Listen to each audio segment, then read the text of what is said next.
Sunday, Sunday, Sunday. This is not where I wanted to be. I don't want to be by a cozy fire. Here's where I want to be. At a nice coffee spot. Sunday, Sunday, Sunday. Is anyone watching the sports matches? I was indeed subjected to some sports. Sure, a lot of running in soccer, you know? Or football. F1 was so crazy. Is that cars? Is F1 cars? Or is that also, is that football? Wait. Vroom vroom. Okay, I'm a genius. Amazing. Go sports ball. Hooray, national preferred team. There we go. There we go. Yeah. Sure, a lot of running, sure, a lot of falling. Those refs are in shape. That's all I gotta say about that. Oh, hi. Oh, hi. Oh, hi. Hello. Welcome in. Also, Coop. Hello. Gamma, though. 60 stream streak for Gamma? That's wild, man. That's wild. Bald, huh? What do you like about this dome so much? Brainiac. I'm a genius, man. Is that what you like to see? You like to see how big it is? How my brain gets so in there. Oh, okay. I think I figured out nothing in life. Have you all figured out anything in life? Asking for a friend. I am asking for a friend.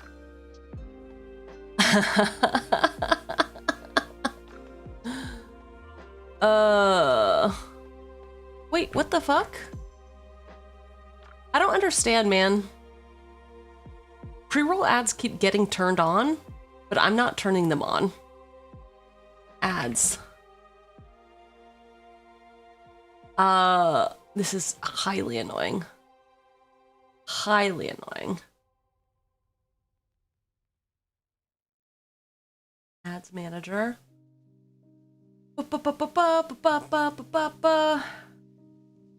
Uh-huh. Disable pre-roll ads when I run ads. I did run an ad, dude. What are we doing here?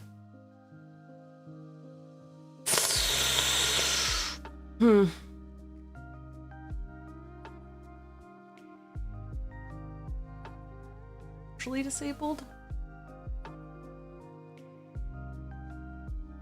Oh, you have to run 3 minutes of mid-roll ads per hour to fully disable pre-roll ads. That's kind of actually annoying. That is actually kind of annoying. That's how they get you, man. All right. I figured it out. I feel like you figured some things out. I haven't figured nearly anything out. Nearly anything. I figured out how to take off my jacket, and that's about it. That's all I figured out in life. I did. Okay, so I think...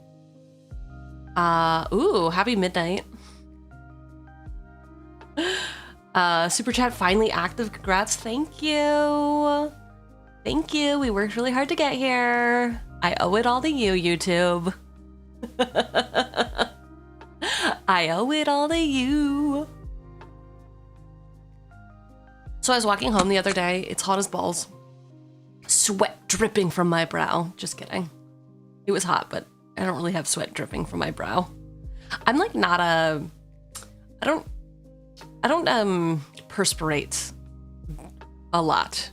And I don't want to hear anything about saying I'm underhydrated. I am very hydrated, okay?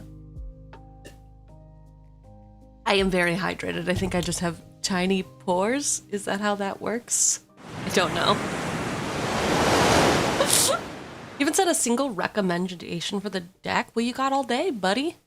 You got all day. You got like 5 hours at least, right? So I was walking home, hot as balls, sweat not dripping from my brow.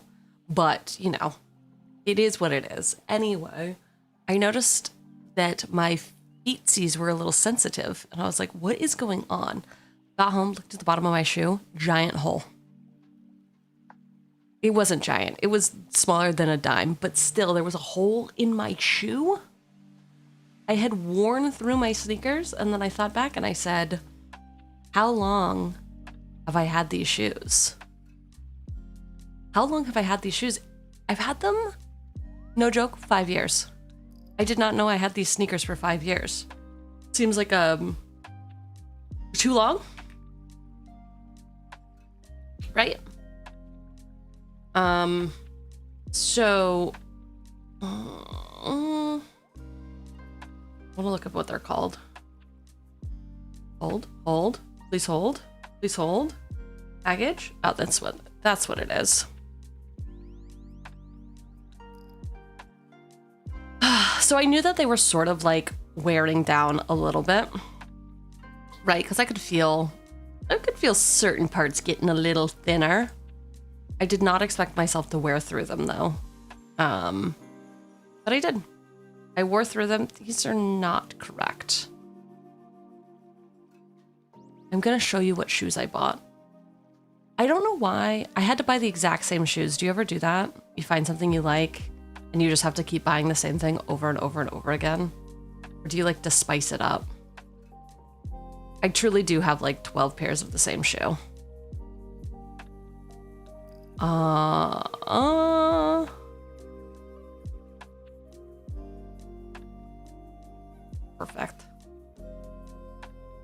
Perfect. They're just so comfortable, man. And so stylish. Anyway, these are the shoes I got. Bam.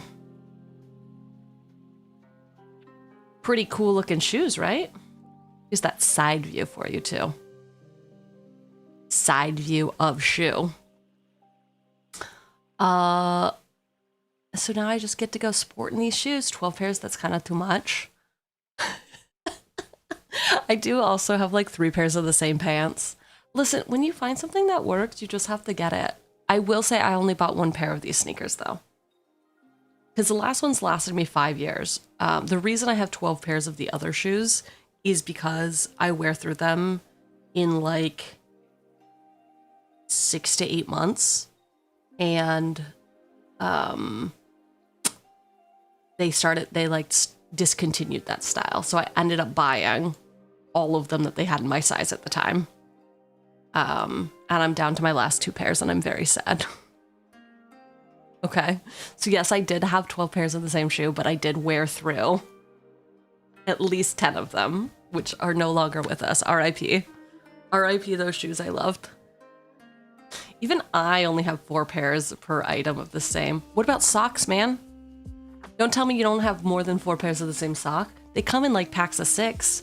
So I don't even want to hear it from you all. I don't even want to hear it. Yeah, why does your autocorrect think shoe is not a word? I have no idea. You have 20 pairs of the same sock. There we go. Aether gets it. Aether, I feel like you were really disappointed in me recently for something, and now I cannot recall what it is. And now I cannot recall, but now I'm always going to associate with you being very disappointed in me. Socks, you have different kinds and colors. Well, because I bought new shoes, I also bought new, like, no-show socks. So now I have 15 pairs of the same no-show socks. Well, listen, I can't wear socks more than once between washes, not like once and then I throw them away. That would be insane. No membership on YouTube yet, boss. No membership. We are a few 100 hours away from unlocking memberships. Let me tell you. Return to studio. Studio. Studio. Oh. I thought... Wait, what? I literally thought we were 900 hours away, but I guess that's watch page ads. Finish setup. Launch. Got it. Okay, memberships are unlocked. You know, I finished up monetization, it looks like 80% of the way. I got stuck when they were like, upload all your tax forms, and then I did, and then I guess I never went back to memberships. All right, memberships are unlocked. Wait, don't I have to like set a price? Can I do levels? Edit? Edit? Oh yeah, I did the lowest price ranking. Okay, cool. I did set it up. I just didn't enable it. I'm there. We're in there like swimwear. That means up the button around the corner. Anyway. When did ankle socks become weird? I keep seeing long socks on people in the summer. Dude, okay, so in high school, junior high and high school, the like prevalent fashion of the time was knee-high socks for dudes, knee-high socks and like jorts or like cut-off dickies. Cut-off dickies and knee-high socks and like slip-on Vans were the quintessential style, and I kinda would not be mad about bringing it back. It would make me feel very youthful to see people walking around in knee-high socks and cut-off dickies.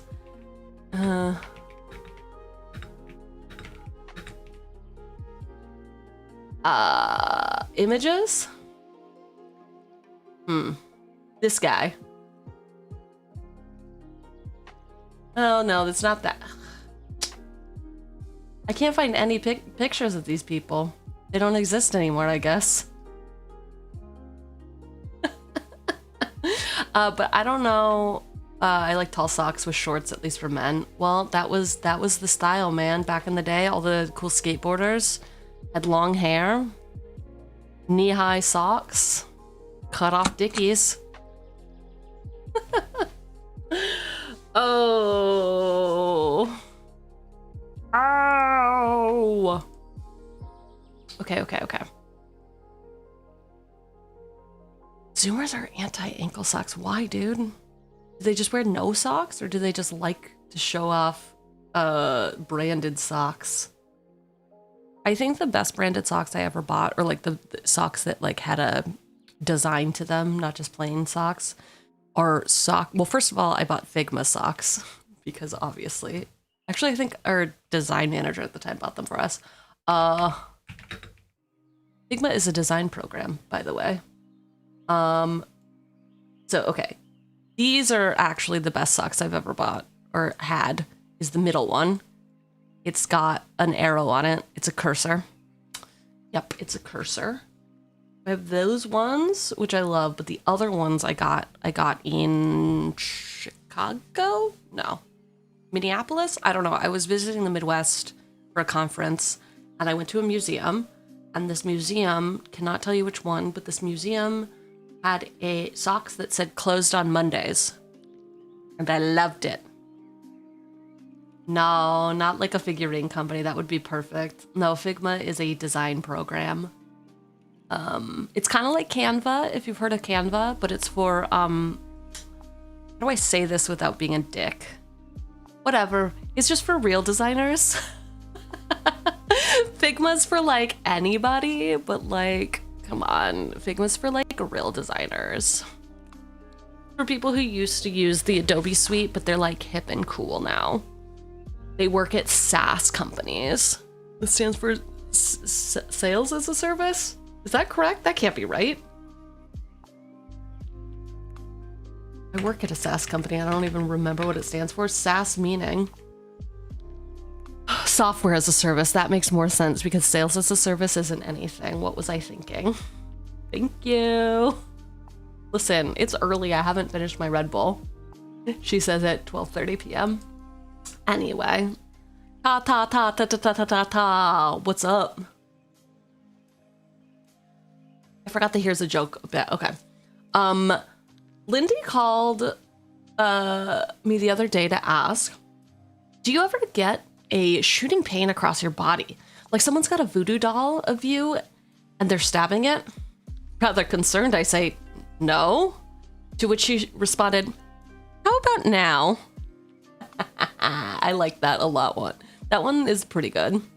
Damn, TTS is dead? It's dead for me too. I wonder... okay, it's dead for me because I turned it off because I was annoyed by it, it looks like. Was I? Overlay. Wait. Hold, please. Hold. What are you holding? Tell me what you're holding, unless it's your PP. I don't want to know. That I do not want to know.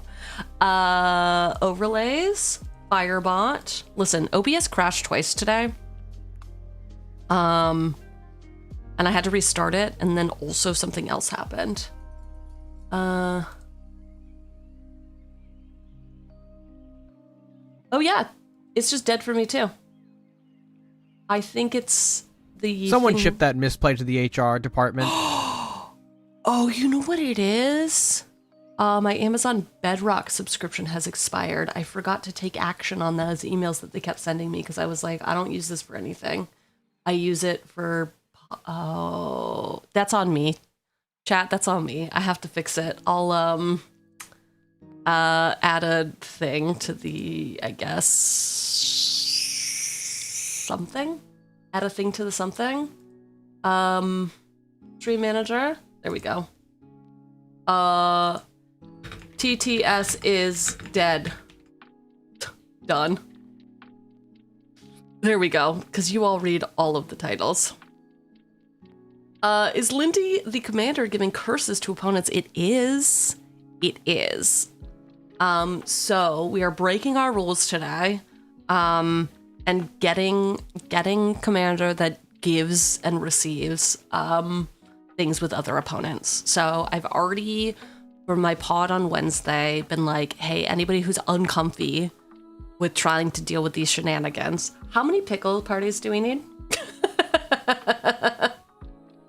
How many pickles do we need at this party, man? Ain't no party like a pickle party, because a pickle party has pickles. More. I didn't see very many curses in the Rex. Ha ha ha ha ha. Yeah, it's because I limited everyone to a maximum of 10.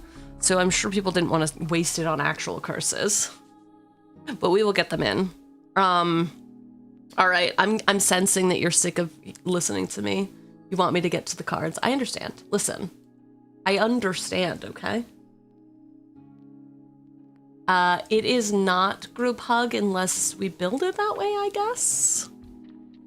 Unless we build it that way. All right. Oh, here we go. Today's stream, not sponsored by EDH Lab, but I am an ambassador of EDH Lab. EDH Lab. Again, the best way to play with yourself online.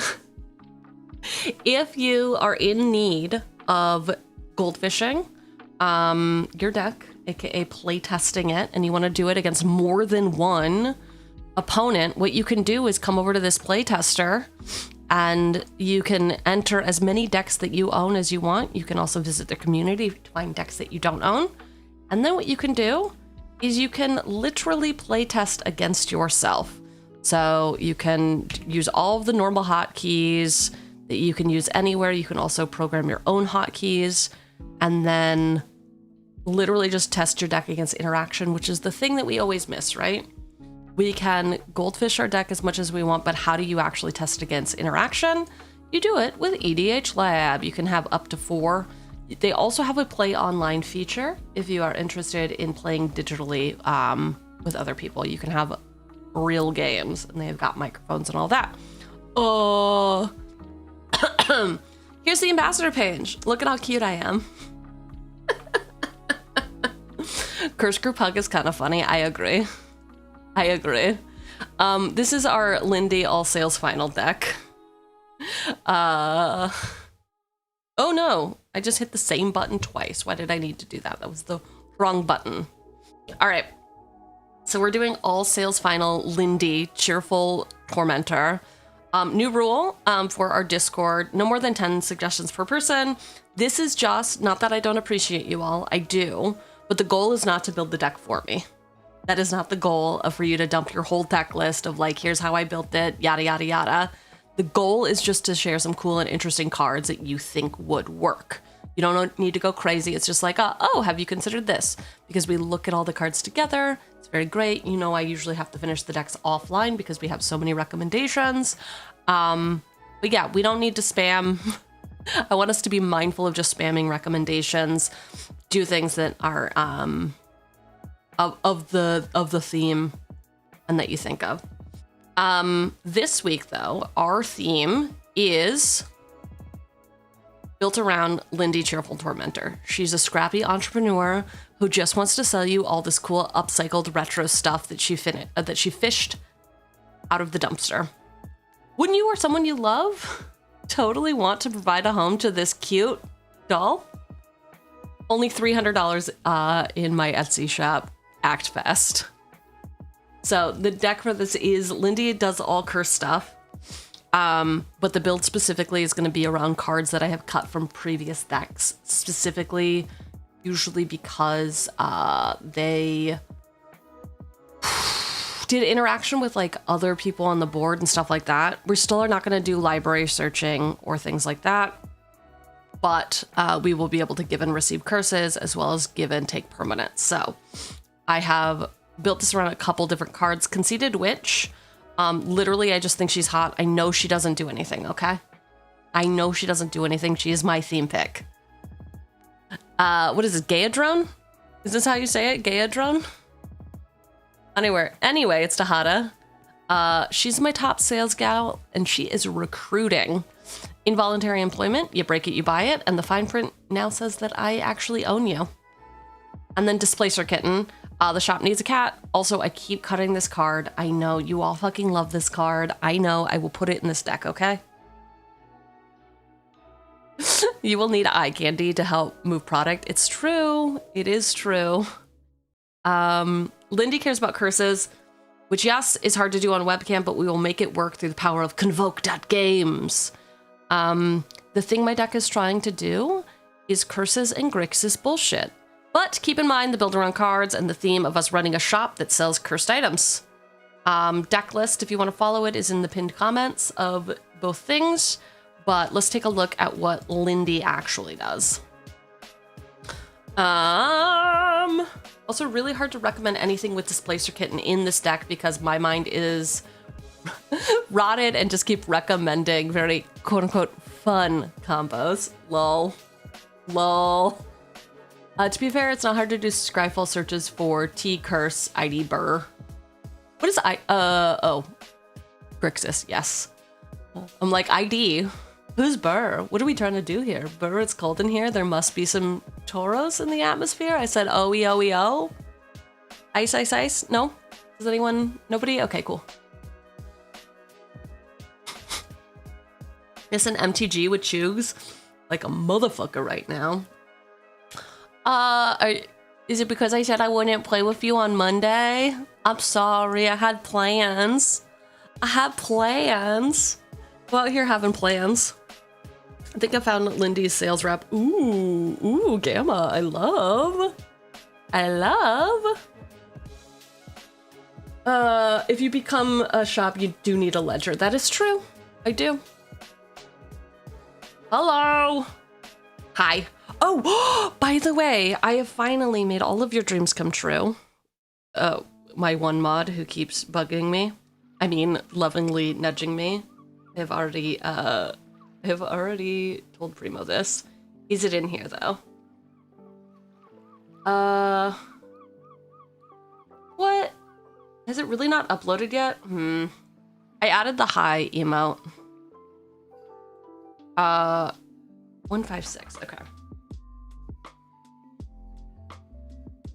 6. I?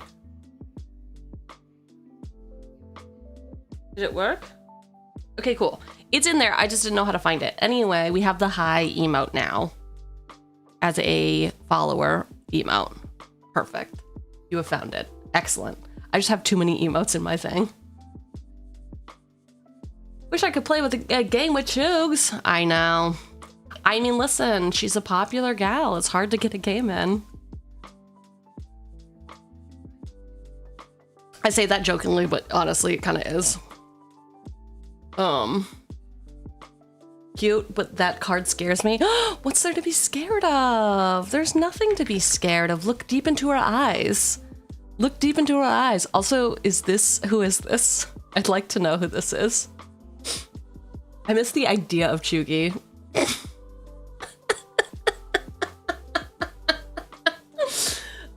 Blight, did you see the,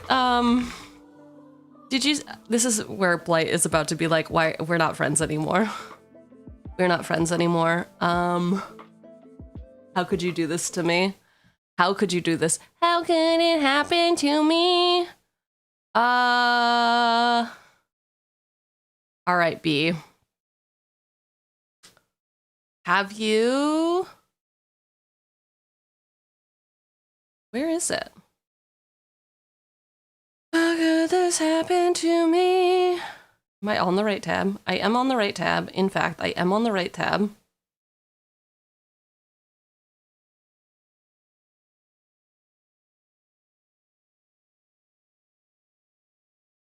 Or not?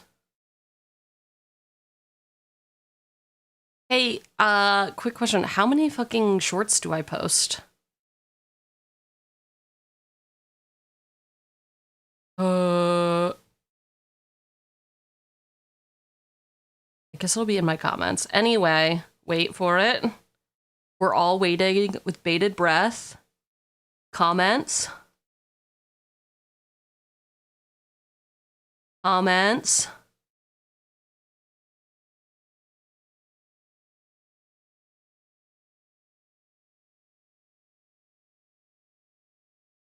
All right, here we go. Cast any spells. Okay, 3 days ago, the ultimate crash out. Blight's ultimate crash out. That is what it's called.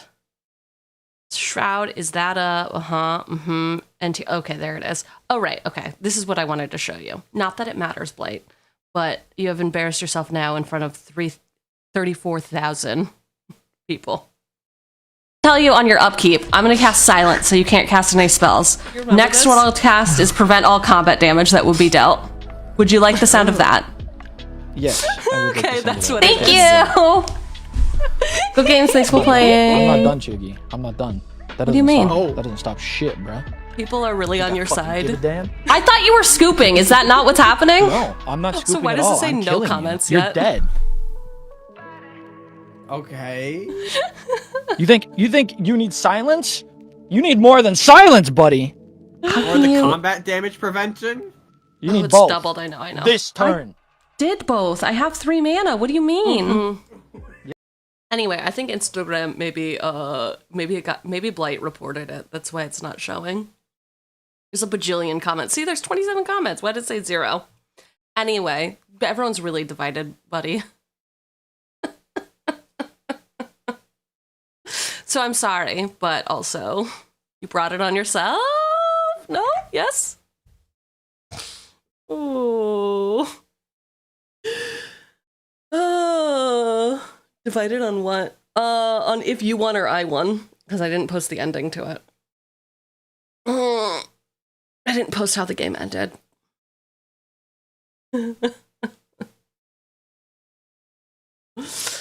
Okay. I legit don't remember. I didn't either. I had to go look it up. I put it in there, but it was the game that I ended up top decking Debt to the Debtless. Death to the Debtless. But you like tried to scoop before that? So people were like, why would they scoop? Why would they scoop after that? And I'm like, oh my gosh. Okay, anyway. Earlier in the game. We're doing other things now. It's Lynde.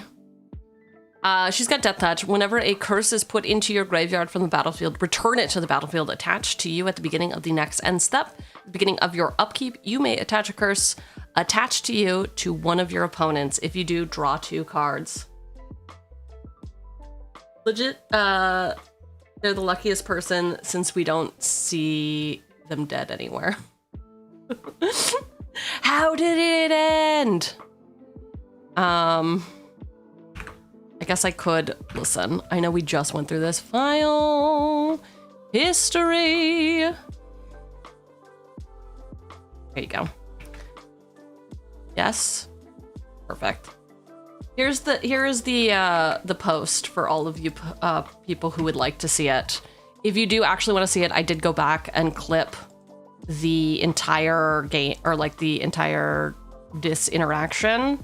It is in the comments here to see how it ended. But I did win. Surprisingly, let me win. Emeritus of Woe is Lynde's sales rep. I like it. I like it.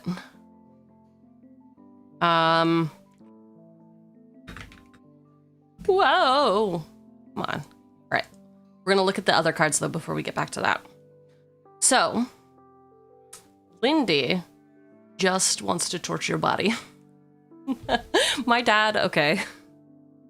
Do you know when you're young and your family is the only family that you, or like the only interactions that you know is that of your family?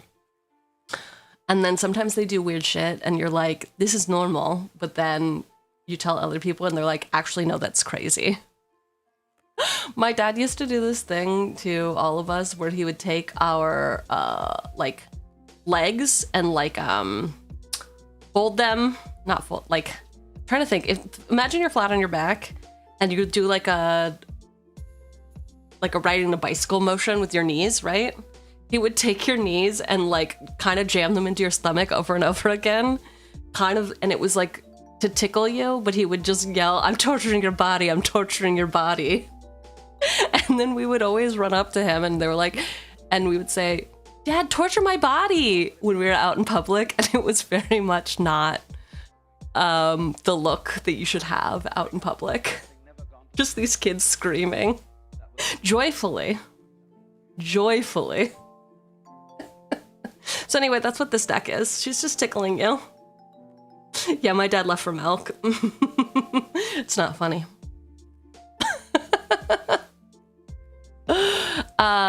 Okay, and the build around cards, Conceited Witch, listen, it's just vibes, okay? She's a happy customer.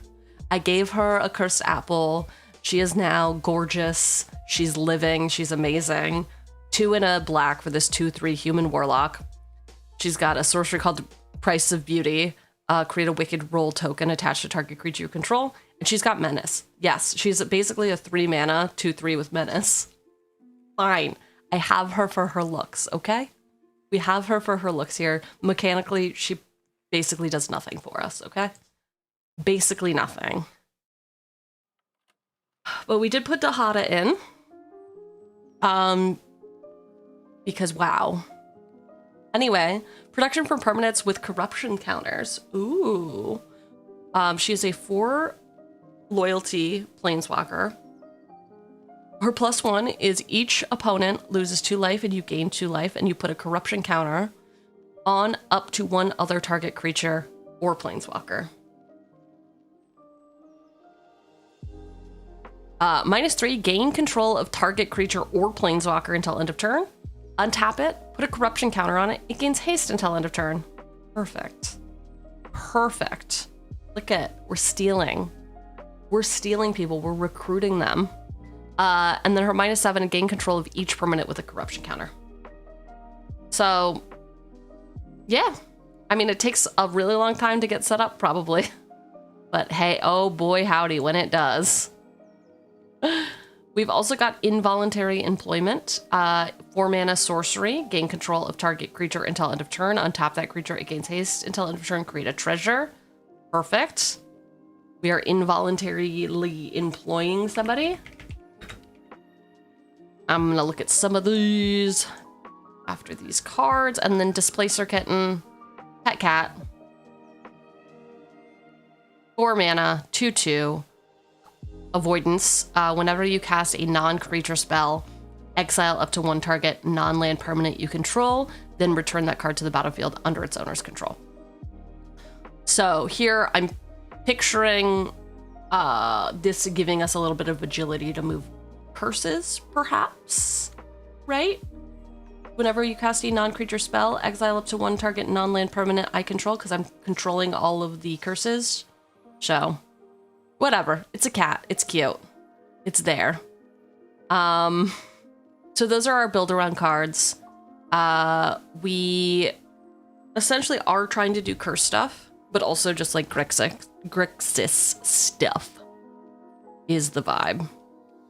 We will be checking Discord first, as always, but if you do want to put recommendations that you make sure I see, what you can do is you can put them in Discord.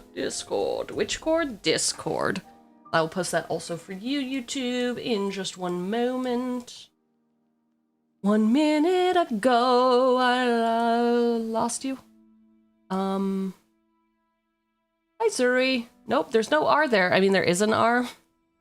Let's go with Fox. Do we know how to copy things?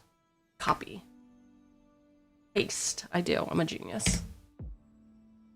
To be honest, I don't understand shit about Magic. The only knowledge of card games I have is limited to Yu-Gi-Oh! GT Tax Force. But all of your clips are hilarious and your voice is nice. Much love and peace. Aw, thanks, Fox. That's sweet of you. Here's a secret. I also know I don't know shit about Magic. I know a little bit. I know enough to be a little dangerous. GT Tax Force? Oh, my bad. I don't know how to read. Okay, Emeritus of Woe first. 3 and a black for this 5/4 Vampire Warlock. This creature enters prepared. At the beginning of your end step, if 2 or more creatures died this turn, this creature becomes prepared. Search your library for a card, put that card onto the battlefield, then shuffle. It is Demonic Tutor. So usually we don't run tutors here, but you know, I guess this is my fuck ass, do whatever we want kind of deck. So Emeritus, you are in currently. Because you're hot and you're, I thought she was a witch, but she looks like a witch, you know? I guess Warlock is a witch of some kind. Onto the battlefield? Damn, that's strong. I know, dude. It is a pretty strong. A curse in Yu-Gi-Oh! Would be a trap card you own, but fills up your trap zone, the trap zone your opponent's control. Ooh, way to contextualize that. I love that. It's hand, by the way. Oh, because I didn't know how to read. Yeah, that's on me. Search your library for a card, put that card into your hand, then shuffle. I love that you all are here to call me out on my bullshit. Listen, I know most streamers you can have on in the background, you can do other things, but the actuallys that you need to do in my chat are just, it's too profound.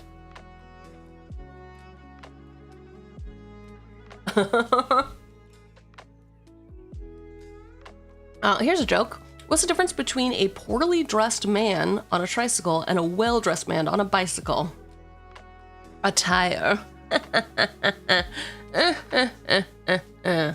Tricycle versus bicycle. Very good. You're welcome. All right. We have Curse of the Bloody Tome. Ooh.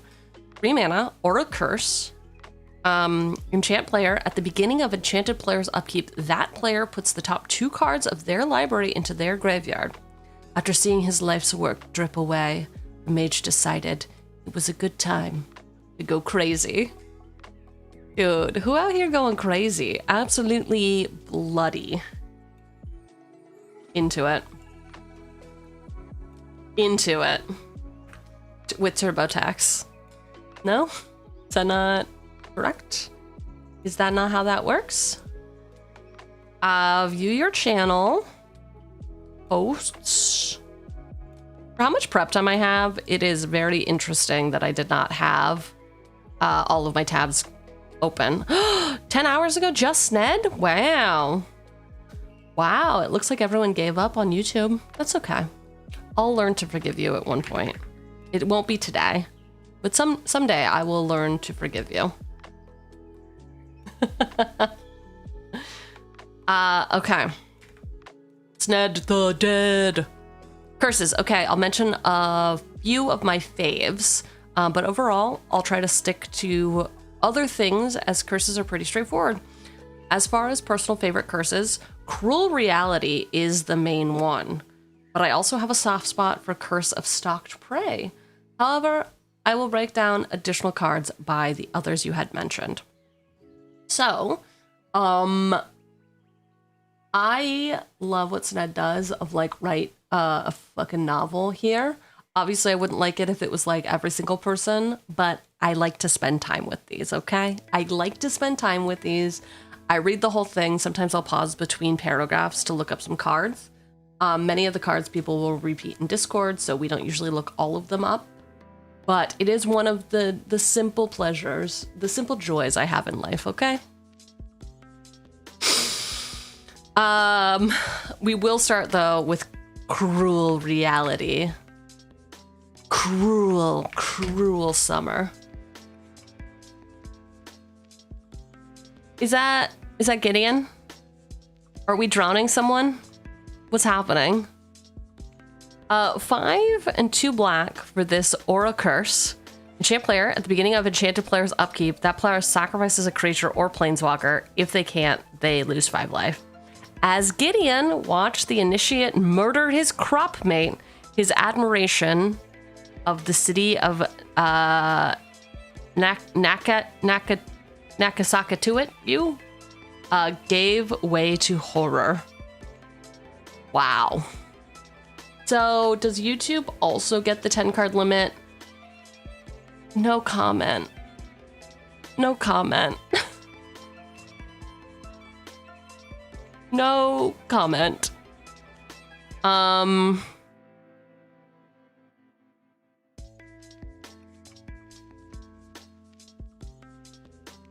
Gideon. Poor Gideon. Oh man, look at him. Look at him go, man. He's just straight up drowning him. Can you imagine just 2 guys could hold Gideon back? He's not very strong, is he? He's not very strong. All right, Cruel Reality has entered the arena. And Curse of Stalked Prey. Okay, Curse of Stalked Prey. She is cool looking. 1 in a red. Enchantment Curse. Enchant player, whenever a creature deals combat damage to enchanted player, put a +1/+1 counter on that creature. Innocent thorns can fill the air with your blood scent. Don't stray from the path. Eee! Okay, we're incentivizing other people to attack our opponents. And we're doing it in style. We are doing it in style.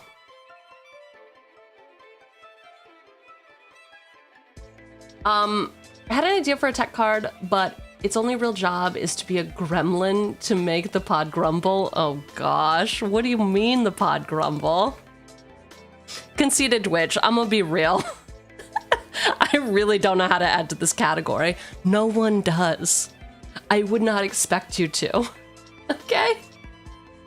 I think the thesis is to use the Wicked Roll to trigger off your own curses going to the graveyard.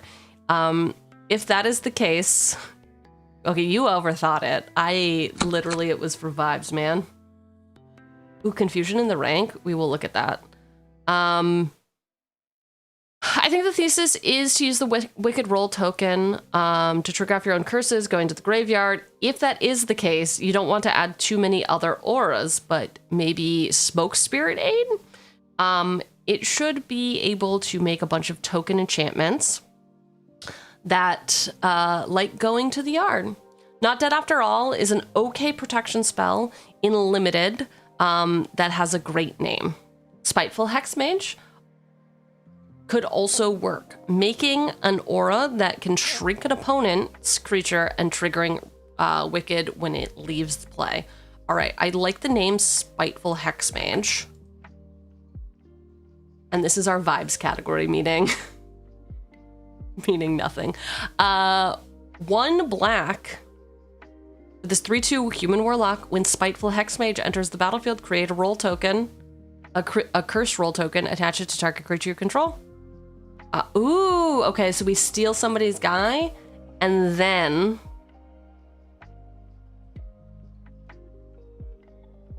we make it a 1/1. Nice. Okay. I said I was gonna look at, and then this is the other thing about, you are all more than welcome to share your stuff in chat. I won't always get to it though, because I'll be in the middle of like, reading other things.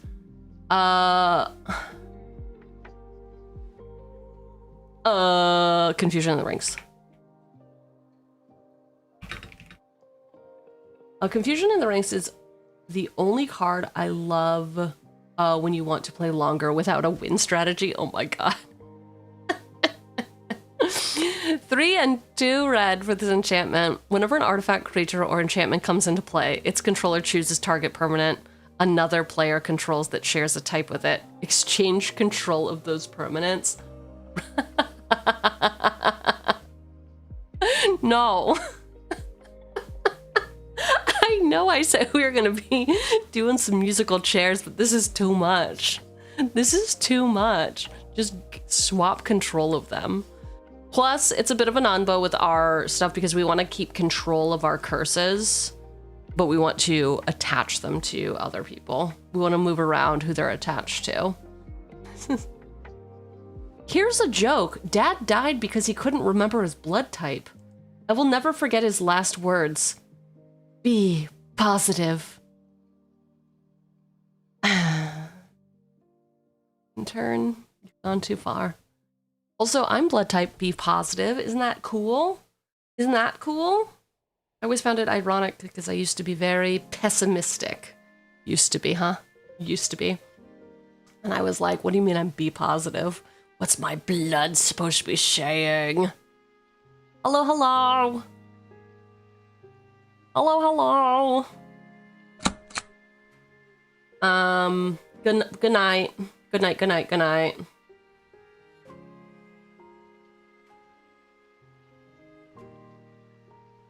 To improve productivity, always have a shittier task to put off. Okay, wow. That's doesn't really help productivity, does it? Okay. Dihada. This card, to me, asks to be playing hate pieces and protection, but with a relatively innocuous +1 and a while to get to the alt. She isn't all that bad.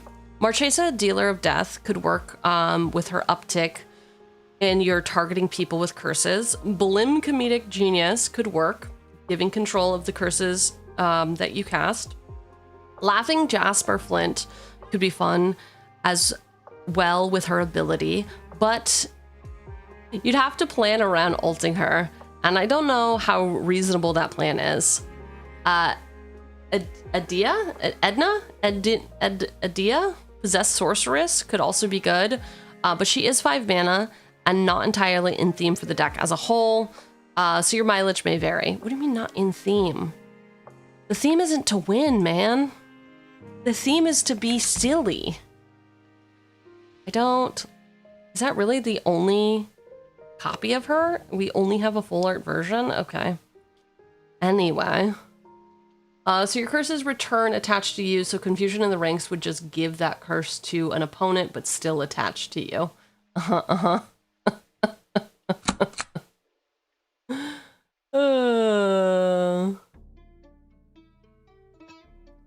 no. So anyway, 2/5, Human Warlock, Ward 2. At the beginning of combat on your turn, gain control of target creature an opponent controls until end of turn.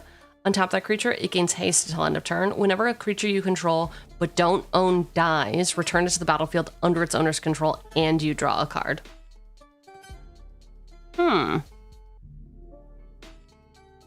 Beginning of combat on your turn. Yeah, this is just a lot of stealing of other people's shit. We can try it. I don't love the art though. I wish we had other options, and I know that that makes me silly. I know that that is a silly thing to say. You can only buy from the scene box. Oh. It is just so weird in this day and age that there would be only a single printing, and the single printing is a scene box printing. Yeah, I used to want to make a group Huck deck with her, but in the end, I just make it a chaos. No. Grixis, my beloved! Yes. Do we say beloved or beloved? I think beloved works a little bit better when you're trying to be dramatic. Dramatique. But, you know, our mileage may vary. Involuntary employment. This follows most of the logic from above, but I want to mention some goad cards. Oh. Disrupt Decorum is great. Force your opponents to hit one another, then untap and use effects like the original card to take the choice creatures and swing in. Even better with a sack outlet or two to get them off the field for good. Insurrection and Broadcast Takeover can also be game enders, though as someone who has been around for a bit, they can be viewed as cheesy ways to win. If your playgroup cares about that, maybe shy away. If they don't, knock them dead. What do you mean cheesy? Dude, cheesy?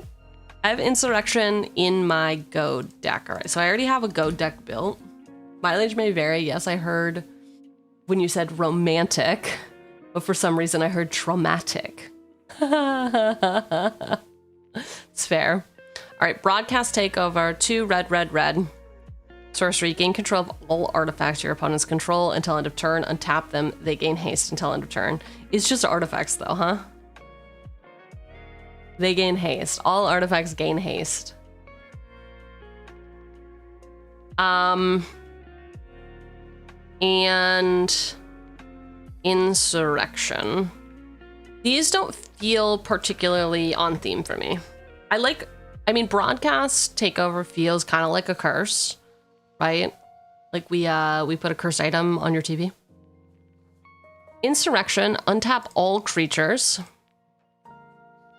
Gain control of them until end of turn. They gain haste until end of turn. I lied. I don't have Insurrection in my Go deck because of this exact reason. This is going to be a maybe. Maybe they wanted to be on the winning side for once. I love this flavor text. This flavor text is everything. Everything. I love it. I love it. Do do do do do do do do do do do do do do. Shadow. Nice. Look at me. I'm so dynamic. I'm so dynamic. I've got a shadow behind me now. Anyway, Insurrection. We'll see. We'll see.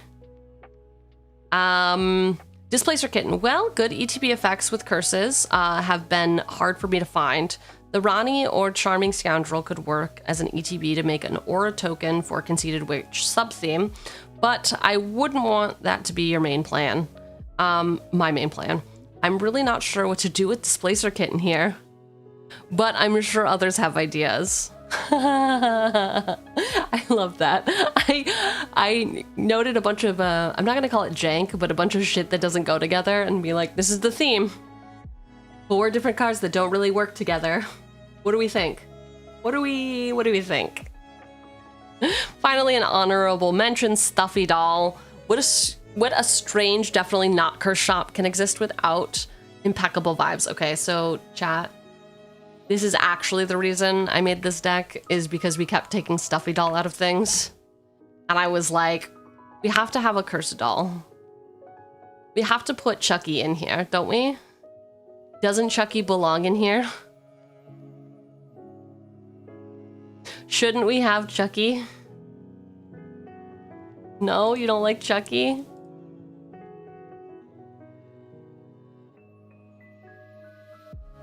Switch printings, Chucky. Anyway, if you're unfamiliar with Stuffy Doll, it's 5 mana, indestructible, 0/1.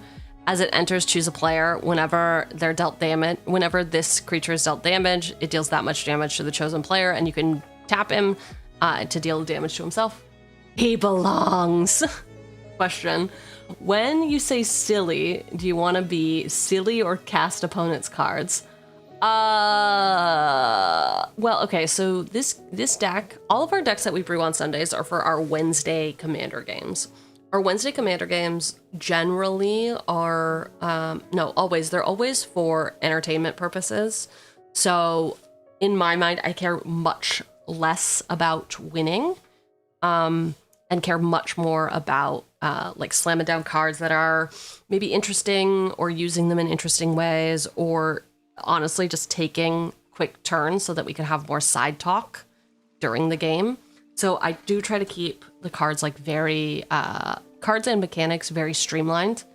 Easy for me to multitask because I'm not great multitasker because I have 2 different chats to read. I have 3 different opponents to deal with. I have the game to deal with. There's a lot happening. So I generally opt for like very simple interactive things, straightforward play patterns so that the majority of the game can be focused on the conversation and engagement between players and also between chats, if that makes sense. Chucky is the maintenance man. Oh, okay. And that does it for this.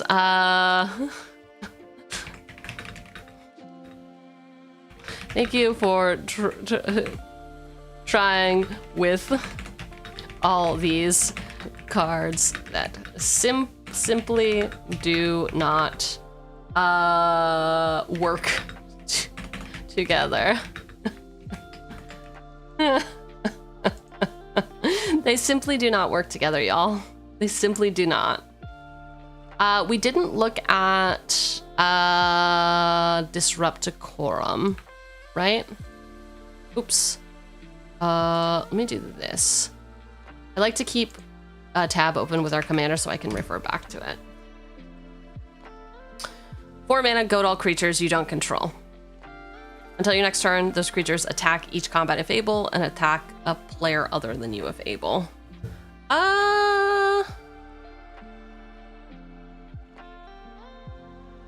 No. Doesn't fit the vibe, man. We own a store. Gaseous? Gaseous? Gaius? Gaius from Final Fantasy is funny. Sack your own creatures, then return it with your commander. Ooh. Gaius Van Belster. I said it perfectly the first time. Everyone was very impressed with my reading skills. Anyway, 4 mana, 3/2, human soldier. When they enter, choose 1. Each player sacrifices a creature token of their choice. Each player sacrifices a non-token creature of their choice, or each player sacrifices an enchantment of their choice. Ooh, so I could have them. Oh, yes. Because they don't control the enchantments. I love it. Impressed is one way to put it. Horrified. You can say it. You can say horrified. Hi, Al. Oh, boss brews, boss brews, boss brews. All right, let's see what we're starting with. 137. Look, the 10 limit cap has really kneecapped you all, it looks like. Has really kneecapped you, which is not a bad thing. We like kneecapping people in this house, right? No pain, no gain. Oh, okay. I haven't been to the beach in years, and I always talk about hating on the beach because it's just, you just like get sand everywhere, and like sunscreen is sticky, and then it's like hot, and then there's just like, you have to go there, you have to carry all the stuff. It's kind of a hellhole. I hate it. But recently, I've been like, I kind of want to go to the beach. I think somebody walked past me in the city, mind you, wearing coconut sunscreen. And I was like, shit, this brings me back. Do I want to go to the beach? I haven't been to the beach. I mean, I've been to like the beach, but not for beach stuff. Every time I go home, I think the last time I went home was 3 years ago, I'll go to a special secret beach. And I'll go and I'll take my coffee and I'll sit up on the rocks. And I'll just watch the waves. And it's really good. The beach is nice now and then. Yes. Not when it's like over 90 degrees. Okay, did we put the Gaius in here? Yes? No, we forgot. Oh, we did put Gaius in. Cool. No, we forgot.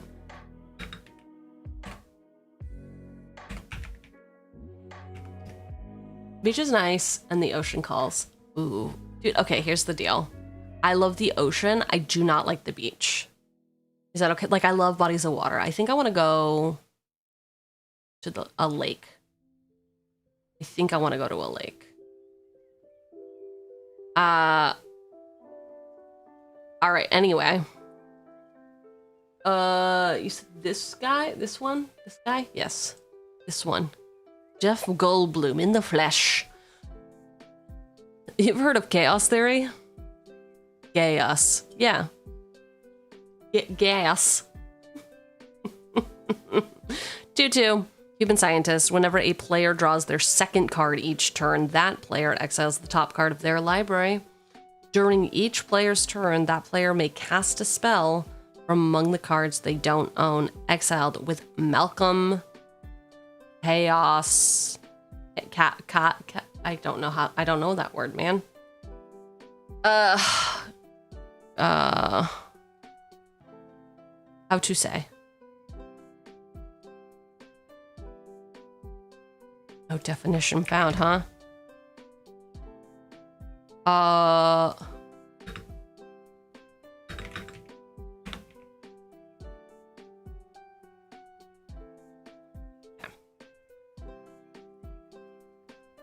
K rhymes with day.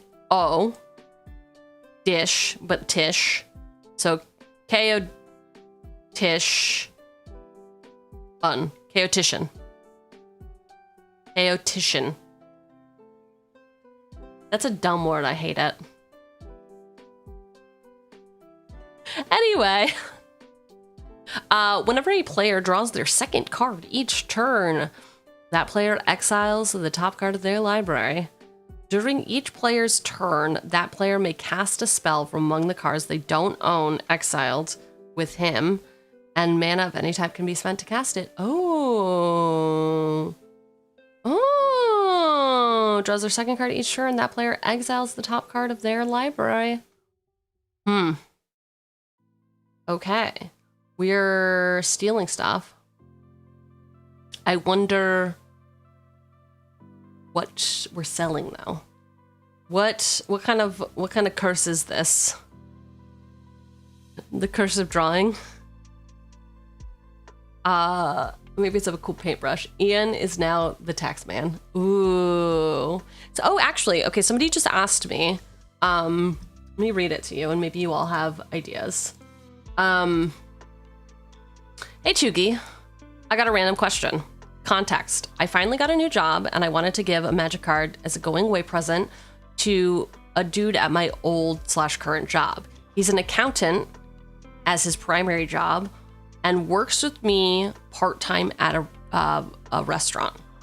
Could you recommend any tongue-in-cheek financing or accountant themed MTG cards?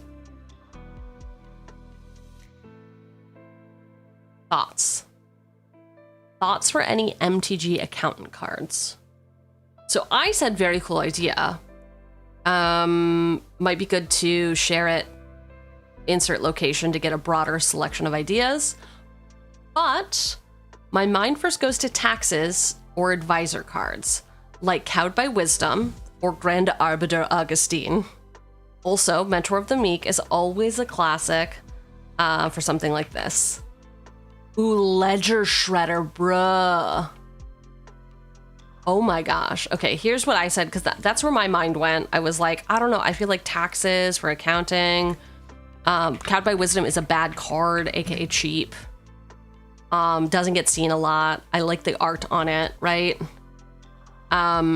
This is a single white enchant creature. Enchanted creature can't attack or block unless its controller pays 1 for each card in your hand.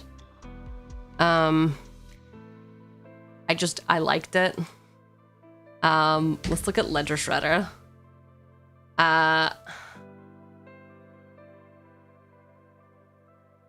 like all the arts. Let's do this one. Flying, whenever a player casts their second spell each turn, Ledger Shredder connives. I like Ledger Shredder.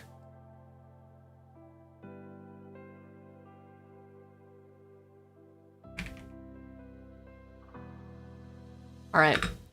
So that's all we got. That is all we got for them. That's fine. Curse of Opulence. 1 red or a curse. Enchant permanent. Whenever enchanted player is attacked, create a gold token. Each opponent attacking that player does the same. I love it. Jingling coins beckon many an eager hand. I love this. Curse of Opulence. We gave him a coin purse. And this is what happens.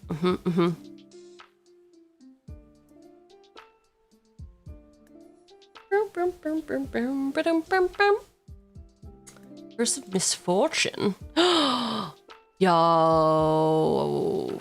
Why? Why? Is Therese Nielsen really the only artist? Damn. Did you see the drama between you and me? What are we beefing now? What drama? Also, thank you for giving me your debut date. Apparently, it was already in my calendar, but I had assumed that it was this month for some reason, not in August. What freaking drama, man? All right, Curse of Misfortunes. 4 and a black for this Aura Curse. Enchant player, at the beginning of your upkeep, you may search your library for a curse card that doesn't have the same name as a curse attached to enchanted player. Put it onto the battlefield attached to that player, then shuffle. Ooh. It's a great curse. Hate the art. Make a proxy of it. Issue resolved. I could, couldn't I? I mean, like, literally. We proxy this deck for our Wednesday game, and then I build it if I like it. There's no drama. Just wanted to stress you out, Queen. I don't know that drama stresses me out. I think, like, okay, here's my deal with drama. I am always curious about it, but I feel like it's more respectful to not ask people about it, which then I feel like it makes me seem like I don't care. So I'm constantly caught. I was thinking about this recently. I'm constantly caught between two things where if somebody tells me something that happened to them, I'm like so curious and I want to be like, tell me more. Like, I want to know what happened. But I end up being like, oh, I'm really sorry to hear that. And then I'm like, it seems like I just don't care. Oh my God, Cheugy, got something happened to you yesterday? Uh-oh. We should eat Blight. The only drama that bothers Boss is when she accidentally steps on her cat's paw. Oh my God. Okay, so yesterday, all I did was bed rot and read. It was glorious, and I had a cat with me. I have 2 cats. I had a cat with me all day, and they would switch off because they don't really like each other, but they both like me. And the cuter one, she had her little paw in my hand, and I kept like pinching her little beans, and it was so cute. This deck needs a lot of ramp. Are you going to suggest any ramp? Are you going to suggest any ramp? Accidentally kicked me in the mouth.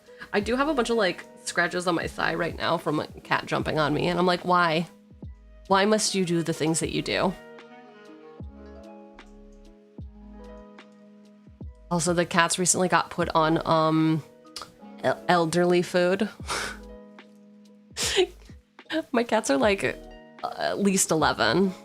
Oh, speaking of, I'm gonna have people stay with me. I don't know if they know I have cats. Oh, thoughts? Also, cats, if that matters. Forgot to mention. Ramp Aether Blade Agent. Oh. We'll see. What is that? What is that? What is this guy? What is this thing that we speak of? Oh, hi. Hello, Mr. Undercut. 1 and a black for this 1/1 human rogue with Death Touch.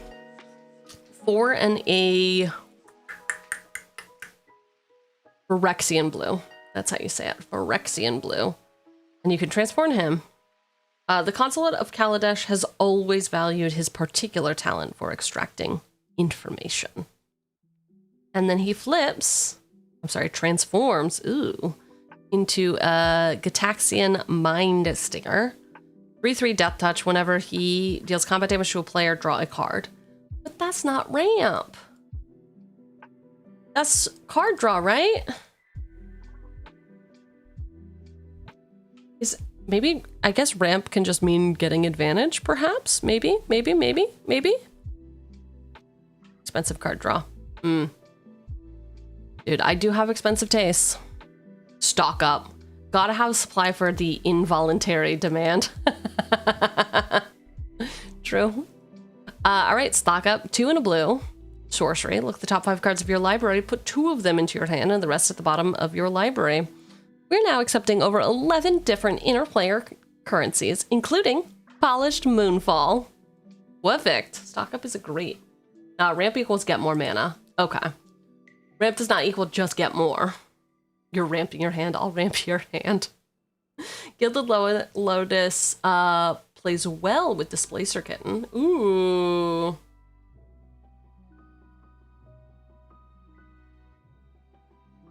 Gilded Lotus. Fantastic. Wait.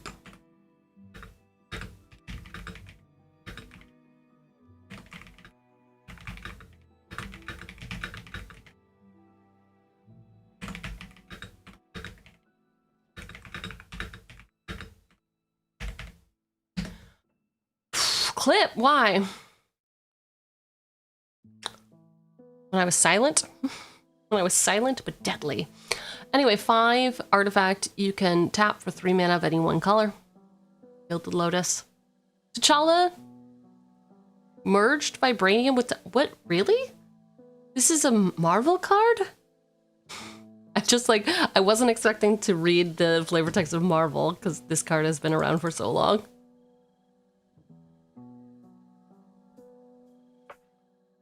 Okay, well. There we go. They're a lot tougher than they look. This place, it has a kind of power.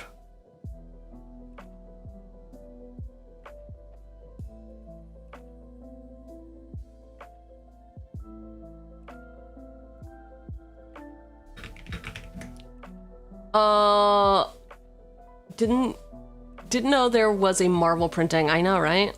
You like the one with Nissa? And Chandra. All I have to say to that is gay. No, we're too old for that now. That makes sense. We need to be more refined and mature. Jinxed Idol.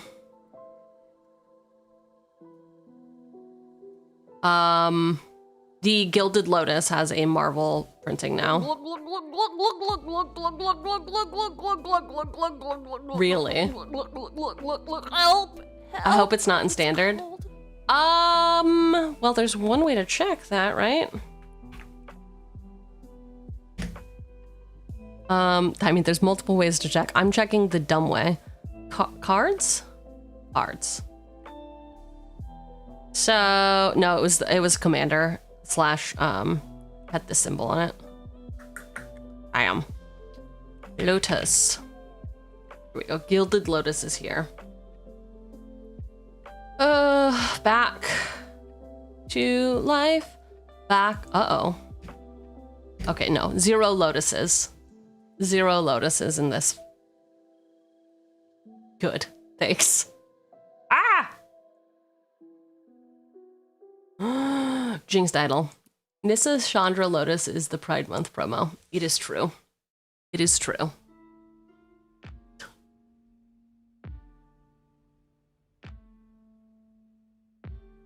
It's Jurassic Month. And you don't see me pushed for the Jurassic Park lands, brother. 2 colors, Jinxed Idol, artifact. At the beginning of your upkeep, Jinxed Idol deals 2 damage to you. Excellent. Sacrifice a creature. Target opponent gains control of Jinxed Idol. Here. This is my favorite flavor text. Here. Here you go. Here you go. Oh my god, this one, the M11 one, looks insane. And I love it. Please, honored friend, take it with my compliments. I insist. I think I liked the here flavor text better. All right. Jinx Choker. Honestly, buyer beware, but anything with the word jinxed at the start of its name. Why does this look like an arm? 3-mana artifact. At the beginning or at the end of your turn, target opponent gains control of Jinx Choker and puts a charge counter on it. At the beginning of your upkeep, Jinx Choker deals damage equal to the number of charge counters on it. At the beginning of your upkeep, Jinx Choker deals damage to you equal to the number of counters on it. That makes sense. I was missing a word. You could pay 3, put a charge counter on Jinx Choker, or remove one from it.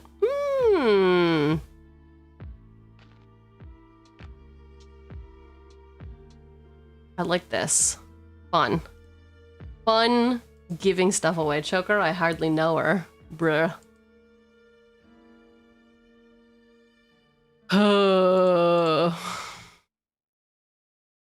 Maddening Hex. 1 and 2 red. For this Aura Curse. Enchant player. Whenever enchanted player casts a non-creature spell, roll a d6. Maddening Hex deals damage to that player equal to the result. Then attach Maddening Hex to another one of your opponents chosen at random. Ooh. I like it. This curse automatically moves, but then I can keep moving it back to the same person. Right? That's how that works? No, that's not how that works? Okay. Whenever a curse is put into your graveyard from the battlefield, return it to the battlefield attached to you at the beginning of your next end step. At the beginning of upkeep, you may attach a curse attached to you to one of your opponents. If you do, draw 2 cards. Hear me out. Pyroceratops gets bigger the more curses you cast. Blocker or attacker. 4 mana, elemental dinosaur. He's a 2/3 with trample. Whenever you cast a non-creature spell, put a +1/+1 counter on Pyrotops. I always thought wizards were supposed to have owls or one-eyed cats for familiars, but a flaming dinosaur works too.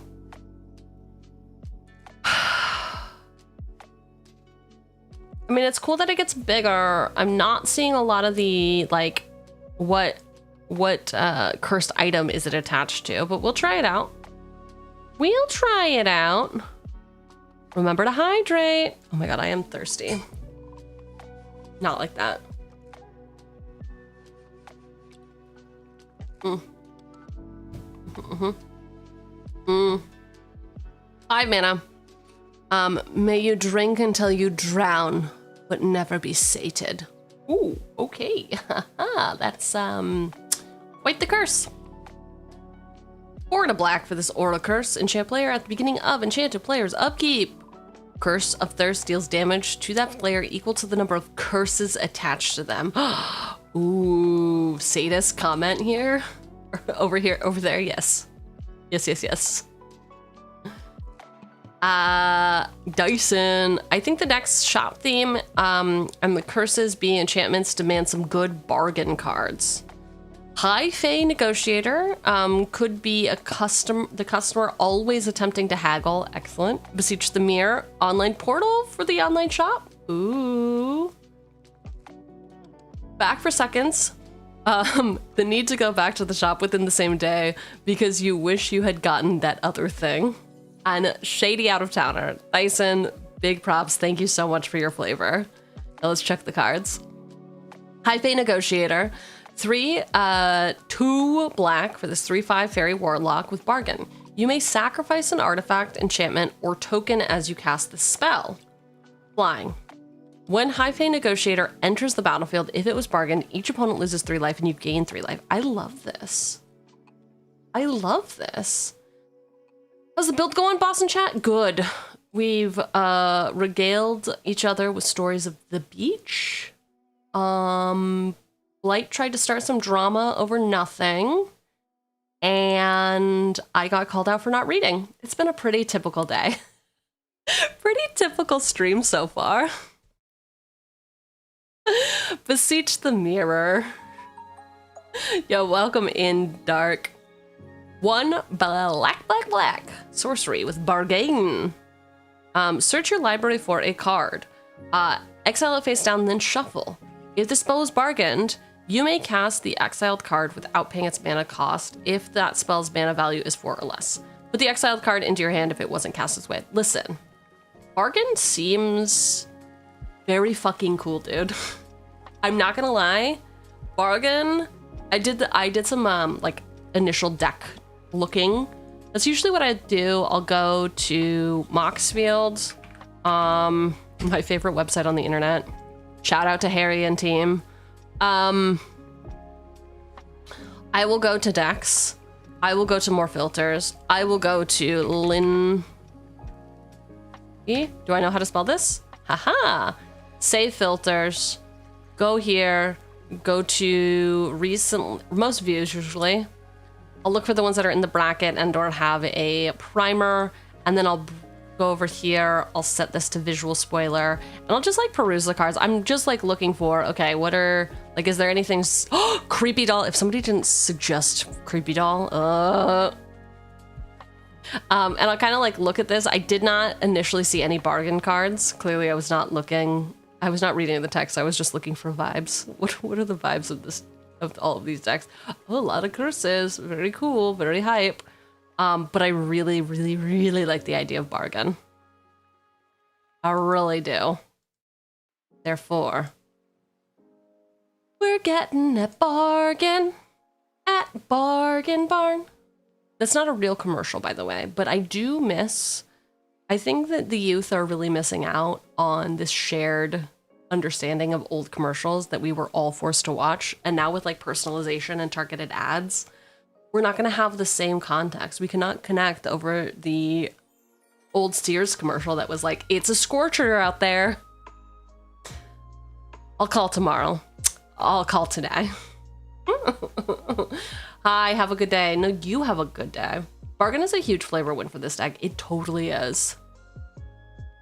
Beseech is a tutor though. That is true. We are doing a little bit more, we're being a little bit more lenient on some of this stuff this time to see how I can handle it. And can the boss handle some interesting things? We'll see. We'll see. This is the first time I see it in Moxfield. What does the check at the top of the cards means? Oh, this one. This one. Are you talking about this blue check mark? Blue or gray check mark here? If that is what you were talking about, the check marks, it is because I have my collection turned on. And what that means is I have uploaded most of my cards into here, so I know if I have to go buy the cards or not. So like Beseech, well, I guess I could just look here. Beseech the Mirror. Oh, I already have a copy of it. Okay. I actually have, okay, I have one copy of it. I did not, so like we opened a copy on stream, but I have not uploaded that yet. It just helps me like figure out when I do go and buy it in paper, how many I'm missing. Also, since I have my collection in here, when you go to buy the deck, you can say, do not purchase cards from your collection. I'm not double upping on anything. And the cool thing is you can also upload to your collection from like a spreadsheet. So if you use a card scanner like Mana Vault, I think is what it's called, you can scan your cards with your webcam or your like phone camera and export it into Moxfield. So it's a little easier than typing it in. Mana Box, thank you. Yes. Usually the way that I do this though is when I'm opening cards for the collection. Wow, you're getting all kinds of things. I'll just click add card. Oh, yeah, you can see this. Okay, I'll click add card, and here I'll do like set Secrets of Strix collector number 225. And that is how I'll usually enter them. So I'll like copy and paste this copy. And then when I go to add these things, I'll just save and add more. Well, actually, you know what? This isn't even my real collection. This is a spoiler. This is not my only Moxfield account. Save and add more. And then I'll just paste. And then like 5, 5, 6. I don't think there's that many. So like 24, 25, there we go. Practice offense, and that's how I do it. I honestly just go by collector number, because if I'm opening packs, it'll all be from the same set. I don't know why I struggle so much with the webcam ones, but I do. So anyway, I like keeping my collection in here. Oh. I can be a time syncing your whole collection. What do you mean by this not being your only account? Well, so this is my streamer account, right? And then I have a personal account, which is where I like put all of my actual stuff. I had the personal account before the streamer account. So then when I become a streamer, I don't want to cross-pollinate any of that stuff. So I have my own individual account where none of my decks are in there that we built. You know? Keep it clean. Keep it safe. I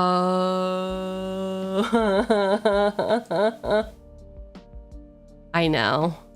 Crazy, right? Back for seconds? Back for seconds? Back for seconds? Back for seconds? Anyone back for seconds? Anybody? Anybody? What are we doing here? What are we trying to do here? 2 and a black. Sorcery, bargain. Return up to 2 target creature cards from your graveyard to your hand. If the spell was bargained, you may put one of those cards with mana value 4 or less onto the battlefield instead of putting it into your hand. I like this. I wonder how many creatures we're gonna have. I mean, we need creatures to win, so I guess we'll definitely have we'll have 2 creatures, right? We'll have a minimum of 2 creatures, I would hope. And Wicked Visitor. Whoa. 1 and a black for this 2/2 nightmare. Whenever an enchantment you control is put into a graveyard from the battlefield, each opponent loses 1 life. I love that.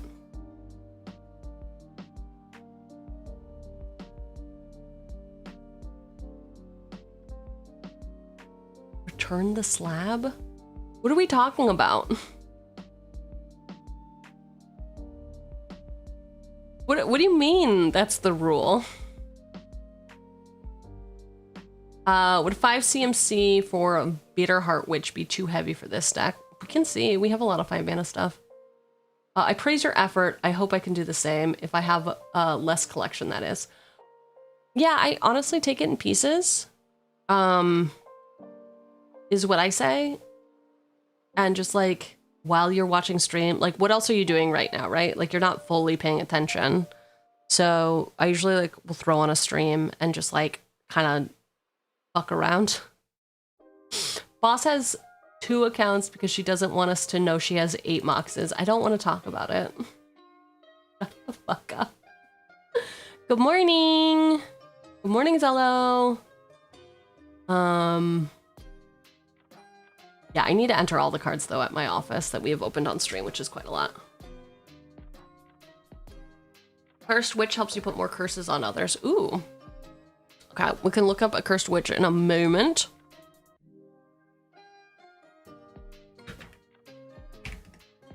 Coding, reading documentation, making documentation, trying not to overload. Well, there you go.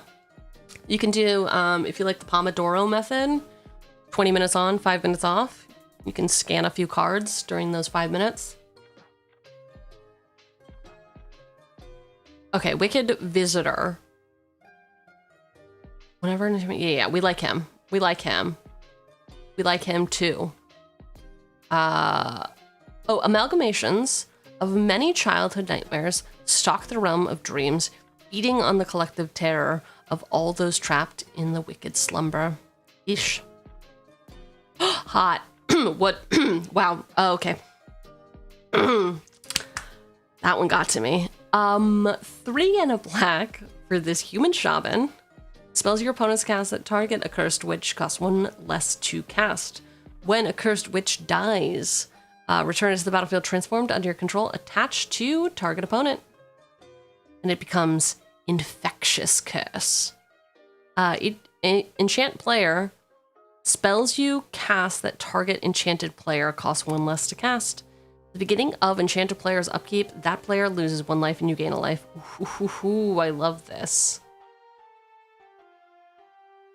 How does this work though when it... Okay. Lynde, at the beginning... Okay. Whenever a curse is put into your graveyard from the battlefield, return it to the battlefield attached to you at the beginning of the end step. So, does she come back or does she not come back? Because if she dies as a curse, or, you know, like, if this curse gets removed, if this curse gets sent to the battlefield... Oh my god. The graveyard. In the graveyard? How does that work with Lynde? She would die and return directly to the battle. Really? Yeah, she would return as the creature then, huh? Interesting.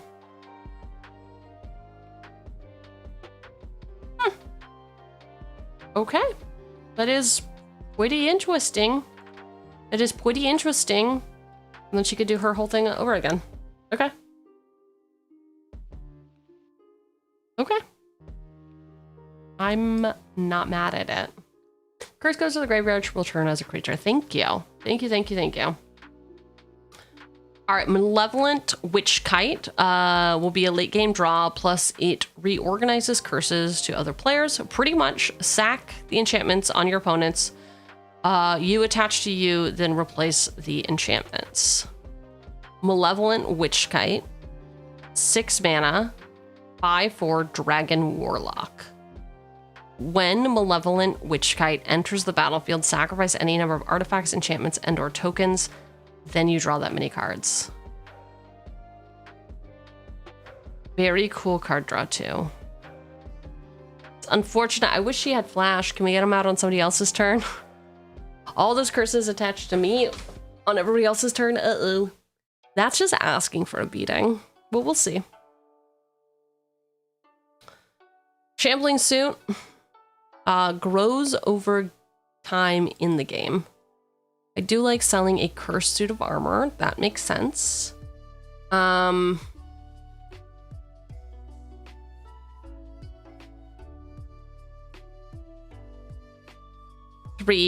star 3. Shambling Suit's power is equal to the number of artifacts and or enchantments you control. Young Squire grips her sword as the clanking stranger emerged. It was no knight that had come to her. Interesting. Let's check the math on this. A cursed witch. Not that anyone's infallible, but like this was in a lot of people's decks. Cursed witch with Lynde.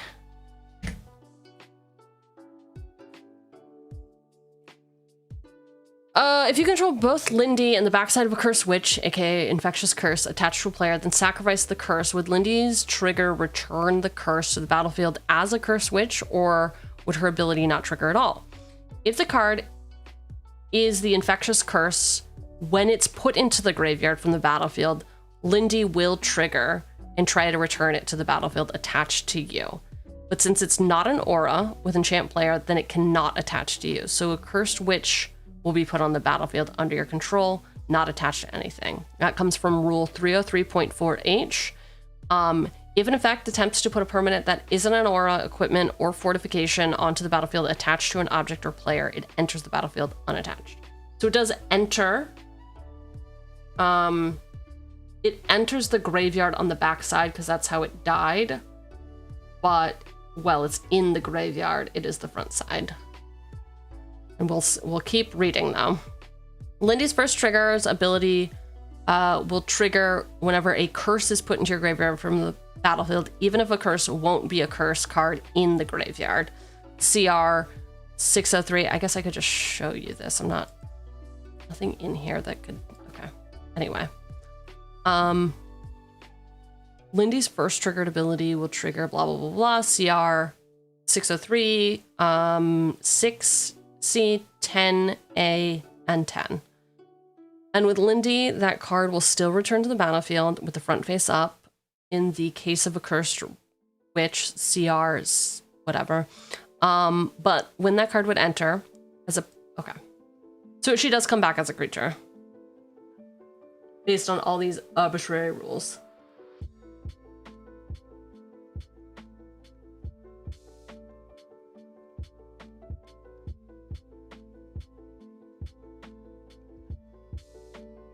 Yes, okay. Good to know. And now when it comes up in game, I can be like, actually, CR 603.6 says, actually, a cursed witch has attachment issues. She's getting the help she needs.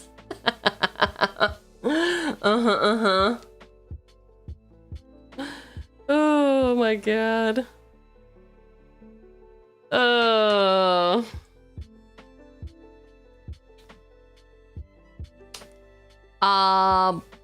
Balemark Leech. So basically you're saying that as long as Lynde is in the battlefield, the cursed witch will have attachment issues. What up, Tyro? Thanks for the bald. Lynde is her ex. Oh my god. Oh my god. 1 and a black for this 2/2 leech with Eerie. Whenever an enchantment you control enters, and whenever you fully unlock a room, each opponent loses a life.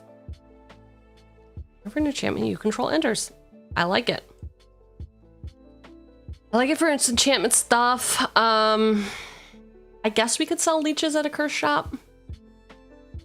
I guess that makes sense. Final Vengeance. 1 black for the sorcery has an additional cost to cast a spell, sacrifice a creature or enchantment to exile a creature. Perfect. We like that. It is a little bit bucky because you do need to have the stuff on the field to be able to use it, but we can get there, right? Hopefully we'll have enough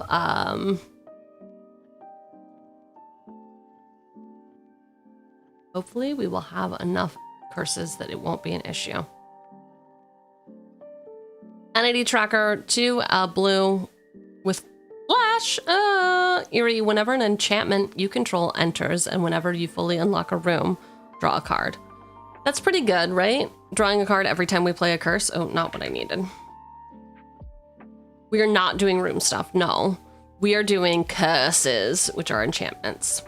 So what we are trying to do is run a store. We're young entrepreneurs. We are selling curses to anybody who will take them. That is simply what we are doing. With Lynde, Cheerful Tormentor.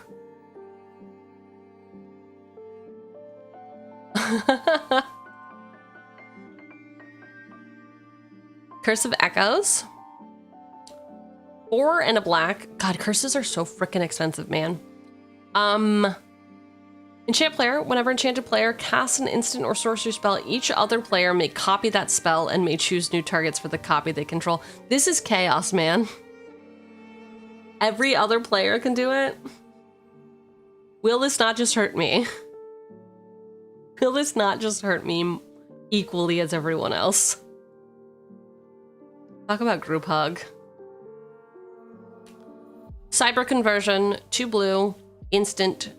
Turn target creature face down. It's a 2/2 Cyberman artifact creature.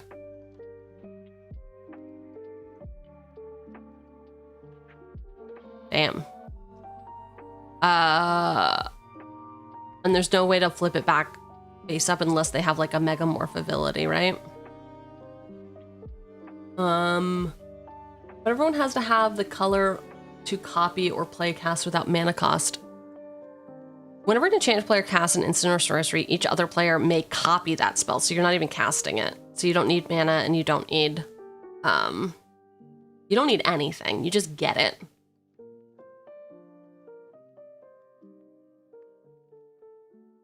Let's just go, just as... I don't think it's for me. I think it's for Chaos Agents of the world. And I simply am not a Chaos Agent. I know.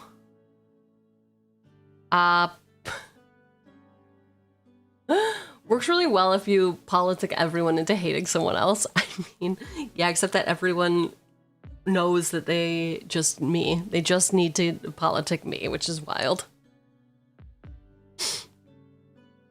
2 and a blue for this aura. Enchant player. At the beginning of enchanted player's first upkeep each turn, that player gets an additional upkeep step after this.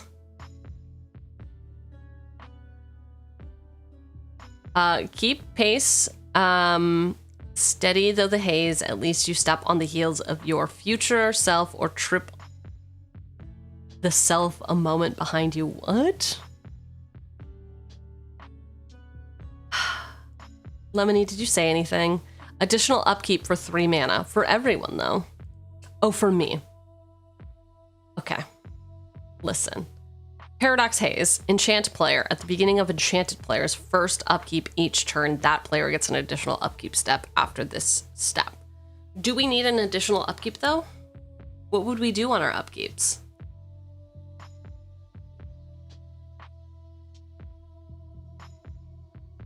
What would we do? What would we do with these additional upkeeps? Help me figure it out. Lot of curses trigger on upkeep. Well, okay. I see what you're doing here. Thank you. Thank you for that. Your girly has not been reading any of the curses yet, really, right? Like, we haven't gotten... How many curses do we have in here? Advanced. Visual spoilers. Go back over here. Do that.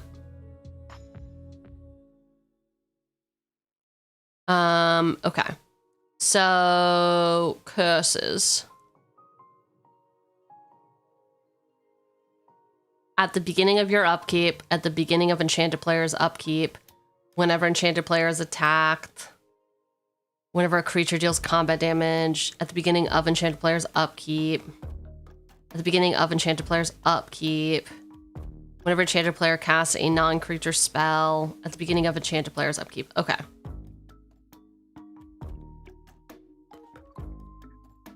Okay, so double sack. Okay, cool. I'm getting it. I'm getting it. I'm getting it. I'm getting it.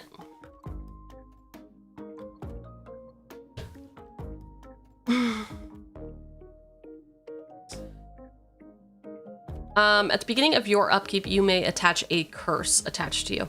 Is it only one curse then? It's not all curses? Yeah, I guess it would say attach all curses, or you may attach any number of curses. Yeah. All right, so Lynde, it really is only one. Cool. That is useful information. Intel. Starwinder. Starwinder, and I wish you shall. Sky Captain Mr. Know-It-All. Right?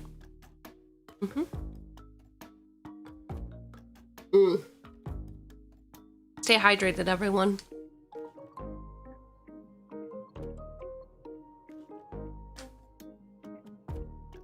Only one friend of mine has a deck like that.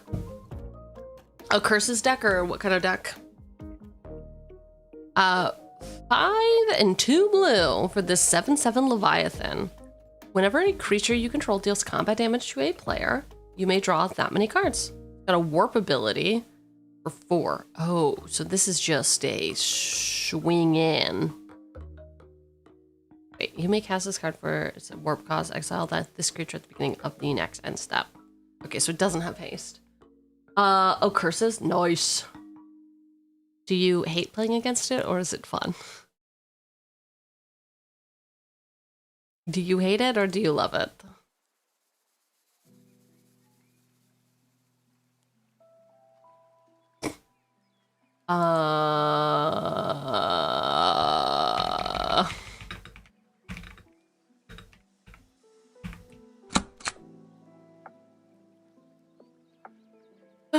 Wrong screen again. Cool. Thank you.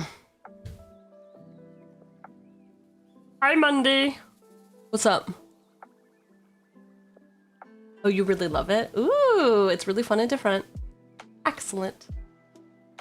I have a Ariat deck that I have in paper. Nope.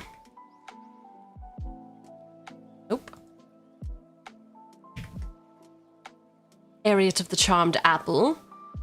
Each creature that's enchanted by an aura you control can't attack you or planeswalkers you control. At the beginning of your end step, each opponent loses X life and you gain X life, where X is the number of auras you control. So I have this in paper, but I don't really get to play. I played with it once on stream and then never again, but I do like it.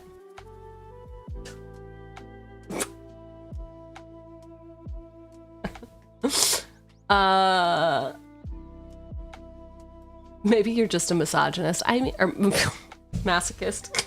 Every time I get those two words conflated. Sorry. Oopsie. Oh, nerd rage. Okay. 2 and a blue. This aura, enchant creature. When Nerd Rage enters the battlefield, draw 2 cards. Enchanted creature you have no maximum hand size, and whenever this creature attacks, if you have 10 or more cards in hand, it gets +10/+10 until end of turn. So this is draw 2 cards. This is like when I go to the LGS and they're out of the cards I need.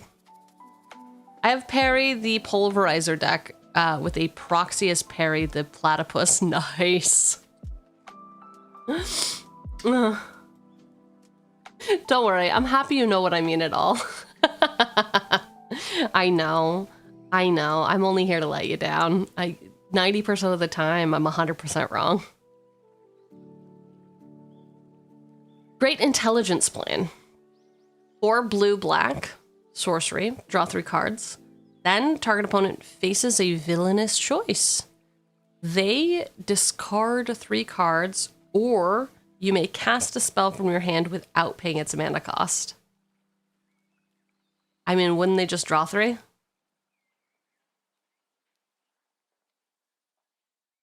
Oh, I'm sorry. They discard. Durr.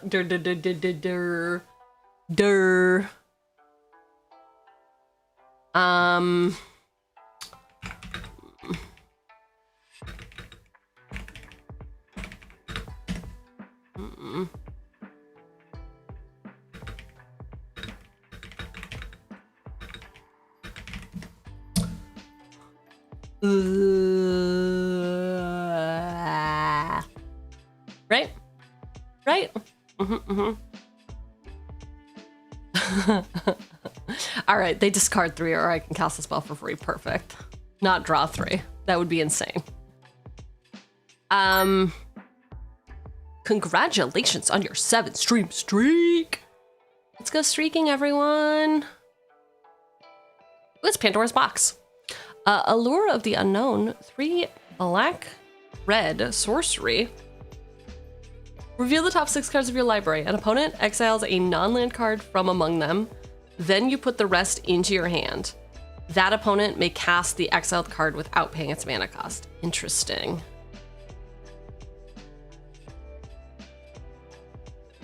Okay, so we essentially draw 5, and they get to cast one of our spells for free. Cool. I love it. I think that's very fun.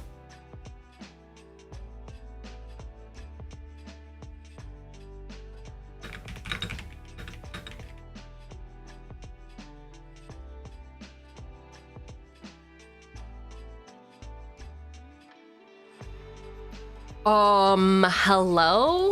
Is she a baddie or is she a baddie? What set is this from? Fifth Dawn? Greg Hildebrand, you've outdone yourself, sir. 4 red. Sorcery. Target opponent reveals their hand. You may copy an instant or sorcery card in it and play the copy without paying its mana cost. Why learn hundreds of spells when you can learn only one and use it to steal hundreds? Aha! I mean, she's got a point. Does she not have a point? Why put spells in my hand when I could just cast your spells? So, this is actually Brea before she becomes that. Is that true? It's a question, but I mean, Mirrodin Block was impressively horny. Corpo Spy, I love her. I love every piece of her, especially the flavor text. I think that she's a smart lady.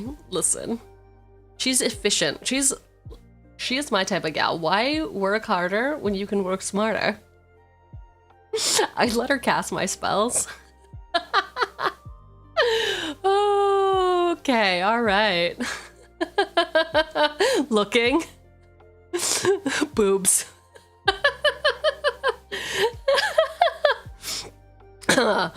Yeah, okay.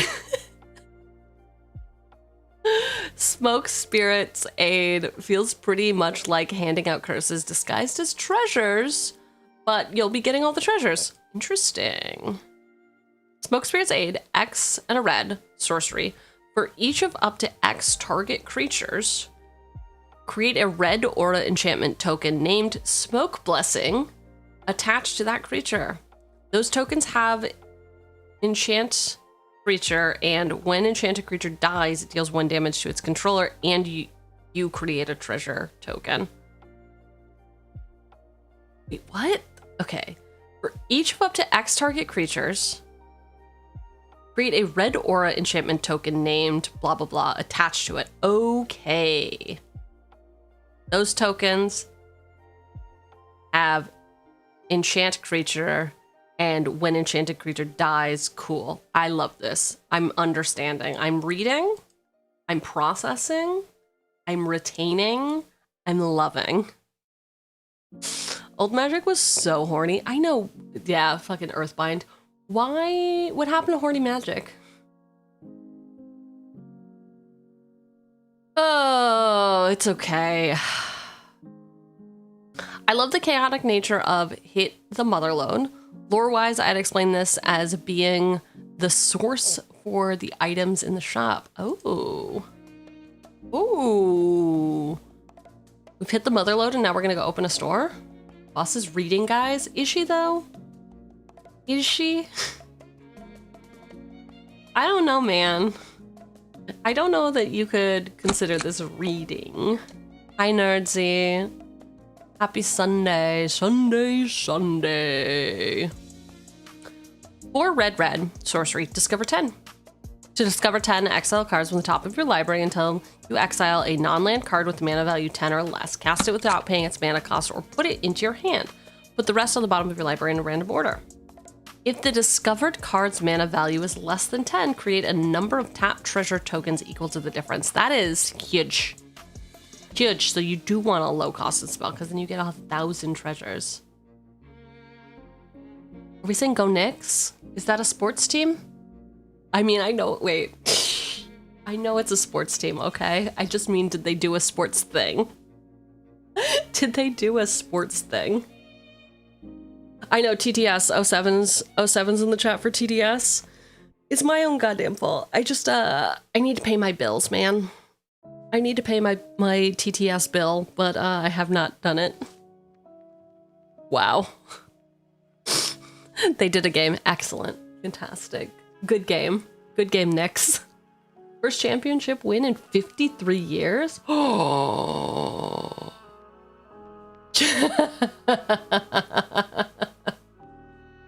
Yeah.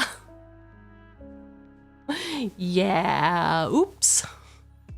Anyway, Hit the Mother Load is in. Cursed Recording. 2 and 2 red for this artifact. Whenever you cast an instant or sorcery spell, put a time counter on Cursed Recording. Then, if there are 7 or more time counters on it, remove those counters and it deals 20 damage to you. Tap. When you next cast an instant or sorcery spell, this turn copy that spell. You may choose new targets for the copy. Okay, wait. I was gonna say we can't do this because we're not running instants and sorceries. However, that's good. We shouldn't be running instants or sorceries because we get time counters. So what is the one instant or sorcery we're trying to double cast with this, I wonder? Do we have the payoff? I guess it's the thing. It's this thing. It's the thing that literally we just added. Oh, well. Reversal of Fortunes. We're trying to double cast boobs. I mean, there are 2 of them. Are we trying to double cast these double Ds? Oh my god, I hate myself. I'm sorry. Oops. Oops. It's not as funny when you can't see what I'm looking at. Oh, copy Hit the Mother Load. Yeah, we actually might, now that I'm looking at this, we are running quite a few sorceries.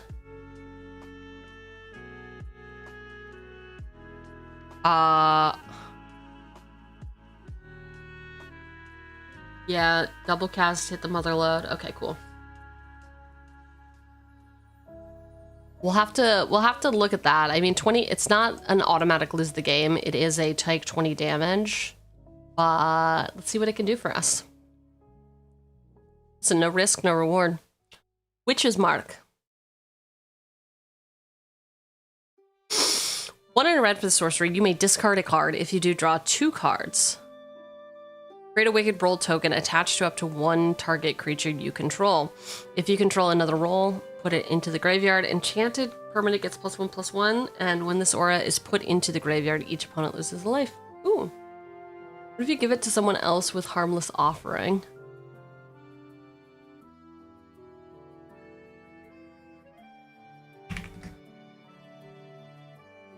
Two and a red for the sorcery. Target opponent gains control of target permanent you control. I love where your head is at, and I worship the ground you walk on. This is perfect. This is... Flavor-wise, it's great. Kitten-wise, it is great. Spice-wise, also great. It's got such an adorable face. Don't even look at the fucking tail. Who's trying to get that cat secret lair tomorrow? Who among us?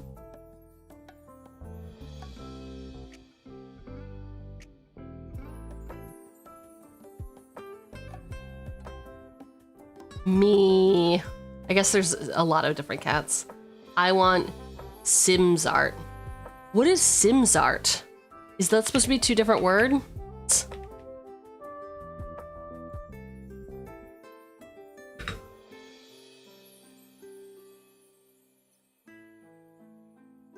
Nope. The artist.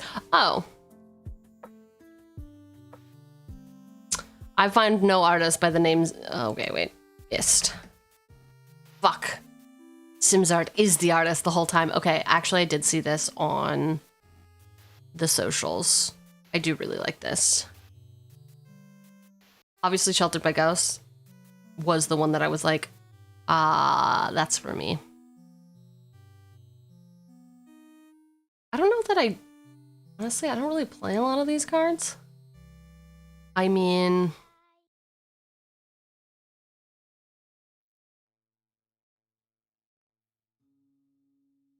I don't really play a lot of these.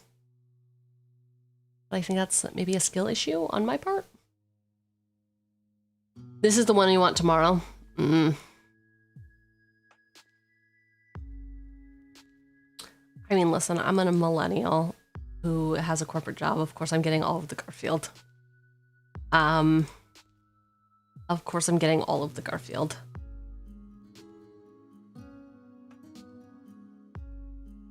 The goal of every shop is to make money, right?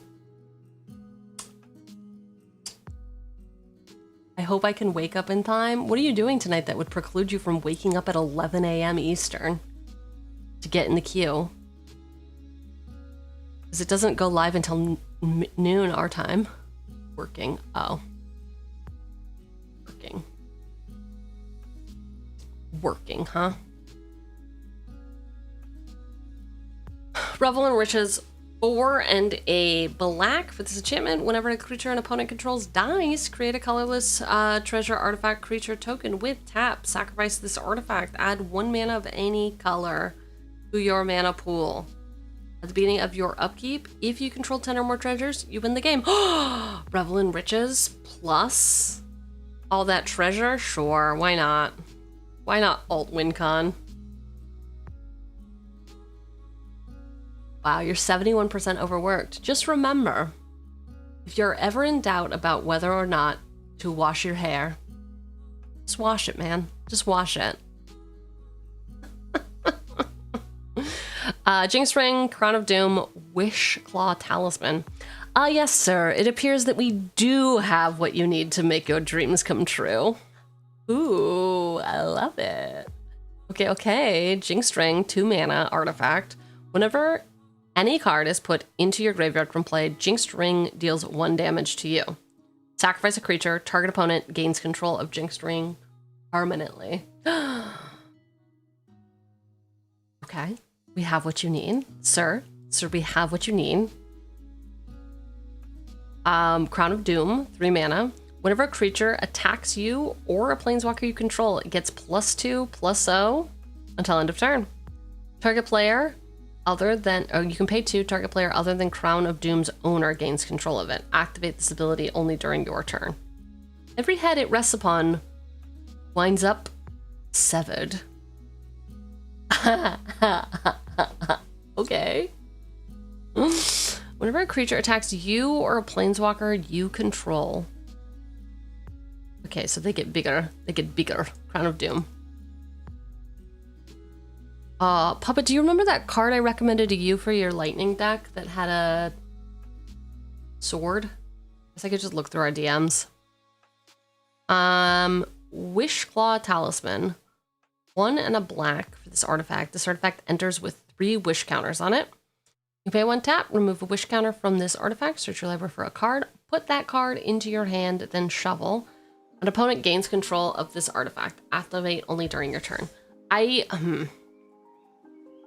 like Wish Claw Talisman for flavor reasons. I don't love tutoring, but we already have a tutor in here, so you know. What is that fucking card I recommended?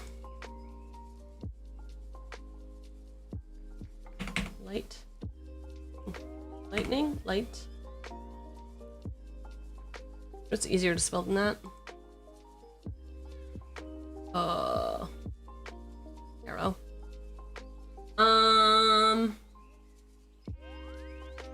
There we go. It's called Impending Doom.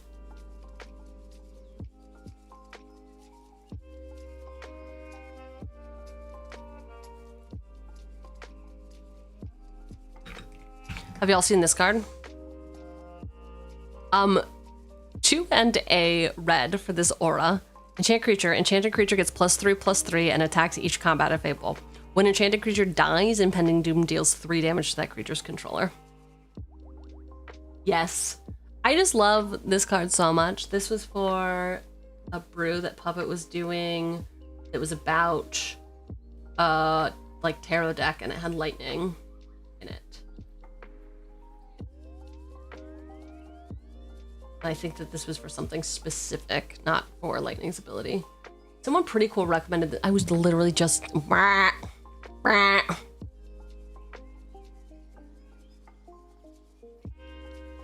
I like this card. I like the art. I like feast for your Feast, for your next meal may be your last. Ain't it the truth?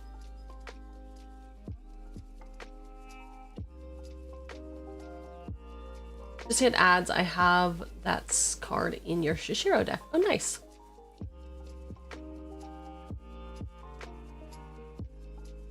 For no reason. For fun. For joy. For the experience of it. Harriet's Tempting Apple. Pre-release is Friday.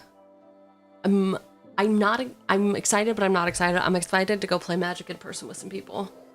I'm not terribly thrilled with the set, but I don't hate it. I'm just excited to get out there and play with people. Harriet's Tempting Apple 4. This food, the Marvel set. Yeah. 4 for this legendary artifact, food. When Harriet's Tempting Apple enters the battlefield, gain control of target creature until end of turn. Untap that creature, it gains haste until end of turn. Pay 2, tap. Sacrifice Harriet's Tempting Apple, you gain 3 life. You can pay 2, tap. Sack it, target opponent loses 3 life. I love it. Take a bite of my apple. Come over to here. Take a bite of my apple. Lock Treasure Hunter. He is one of your suppliers.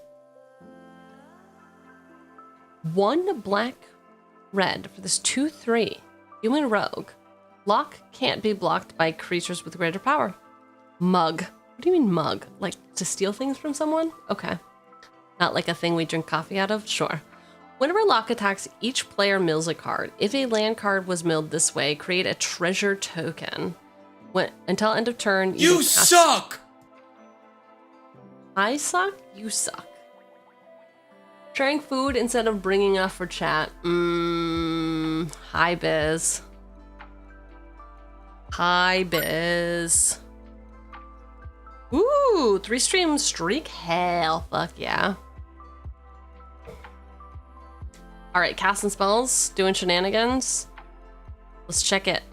Oh, why have I feel like, oh, you know why I haven't seen this card played ever? It's because we don't do theft. Are we getting Taco Bell again? No, we're not getting Taco Bell. How dare you? Hey, Harmless Offering, cool. We got that in. Enchanter's Bane. Also, hi, Red, how are you doing? Enchanter's Bane is the idea that you kind of sort of want to not be cursed yourself as a ward. Ashiok's Reaper and Wicked Visitor keeps visiting the shop for some reason, almost like the shop is cursed or something. Okay. I mean, I could get Taco Bell. You can't get Taco Bell. No Taco Bells. No tacos for anyone, okay? You haven't earned them. Actually, I could kill for a Choco Taco. Why don't they have Choco Tacos in this lifetime? And I don't want to hear that they do, okay?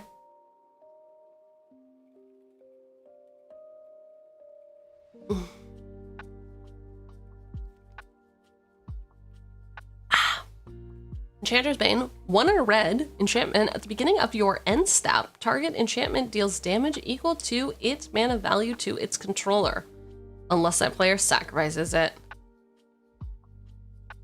Target enchantment deals damage equal to its mana value to its controller.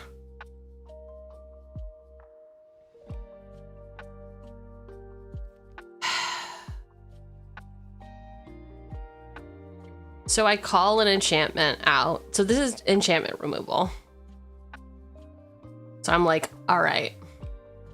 Never had a taco at all, or just a Choco Taco? You have never had a Taco Taco? I highly recommend having a taco. If it doesn't matter what kind, you could have a bean taco. That's fine. Hello, Drew. Hello! How's your day going? I want to say Sunday, but in other parts of the world, it's already Monday. At all? Oh, it's an experience. In high school, my friend started dating this guy that I oddly went to kindergarten with. And I was like, hi. We haven't seen each other since we were like, however old you are in kindergarten. Weird. Hi. And they came over and we ordered burritos and he was like, I've never had a burrito. And we were like 16 at this point. I was like, what do you mean? We live in California. What do you mean you've never had a burrito before? And he was like, I just haven't had one. And we ordered him a burrito and we all sat around the table watching him eat it. I'm sure it was the most uncomfortable thing ever to have a bunch of girls watching you eat. And just being like, so what do you think?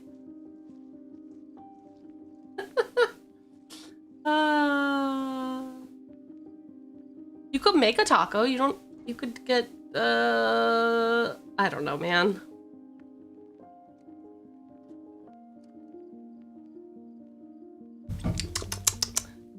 Tacos are one of the few great things in life.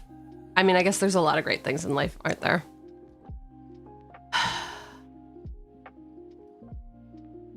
Let's try it. Well, I imagine, yes, if you haven't had a taco, I imagine you would not have had a burrito either. Burritos are really filling. Tacos are really delicious. And you have to eat. Oh my God. Okay, so Taco Tuesday. There was a spot in town that does dollar tacos on Taco Tuesday, and they have the best tacos. Man, maybe I should start going to Taco Tuesday again. This place also has the best nachos. God, I haven't been there forever. I have to go there. You introduced him to the life of plateless food, and now he has to eat all of the stuff in one convenient wrap. Ooh, dude, plateless food? Hell yeah. Maybe I'll do Mexican tonight. What do I usually eat? So...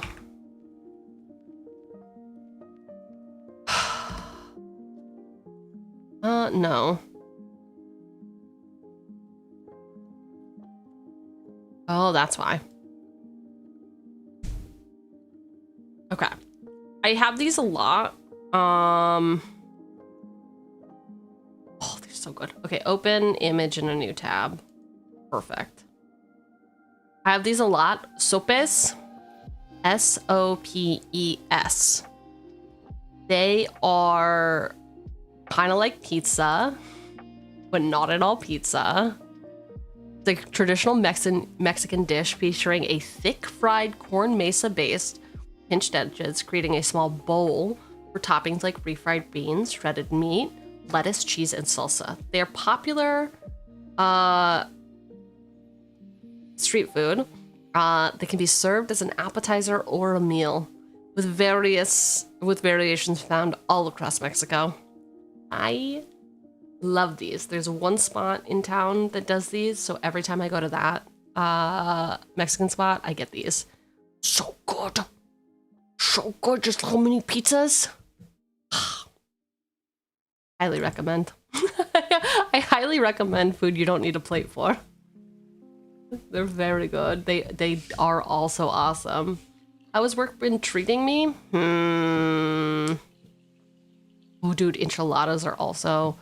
Ugh, enchiladas require a plate, though. They're very messy foods. Work? I don't know.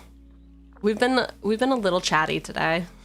People keep being like, but what about the cards, man? What about the cards? I'm like, true. You know what?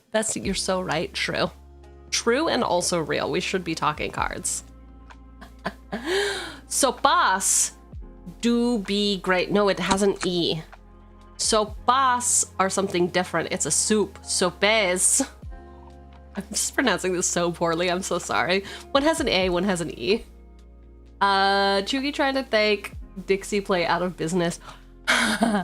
You're right. I mean, you're not wrong. You are indeed correct. Enchiladas taste so good. Who's with me? Wait, no, that does not say enchiladas. That says something else. Something else that my dumbass doesn't know how to read. I've never had those. What are they? No. Flip-flops. This says flip-flops. Flip-flops.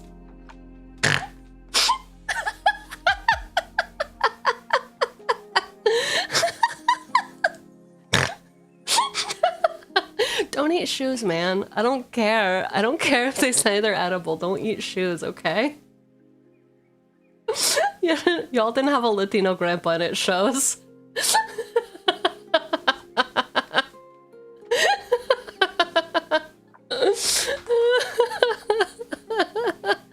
True. True, it really does show, doesn't it? Oh, all right. Ashiok's Reaper will get me out of this for sure. 3 and a black, 3/3 Nightmare. Whenever an enchantment you control is put into a graveyard from the battlefield, draw a card. Neva's dreams were haunted by memories of the invasion. Oil black tendrils grasping at her throat, or grasping at her through the mist.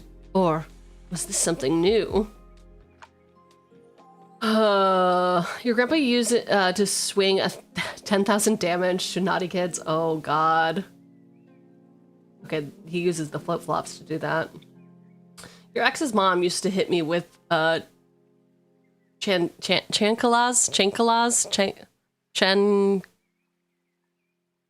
It's like chance but la. Chancellor. No, it's wrong. I know. Listen, I'm gonna back away, okay? I'm gonna back away. Which is crazy because I was such a good person and her daughter was a hellion. Ooh. What do you mean her daughter? Oh, your ex's mom. I understand. Wait, you let your ex's mom hit you? Interesting. Interesting. Chonkola. Chonkula. Koalas. This is not... Listen. Hi, Scorpion. AKA not toxic. Listen, if you have to specify that you're not toxic, I think that we know what's happening. You almost got it. It's fine. Chankla. That doesn't... that doesn't sound right. I don't... You try to stop a Latina matriarch, I would never do that. She is my queen, and we will worship her. I guess she can do whatever she wants. I'm not doing this anymore. We're not doing this. My name was taken. I needed something decent. Fair. Hi, Primo. Whenever enchantment you control is put into a graveyard from the battlefield, draw a card. Good, that's what we want. Are we having enchantment removal? What's up? Where's our enchantment removal at? Wicked Visitor we got in, which is great. And our cat, we need... Oh, do we need 2 cats? We have Displacer Kitten and also Warehouse Tabby. Oh, this poor little guy. Look at him. All of his friends.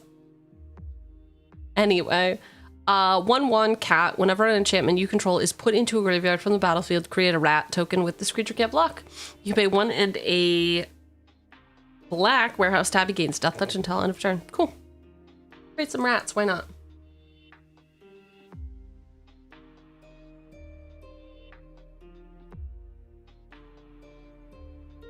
Now I want to change it. It's a pain to do. I mean, I hear you.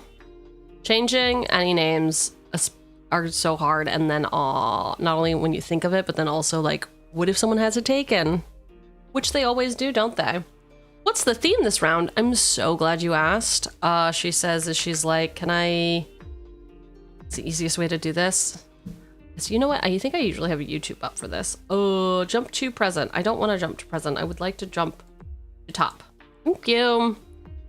All right. We're doing Lynde, Cheerful Tormentor. So Lynde's whole deal, she's a 2/4 with Death Touch, Grixis. Whenever a curse is put into your graveyard from the battlefield, return it to the battlefield attached to you at the beginning of the next end step. At the beginning of your upkeep, you may attach a curse attached to you to one of your opponents. If you do, draw 2 cards. So we're doing curses. But the vibe of this is... this week's brew is Lynde, Cheerful Tormentor. She's a scrappy entrepreneur who just wants to sell you all this cool upcycled retro stuff that she fished out of a dumpster. Would you or someone you love totally want to provide a home to this cute cute doll? Only $300 on my Etsy shop. Act fast. The build for this deck is going to be around cards that we have cut from previous decks, so keep that in mind for this deck direction. Conceited Witch, Geyadrone Dihada, Involuntary Employment, and Displacer Kitten.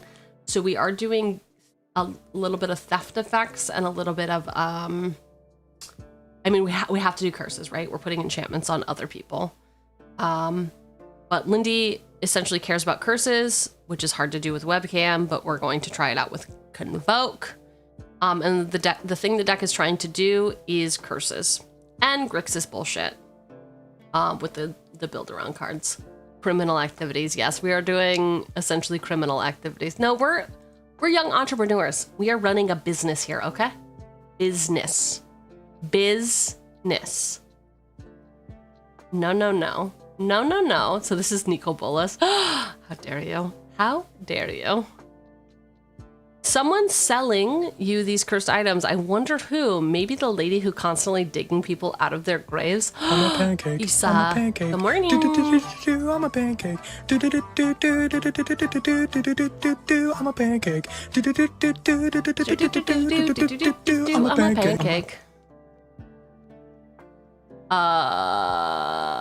What do you want, Cheugy? I'm business. Oh my god. Grixis is the only control shell I respect because it's evil.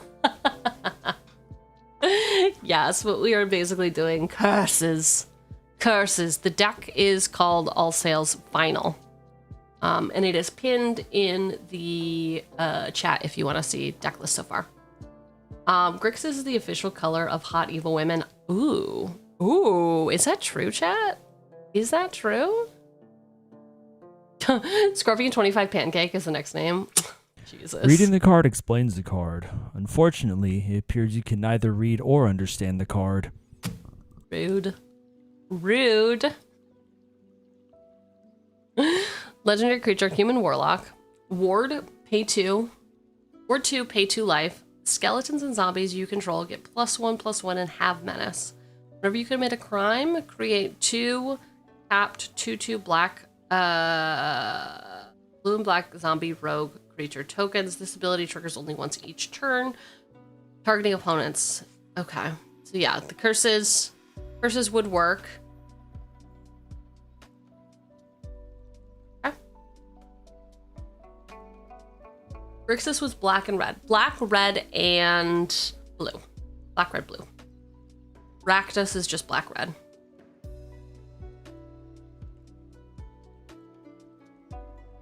3 misplays already today? We don't need to talk about it.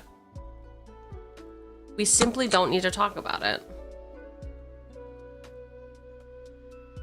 I think the first 2 were one was for reading, one was for making oh. I made a pride joke. We don't need to talk about it. Grievous Wound. Oh, Grievous Wound and Curse Artifact. Some decide to defy the deal. There were consequences.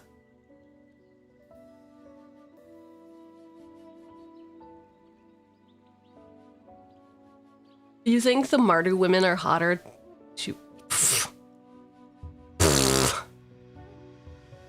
What do you mean? What do you mean Mardu women hotter? They're just like, they're...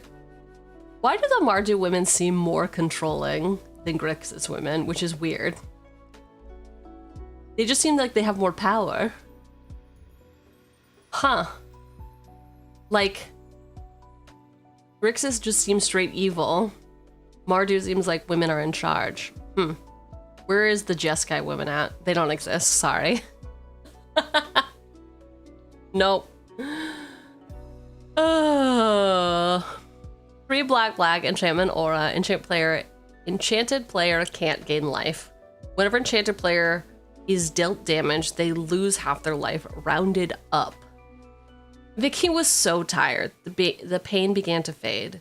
You were so brave, said her grandmother's voice said from somewhere far away. It's time to rest now. I don't really love... Oh, this looks good. I don't love this style of card. Like,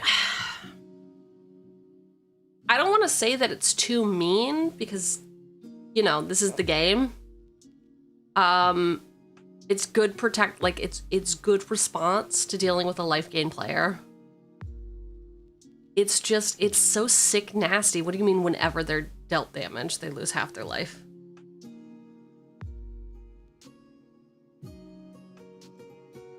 Oh, the person whose name is not toxic loves this card. Methinks you doth protest too much. You don't think it's too mean?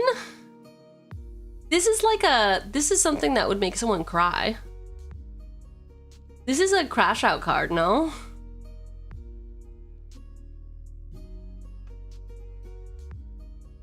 It's brutal. Grievous wound and then what? Wound reflection as well? Isn't that what's wound reflection? Wound. These are cards that I just like don't play usually based on principle. Wound reflection, 5 and a black enchantment. At the beginning of each end step, each opponent loses life equal to the life they lost this turn. This is not what I was thinking of. What's the other reflection card? It either has the word wound or reflection in it. Mirror reflection? God, what's the reflection shows who I am.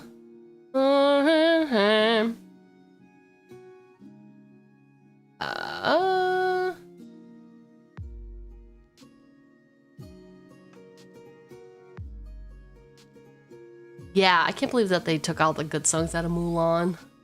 Mulan deck win.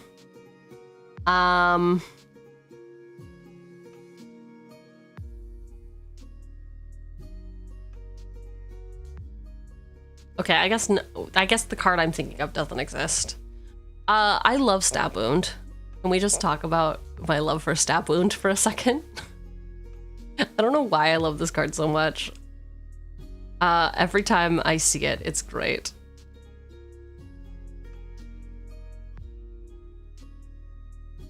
All right.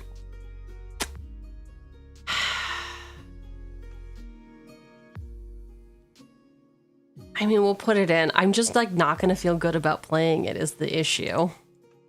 But you know what? This is the Cheugy Uncomfy deck. Cursed Artifact. 2 and 2 black for this artifact. During their upkeep, controller of target artifact may choose to bury target artifact. If controller chooses not to bury target artifact, cursed artifact does 2 damage to them. What? At the beginning of the upkeep of enchanted artifact's controller, this aura deals 2 damage to that player unless they sacrifice that artifact. At the beginning of upkeep of enchanted artifact's controller. This aura. Okay, so you're enchanting an artifact. I understand now. I understand. You're sacrificing it. Okay. I'm enchanting your artifact. I'm enchanting your soul ring, and it's going to keep dealing 2 damage to you unless you sack it. Cool. It is on theme. It is very on theme. We like it because it's on theme. It's expensive. Do you like Magic the Gathering? How dare you? Just because I said I didn't want to play a single card, you're asking if I even like the game? How dare you? I like it. What do you mean? Why does a corporate overlord care about being nice? There's an opposite. Okay, I don't need to be nice. I don't need to be nice, but does it make for interesting? Okay, I guess here's the deal. Does it make for interesting balancing games? Or does this make for really asymmetrical, lopsided games where one person is now like significantly behind, so nobody touches them and they can't really interact in the game in a meaningful way anymore? I guess like when I say mean, I think I just mean lopsided. Help. Oh, it's cold. Like anything that like cucks one of the players is something that I'm like, is this fun? Like, who is this fun for? Is it fun for the other 3 players at the table? Egg time. Bold. They are interesting. Like, how would you get out of this? It's like an escape room, isn't it? Sickos.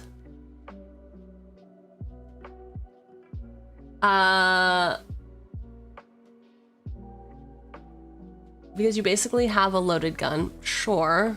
Fun fact, that card trigger, for every instance, I can dream like Fiery Inscription and BB trigger, and the same thing. It's like 75% of a player's life. I mean, yeah, like get pinged for 1. Is it just combat damage? Whenever enchant players dealt damage of any kind, dude. So yeah, ping 1, take 20. Ping 1, take 10. Ping 1, take 5. Ping 1, like 3 separate Judith pings with Grievous Wound. Maybe that's why I have such a bias towards it, because it was originally recommended for my Judith deck. I might have even playtested it with Judith. I think that that's the PTSD I got. Oh, it's all coming. This is like therapy. Thank you, everyone. The 40-cent card, by the way. We're not talking price, man. The price does not influence the playability of it. Just admit it, boss. You don't want to do math? Fuck you. You know I never do math. I always make you do it. So what do you mean? Oh my god, could you imagine if price equaled power? Soul Ring? $1 million now. That's $400 an hour. Dude, my therapist said she was gonna stop charging me. I was like, you can't do that. I don't care how much fun we have together. You're not allowed to not charge me for therapy. Congratulations on your stream streak, Cloud. Also Brando. Also Monday. I think we're caught up now. I think we're caught up. Perhaps.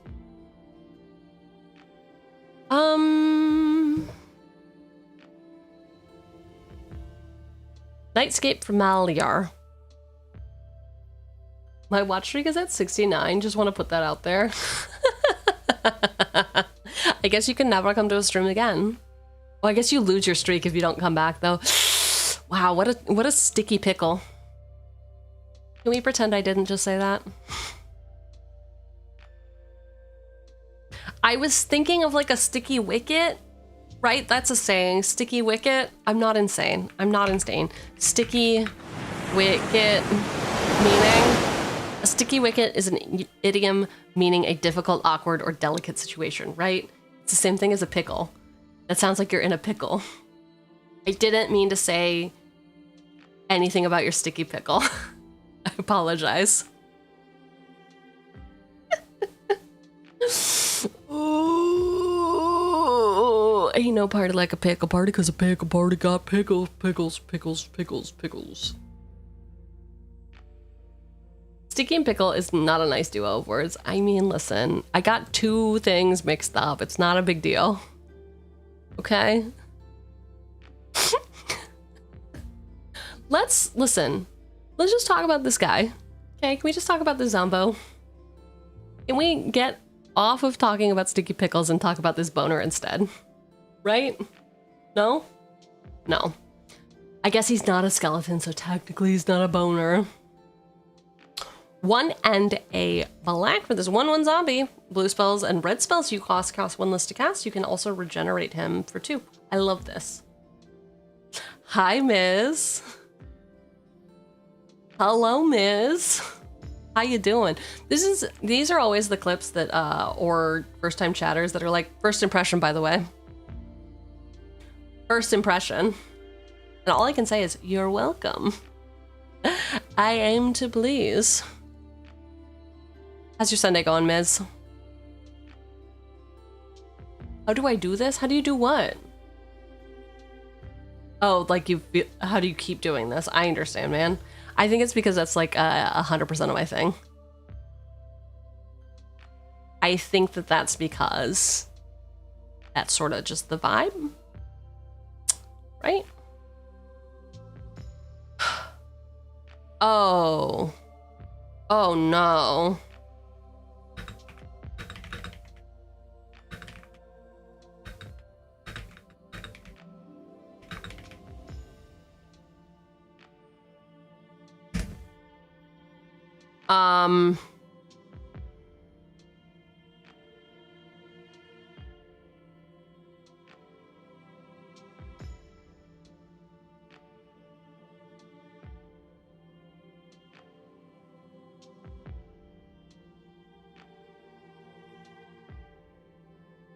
Loot Dispute. 4 mana enchantment. When Loot Dispute enters the battlefield, you take the initiative and create a treasure. I love treasure. I had a great morning. Then did like 1/4 of the day's worth of painting. Now I'm here. Dude, that's good. Net neutral. Net neutral.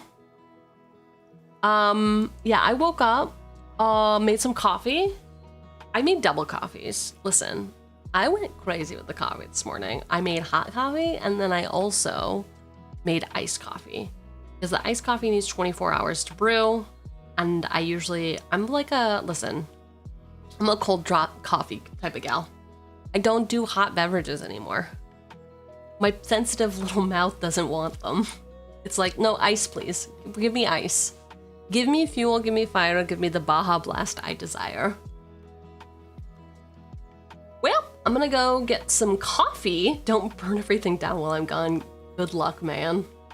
You're eating Moose Tracks ice cream right now because it's hot as fuck outside. Dude. Moose Tracks is the one with like, the bits of chocolate filled with caramel, right? Or caramel, depending on your region. It's like a skill issue. Bruh. Whatever. Loot Dispute enters the battlefield. You take the initiative and create a treasure. Whenever you attack the player who has the initiative, create a treasure. This is a puppet hate card, isn't it? This is a I hate puppet card. Loud Ruckus. Whenever you complete a dungeon, create a dragon. Dang. You only have 16 cups of decaf, so I'm not wired. Decaf, like, has a bit of caffeine in it, right? Like, it's mostly... Yeah, I don't really drink hot coffee. I had warm coffee today, and I actually used the mug that Bread got me on Throne that said "Life is Pain." It's a really good coffee mug. Throne... The Throne Zone? Not as cool as the Bone Zone, but also pretty freaking cool. This one.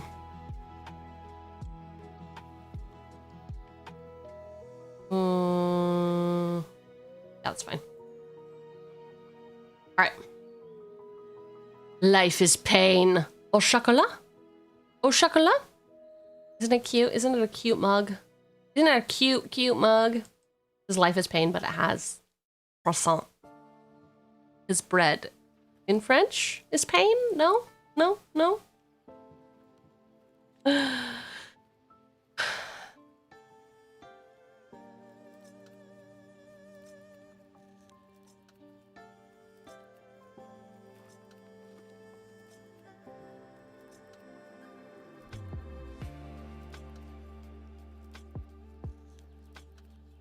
Tormon the Desecrator.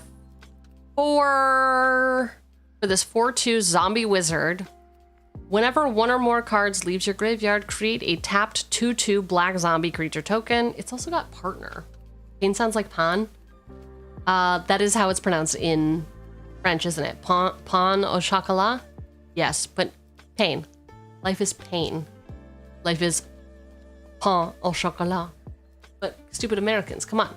Just let me be a stupid American who doesn't know how to say things. Did we not remember the grandfather conversation? And yes, I did just say grandfather, because that is how I speak, like an idiot. 4 mana, 4/2 zombie. Whenever one or more cards leave your graveyard, create a zombie. Okay, we like this guy because we are having enchantments enter the graveyard and then come back out of the graveyard. Life. Wait a minute, what do you mean bread makes you fat? Classic Scott Pilgrim reference.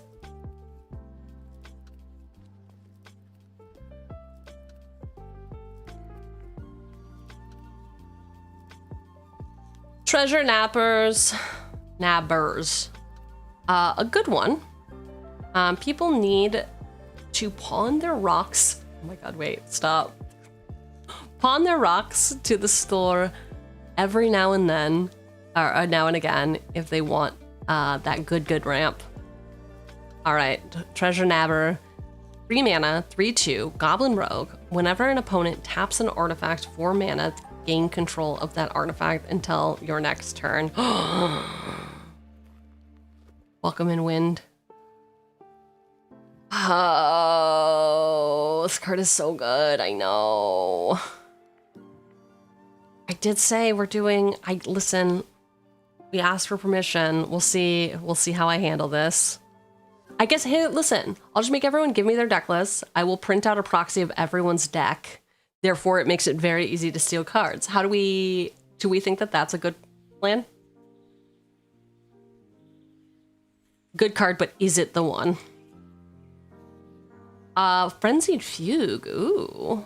3 and a red for this aura. Enchant permanent. When Frenzied Fugue enters the battlefield or at the beginning of your upkeep, gain control of enchanted permanent until end of turn. Untap that permanent. It gains haste until end of turn. Forever after, she lived in fear of the madness reclaiming her. Just use infinite tokens? No, I'm printing out every single person's deck list. And that's how I'm going to manage stealing things. It's a really sane and rational way to handle this problem, okay?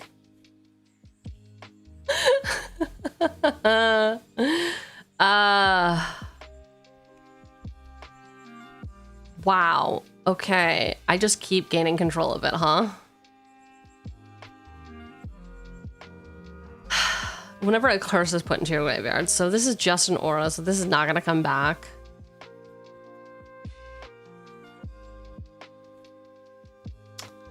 I don't know. I like Frenzied Fugue. Very healthy. Very sane, very healthy. What is this Merchant of the Veil about? Why is he so unhappy? Why is he pointing at me? Why is he so unhappy? Is this David Gallet? Is this you? Oh, I like this other art too, but I really like this art. Anyway, Merchant of the Veil, 3 mana, 2/3. He does have a haggle. You may discard a card if you do draw a card. Dude, okay, yeah. I mean, this is just theme. This is just flavor. Merchant of the Veil looks like the freaking Undertaker. Like from wrestling? Or from your local cemetery? Which one? Okay. The first. I understand now, yes. Oh.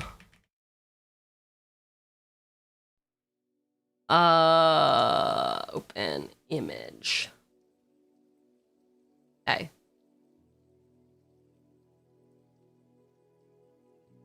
Why is it doing this? Whatever. You're not wrong. Are we seeing it? Are we seeing the vision? Whoa.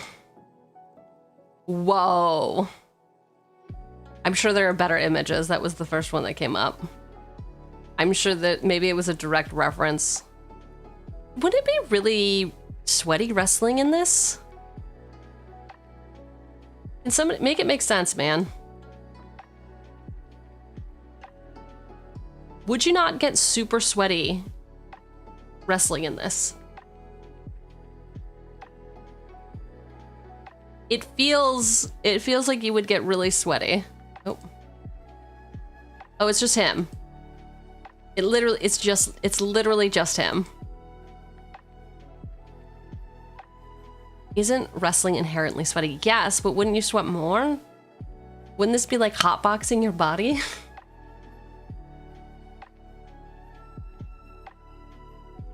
All right, Merchant of the Veil, you're in. Mr. Undertaker. I think that's the point. You're the point. Rude. Me torture, okay? We did put this Possessed Sorceress in. Hear me out on the second two. Lynde's curses, when they go to the graveyard, They leave the graveyard and return attached to you. So a few cards that support leaving the graveyard would be a nice treat. No, that was his gear to the ring. That's not accurate. I mean, I guess I don't... Listen, you would know... Listen, you would know more than me. I did do a brief perusing on Google Images, and it looked like he wore it the whole time.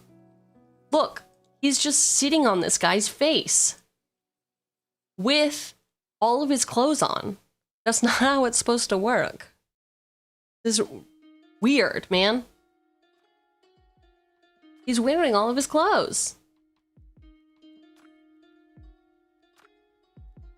Anyway, anyone ever hotbox cars, etc. as a kid and look back at how stupid that was? Don't comment. I've never looked back and thought it was stupid. Tongue out, sitting on a dude's face. Yeah, dude, is that not the pose? That's the face of a man having fun. You're not wrong.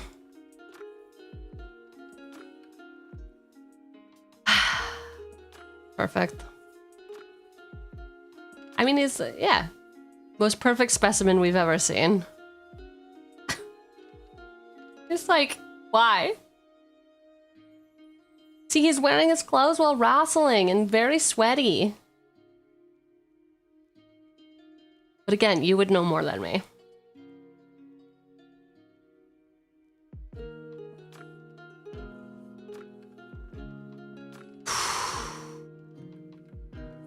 All right. Desecrated Tomb. Hello, Leon.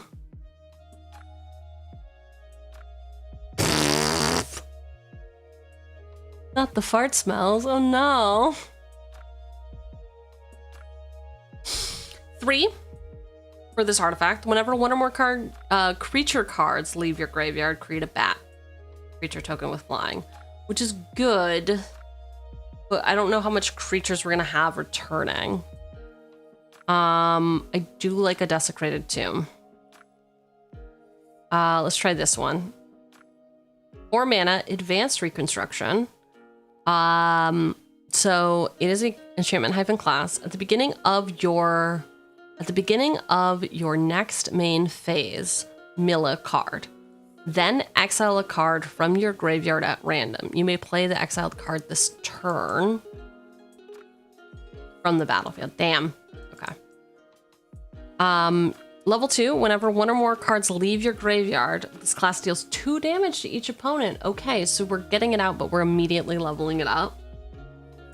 Level 3, spells you cast from anywhere other than your hand cost 2 less to cast. Okay, so we're really just getting this for its level 2 ability of damage. Is the damage worth it for 6 mana? Recurring damage, every time something leaves our graveyard. I don't think it is. Like, where's our enchantment removal? Right? Like, we still don't have the thing that's like remove a curse or remove, destroy target enchantment, destroy all enchantments. Oh, D. Why is that a D? Oh. I don't know. It doesn't need the brackets for that. Enchant. Green, white. This is not gonna work. This is not a beneficial way to look at this. You know what is? This. This will filter it by our colors. We only got Navandrel's Disc, huh? 4 mana, Navandrel's Disc enters the battlefield tapped. You can destroy all artifacts, creatures, and enchantments. Feels good for a cursed object. Feels pretty good, in my opinion. It is a hard ass for 6 mana.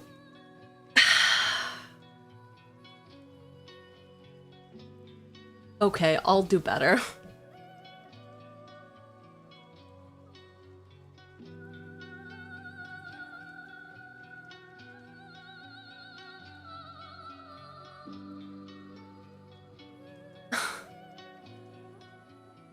It was in response to your fart destroyed my ear.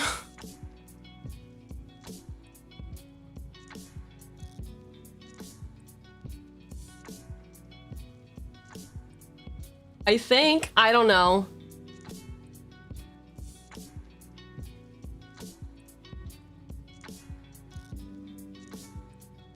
Okay, so you found out about Cheugy from Jank Mats because your LGS is getting their mats, and I was wondering if you had any sleeves to go with your mats. I was looking at getting some for your Tomboys deck.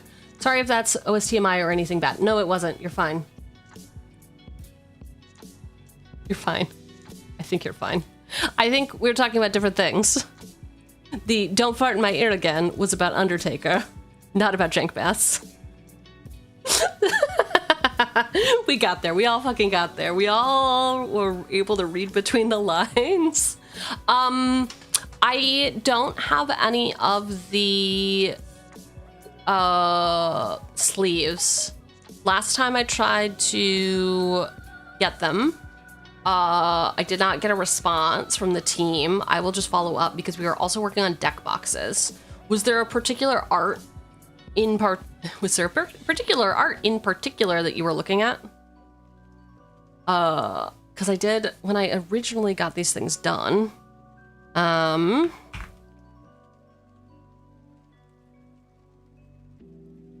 This one. When I originally got all this art done, I was like, except the meme art, I guess. I was like, make sure that we can crop it in a way that it'll work for the aspect ratio of the of a sleeve. God, I'm so not doing great with the words right now. Anyway, card sleeves are a job application on the back. I love that. That's really good. Unfortunately, the feet art can't be monetized. Feet boxes. What? You don't need feet boxes. Hello, how's the brew going? It's going well, as you can tell. We're not getting distracted at all. We're not getting distracted at all, okay? Welcome in. If you are curious about the brew, we are brewing Lynde Cheerful Tormentor today. She is a 2/4 Death Toucher, and we're trying to do a curse build, but also a theft build based on a couple cards I keep cutting from other decks. So Dihada, Involuntary Employment, and then Displacer Kitten does not really go with the theme, mechanics-wise, but I also keep cutting that card. So basically, we're running a store for curses, so that is also the vibe. It's like, it's all vibes. We absolutely need feet boxes. What do you mean? Oh my god. Oh my god.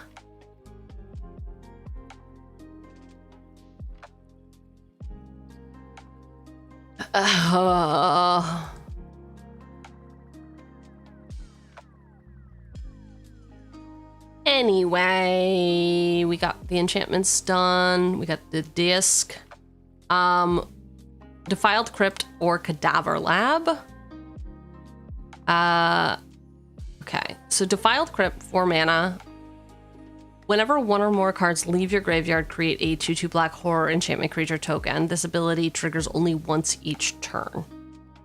So this is the problem with the Navandrel's Disc thing, is it'll destroy everything, including the stuff that would make me the things. Cadaver Lab, 1. Whenever you unlock this door, return target creature card from your graveyard to your hand. This is 2 cards on 1 card, yeah. This is called a room. It's something that they put out in this particular set. And so yeah, it has 2 sides of the card that you can play one side, and then you can later unlock the other side by playing its mana ability, paying for it. I like the dual cards, like the Ravnica ones.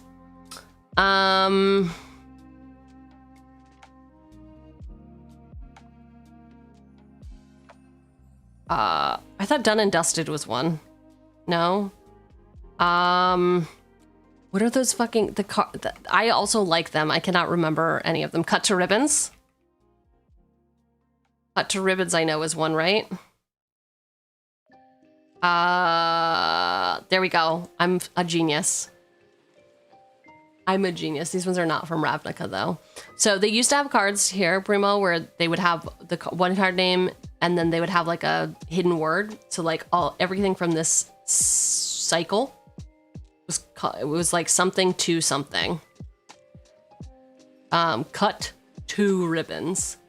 And these ones you could only play one or the other. This feels oddly illegal. I don't know Magic, sadly. Yeah, so this one, because it's a sorcery type card, and the rules say that you could only play one half or the other half. What are some of the other ones? Did anyone? No one shouted anyone out.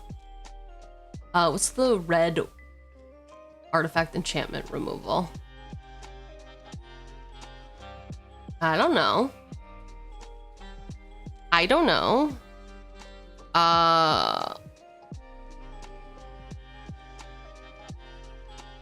O-tag removal. Is removal an O-tag? It is. So then we go Oracle text, artifact. A braid? Are you thinking of a braid? Oh, Wax and Wane, dude. Okay, yes. Wax and Wane was hype. This was the actually let's do Wax. Because this one we can just easily scroll to the bottom. There you go. Wax and Wane. Look at how strong she is. I know how much you all love a strong mommy who does arm day. Wear and tear. Yeah, so there was a bunch of these.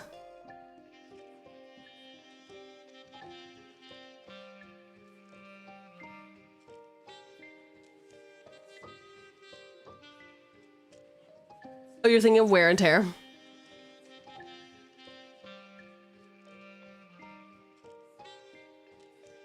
W does it come? Oh my god, so many. Okay, there's a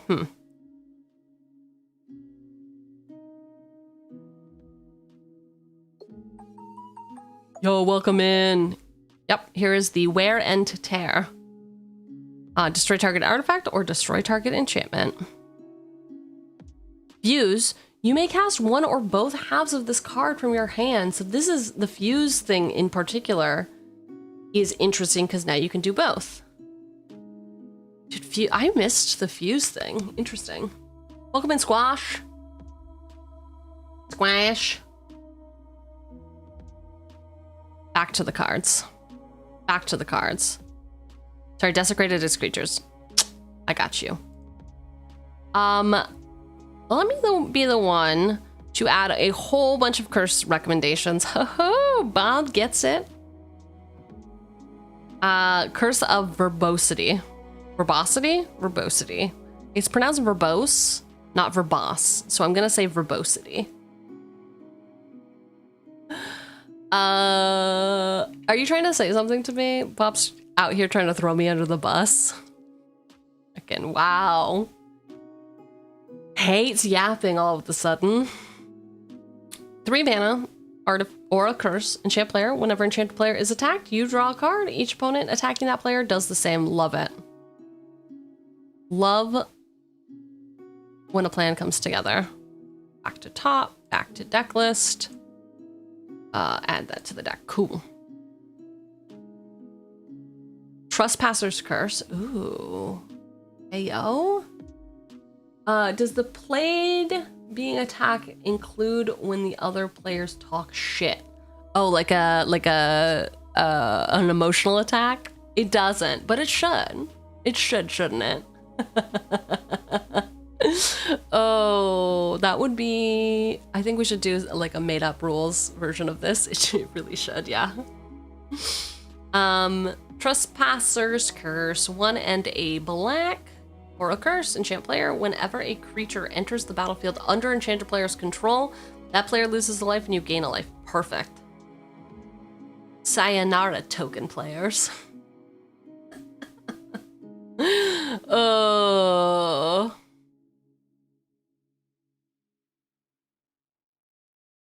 Trespasser's Curse can also be read as delete target token player. Yes. Yes, yes, yes. I see the vision. I do. 4 and a blue for Curse of Surveillance. Enchant player. At the beginning of enchanted player's upkeep, any number of target players other than that player, each draw cards equal to the number of curses attached to that player. Oh my god. Oh, too many. This art truly. The body horror in this is like making my skin crawl a little bit.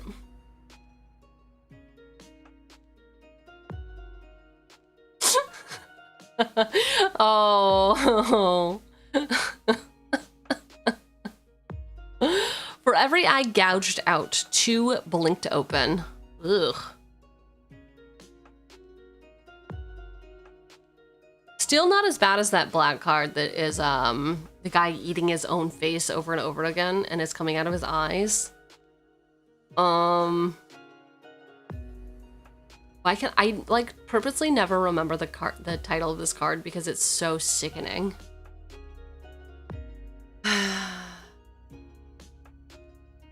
Anyway, Curse of Shaken Faith. 1 in a red. Enchant player, whenever enchanted player casts a spell other than the first spell they cast each turn or copies a spell, Curse of Shaken Faith deals 2 damage to them. Perfect. We are doing some... this is not considered stacks, is it? It's just burn? What type of effect is this? Even within the chapel's hallowed halls, the devil's laughter pierced his prayers. Whoa, this art is very cool now that I'm looking at it. And after the flavor text, so we are in a chapel. We've got stained glass, as many chapels do, but there are literally demons outside knocking. Tap, tap, tap.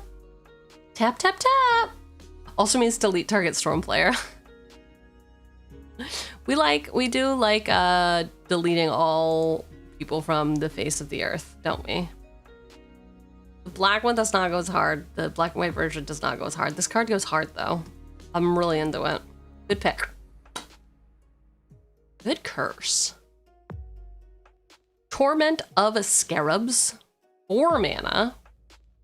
Enchant player. At the beginning of enchanted player's upkeep, that player loses 3 life unless they sacrifice a non-land permanent or discard a card.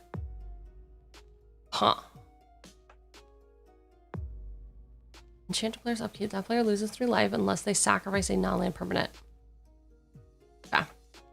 Cool, and then hopefully we'll get double upkeep triggers on them as well.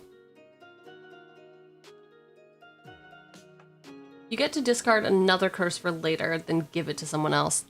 Mm-hmm. We did get Final Vengeance in. Which is great. Okay. Final Vengeance and or Tavern Scoundrel gets more curses back into the yard if you want to move them around.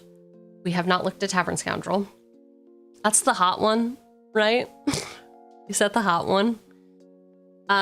Demon Fate's design lets you cast a curse for basically free per turn and also toss some into the yard. Estrid's Invocation is a creature that you can move around every turn. Crystal Chimes can get you back curses if you need to cast them, such as Displacer Kitten exists, or if someone runs a Graveyard Hate. Oh, okay. Let's check out. No,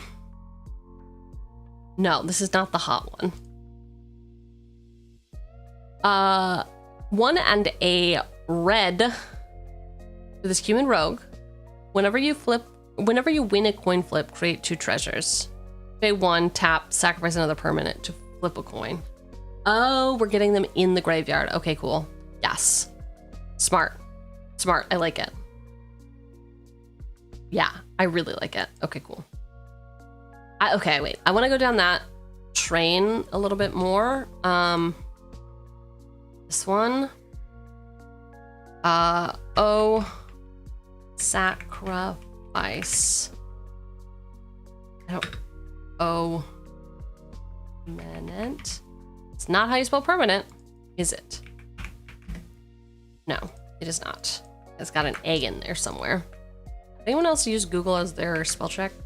No? Okay. Smart people. Each and every one of you, smart people. What do you mean? Oh, I also spelled sacrifice wrong.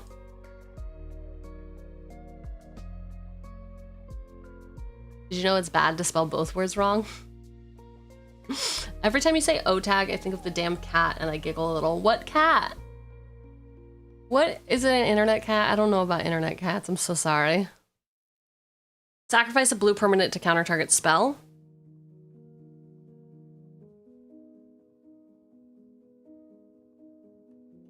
Do you have to pay 1 and sacrifice? Okay, interesting. Oh, it literally is that cat? Interesting. Oh, okay, all right. This damn cat. This damn cat. Not that damn cat.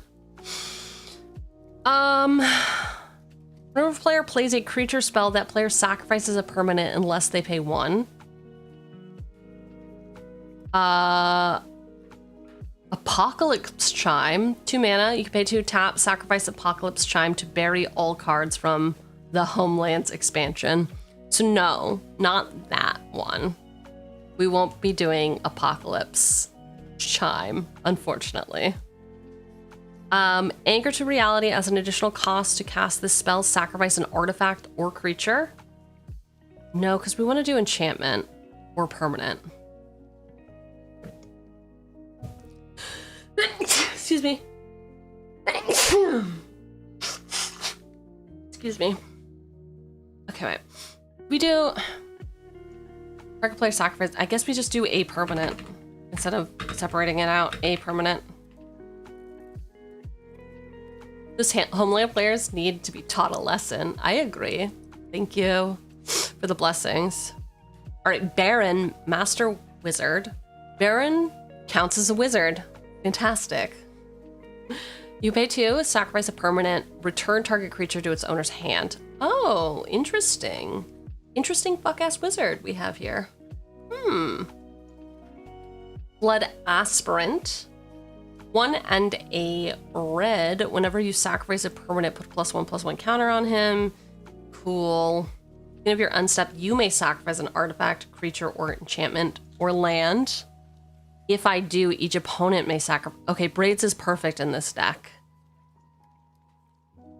Claw of Gix. You pay 1, sacrifice a permanent, you gain 1 life. I like the Claw of Gix for free. You just bought Braids Arisen Nightmare? Nice. Are you gonna do a deck with her as the lead, or are you gonna put her in a deck for your reanimator? Curse of the Cabal. Target player sacrifice half the permanents they control rounded down. Suspend 2 for 4. Beginning of each player's upkeep, if Curse of Cabal is suspended, that player may sacrifice a permanent. If they do, put 2 time counters on Curse of Cabal. Oh, okay, so this is a free sack outlet for me to continue to replay my curses, right? Target player sacrifices half the permanents they control rounded down. I don't care about that. What I care about is the suspend cost for 2. Beginning of each player's upkeep. If this is suspended, that player may sacrifice a permanent. If they do, put 2 time counters on this. So yeah, I'm just gonna put 1,000,000 time counters on this. And you can't interact with it in any way because it's suspended. That's kind of disgusting. Especially, do I have a payoff for every time something leaves the battlefield? I mean, leaves the graveyard. We'll see. I like it. Anyway. Hello, welcome in. First time here and alive. Oh, welcome. Let me catch you up on what you missed. I hate the beach. I don't know what tchotchke. No, tchotchkes is a real thing. What are the sandals called? I don't know how to. Somebody's grandpa used to hit them with sandals, and I couldn't pronounce it. Tchotchkelos. And now we're looking at cards. Yeah, exactly. Thank you, Al. Yup. Mm-hmm. Yup. Chachkalas. Chan Class. Fuck. Cheugy hates sand. It's coarse and it gets everywhere. I mean, do you love sand? Who loves sand? Sandworms, I guess? Is that the only thing that would love sand? I don't know. Sand is disgusting. Disgusting. It's fair. You mean like suspended cards that let you sacrifice permanents? Have you looked at Greater Gargadon? Oh, we have not come across Greater Gargadon, but maybe it'll come up as we continue to go down the list. Let me just actually put that in here. Greater.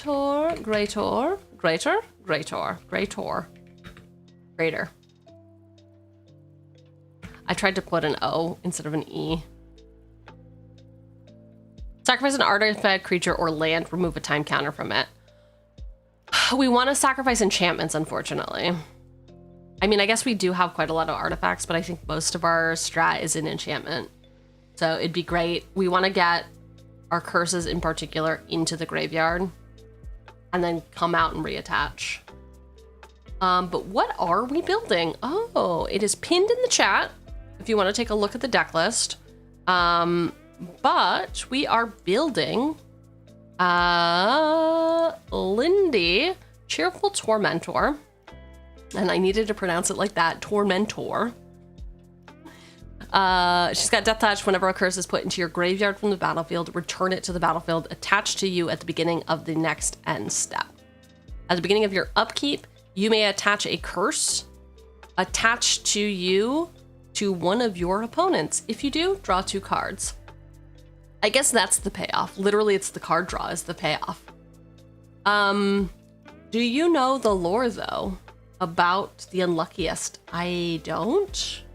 Are you going to regale us? I wish there was a lore finder here. Wait, did I just get trapped? Are you putting Dune things in here now? There is a dude in a lot of the curse cards. You see the doll there? Yeah, I was literally asking who this dude was earlier. I was like, who is he? It's got a red jacket and swoopy hair and a beardo. I don't know who that is. Oh, you heard sandworms. Okay, that's fine. He is called the Unluckiest and everyone hates him?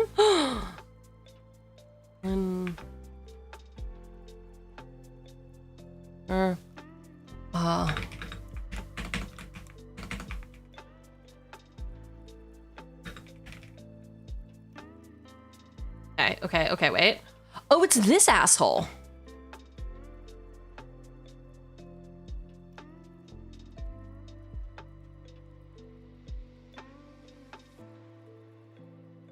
He's been on something before. Here we go.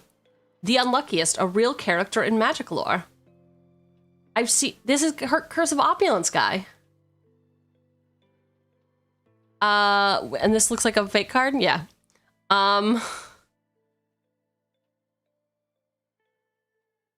Okay, all right. This is not going to tell me the story of the Unluckiest. But this is Curse of Opulence guy. And he's got a red jacket and swoopy hair, like I said the whole time. Damn. Curse of Disturbance, exactly. This one is fake. So the story, oh my god. Very cool. Thank you for that lore drop. The lore behind Lynde and the Unluckiest. Okay, well this is a fake story, so I don't believe you.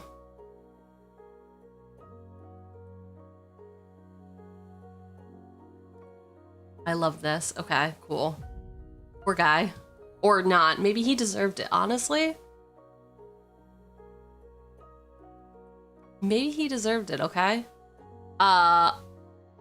Going back to sacrificing permanents. Drinker of Sorrow. Okay, wait. Dispersing Orb, 5 mana. You can pay 4 to sacrifice a permanent. Return target permanent to his owner's hand. No, it's too expensive, but I do like this. We're trying to find items for the shop.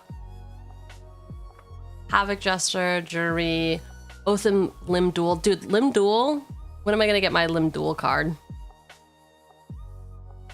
Maybe he's Lindy's ex. Ooh. Lich's Tomb. You don't lose the game for having 0 less life. Whenever you lose life, sacrifice a permanent for each 1 life lost. Huh.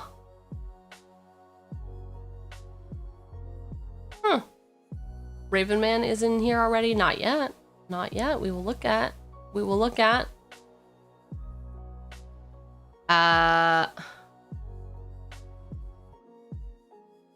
Okay, read the runes I really like. Draw X cards. For each card drawn this way, discard a card unless you sacrifice a permanent. I mean, we could get 1,000,000 cards.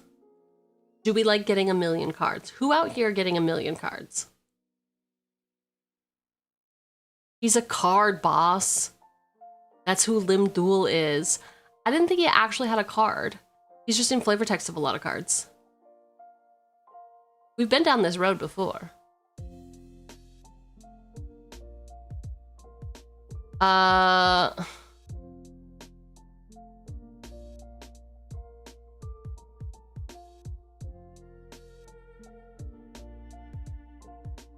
Bolrath's Curse, 1 and a blue, enchant creature. Enchanted creature cannot attack, block, or play any ability requiring an activation cost. That creature's controller may sacrifice a permanent to ignore this ability until end of turn. You can pay 2, return Bolrath's Curse to its owner's hand. Interesting.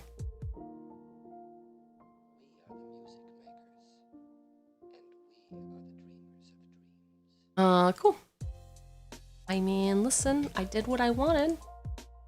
We're gonna get, Greater Gargadon will not work for us because it's mostly artifact stuff. Raven Man. Take me by the hand, Raven Man. No, he has 2 cards. Oh. Oh. Oh. Oh. Maybe I'm thinking of somebody else then? Maybe I'm thinking of somebody else? Man, he out here romancing whose neck? Shouldn't... If he's a necromancer, shouldn't he be a vampire?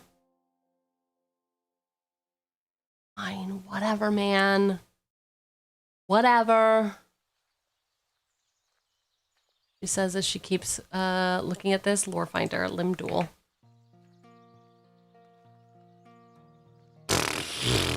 We're advancing. I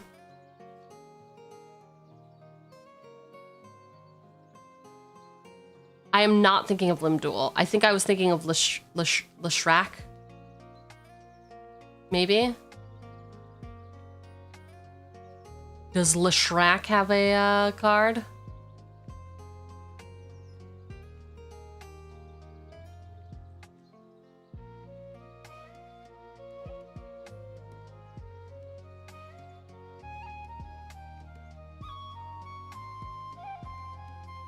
Okay, let me see.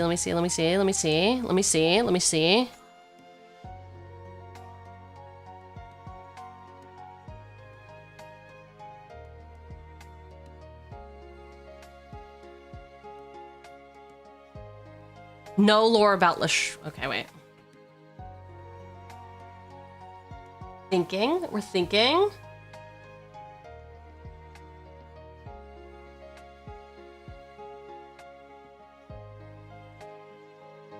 Yeah, it was this one. It was Leshrac. I saw Parting Thoughts. To spend your life seeking only to find regret upon achieving is the most delicious irony of all. And I was like, what's this guy's deal? I want him. Where is he? And then we looked for Nightwalker. Man. Anyway. Did we actually want to look at Raven Man for this deck, or were you just asking if I had Raven Man? Nightwalker? That's me at the moment. Oh, primo. In America, Nightwalker is slang for prostitute. So, is that really what you want to go with? Is that what you want to go with, sir? Slay. Bruh. Bruh. Oh. You're the one who mentioned Lim Dual Boss. I know. And then I went down. I know what I am. Oh my god. Be safe out there, primo. 1 and a black, 2/1, legendary creature, human wizard. At the beginning of each end step, if a player discarded a card, created a bird. And then you can make people discard cards. Okay, so not for this deck. I just mentioned Lim Dual. That's fine. Demon of Fate's Design. 6 mana, 6/6, demon, flying, trample. Once during each of your turns, you may cast an enchantment spell by paying life equal to its mana value rather than paying its mana. Interesting. You can pay 3, sacrifice another enchantment. Demon of Fate's Design gets +X/+O until end of turn, where X is the sacrificed enchantment's mana value. This is interesting. So this is really expensive, but it allows us to play a curse for free. Well, I guess we're paying life for the curse, right? But then what we're doing is we're equipping the curse, we're sacking the curse, we're getting the card draw at the end step. I like it. It's expensive. Can we pull it off? I don't know.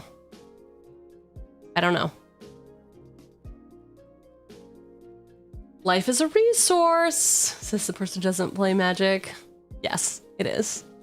It is. Wait, so what is this deck supposed to do? Play curses, sacrifice them, and then reattach them? Yes. So Lynde in particular, what we are trying to do is get curses and play curses, get curses into the graveyard. And then at the beginning of your upkeep, you may attach a curse attached to you, one of your opponents, if you do draw 2 cards. So get curses out, curse everyone, strategically sack the curses. Hopefully on their turn. Let's put into a graveyard for them, return it to them. Attach at the beginning. Yeah, so hopefully on their turn, but probably not, right? There's not too many instances that make you, well, okay, wait, let's see. But yes, that is essentially what we are trying to do, right? But also just like grixis stuff.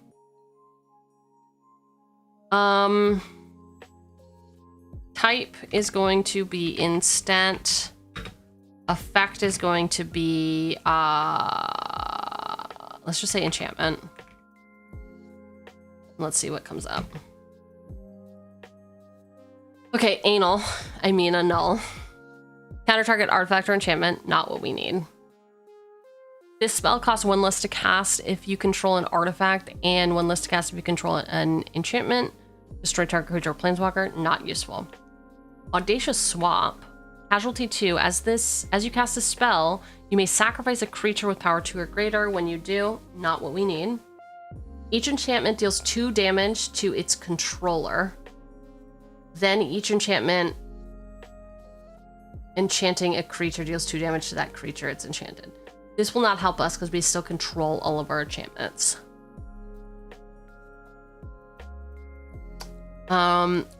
Betrayer's Bargain. As an additional cost to cast a spell, sacrifice a creature or enchantment, or pay 2. Betrayer's Bargain deals 5 damage to target creature. If that creature would die this turn, exile instead. I like Betrayer's Bargain. That feels good. Surprise Anal is definitely a counterspell. Wow, if that play was any better, I'd think a beginner made it. What do you mean big hands? How dare you? Debt to the Kami, 3 mana. Choose 1. Target opponent exiles a creature they control, or target opponent exiles an enchantment they control. Not what we need. Defabricate. Counter target, blah, blah, blah. Counter, nope. Deny the Divine, counter, nope. Early Winter, exile, nope. Nope. Destroy enchanted creature. Wait. Destroy enchanted creature or enchantment creature, okay. Final Flare. As an additional cost to cast a spell, sacrifice a creature or enchantment to deal 5 damage to target creature. Okay, this is the same thing that we just added, but for more mana. So this is redundancy, if we like that effect.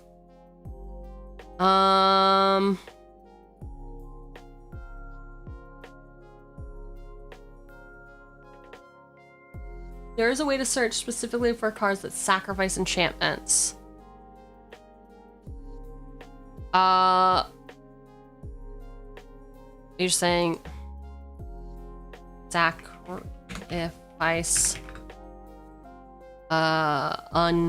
enchantment? Is that what you mean? Sacrifice a enchantment? Because we don't need to necessarily sacrifice it, but destroying it at instant speed is kind of more the vibe.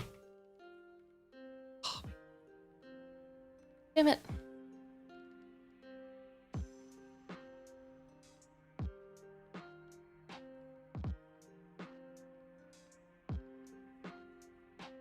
Sacrifice or destroy. There are tags. What are they?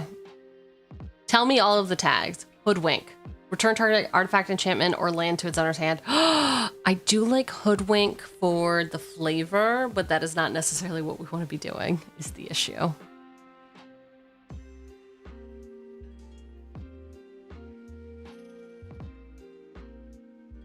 Hi, Maiden. How are you doing?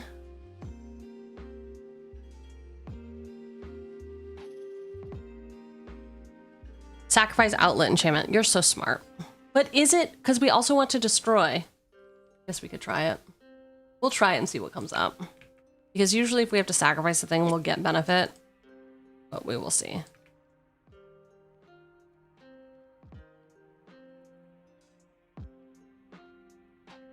That's a good number here. Thank you. Okay, bargain. You may sacrifice an artifact, enchantment, or token. Target creature gets -3/-3 until end of turn. If it was bargained, it gets -5/-5. Okay, so we can give something -5/-5. Handy grapple sort of works with our business. I went to a dairy bender.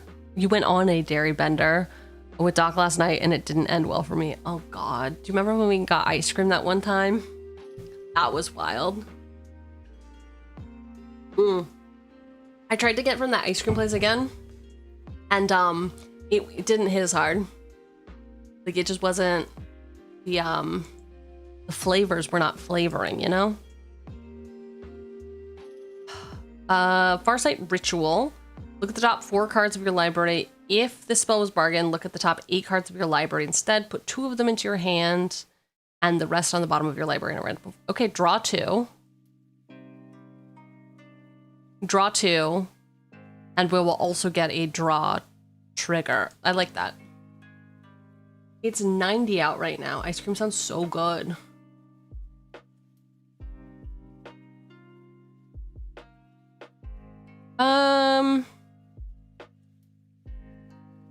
I like having a counterspell, I guess.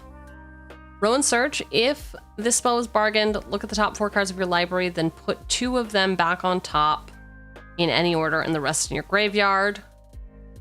You draw 2 cards and lose 2 life.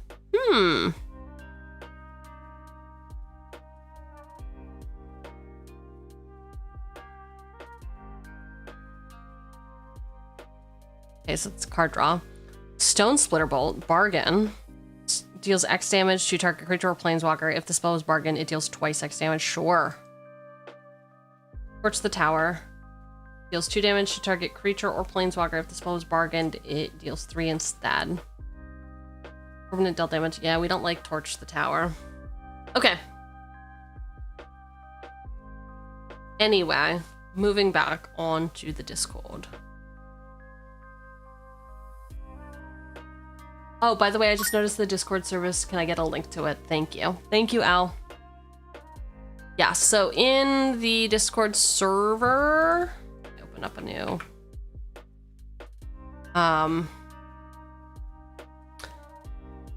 Nope. Nope. All right, so, in here, what you're gonna do is go to roles. and you're going to get VIP access to Magic the Gathering. All you have to do is check the box. If you want to get notified every time I post a new commander that we're brewing, you can do the yellow check mark and you'll get a ping roll. But yeah, once you check that box at the bottom, you're going to get a bunch of new things. We are currently hanging out in Boss Brews. I post a new brew here every week with some direction, and then you can put suggestions up to 10 in here each week. Thought she was gonna leak mod chat again. I mean, that was on purpose. That was on purpose.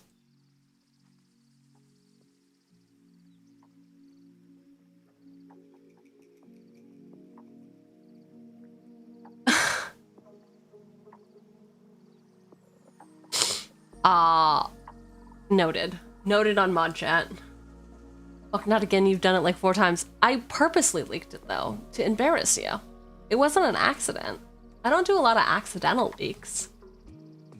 Up to 10 each week, damn. I'm used to help friends build like 10 decks each week. That's fine. So that's the thing. You're not building the deck for me. You're making some recommendations that you think would be interesting to look at on stream. That is what we are doing.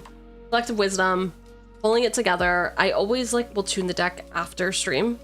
And yeah, we literally could be here for like 12 hours if we let everyone go ham. Because then at that point, I'm just looking at everyone's deck list. And this is not a deck review stream. This is a brew stream. Okay. Estrid's Invocation? 10 keeps it under 10 hours. Dude, I love this 10 for 10 for 10. It's the 10-10-10 rule.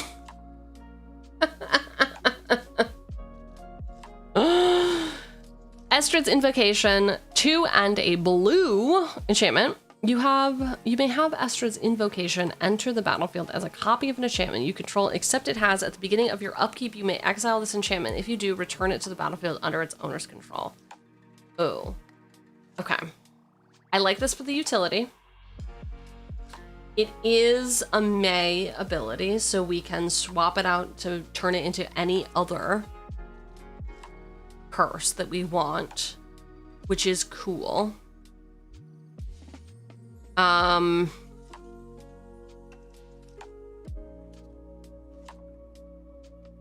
wonder, does this trigger, so I know we looked up some rules for some other cards. Does this trigger Lynde or not? Because if it does, it's a no-brainer, but I don't think it does. It does enter the battlefield as a curse, right?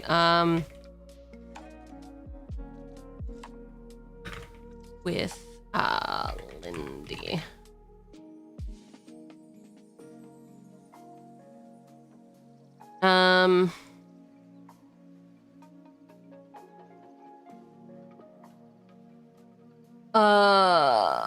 Blah, blah, blah, blah, blah. Yes, that works. Lynde's ability doesn't target. It just looks at curses that are attached to you when it resolves. Using the invocation's ability to turn it into a curse and attach it to you is essentially the same as casting a curse with flash in response to ability timing-wise. Wait, what? I have a curse attached to another player. I have Estrid's Invocation, and I have Lynde on the battlefield. Can I, in my upkeep, have Estrid's Invocation turn into a curse, attach it to me, and then use Lynde's ability of put a curse attachment to me, and that's still in the upkeep? Timing, yes. That's not what we're trying to ask, though. That is not the question I had. I had a question about the graveyard stuff. It doesn't trigger her since it doesn't go to the graveyard.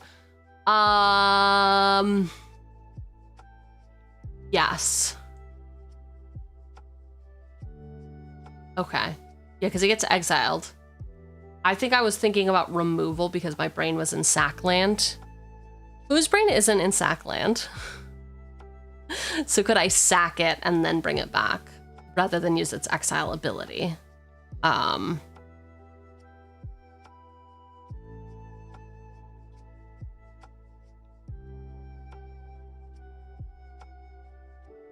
So this also doesn't work. Oh, it does work because Lynde does not care about the graveyard. She only cares about the graveyard for this thing. For this one, we only care about moving. All right, you're a genius, whoever you are. Bob. It's Bob the whole time, of course. Because it stops being a curse once it hits the graveyard. Right, but didn't the same thing happen with that lady that we looked at?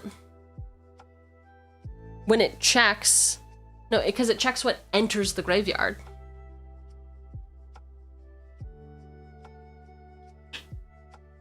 Yeah, because we looked up rules text for the Accursed Witch, I want to say? Cursed Witch? Yeah. Who's a creature on one side and a curse on the back. Who does see it as a curse. Okay. So we can use both abilities. Chill and also very cool. Y'all have outdone yourselves.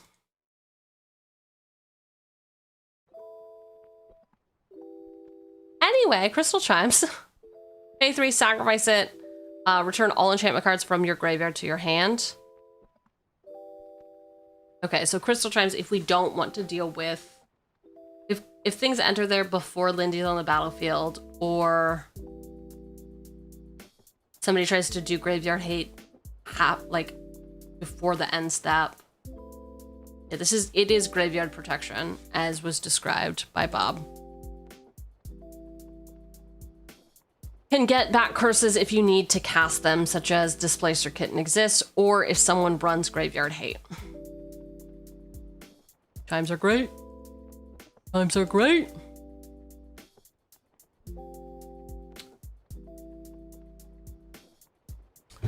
Conjured Currency.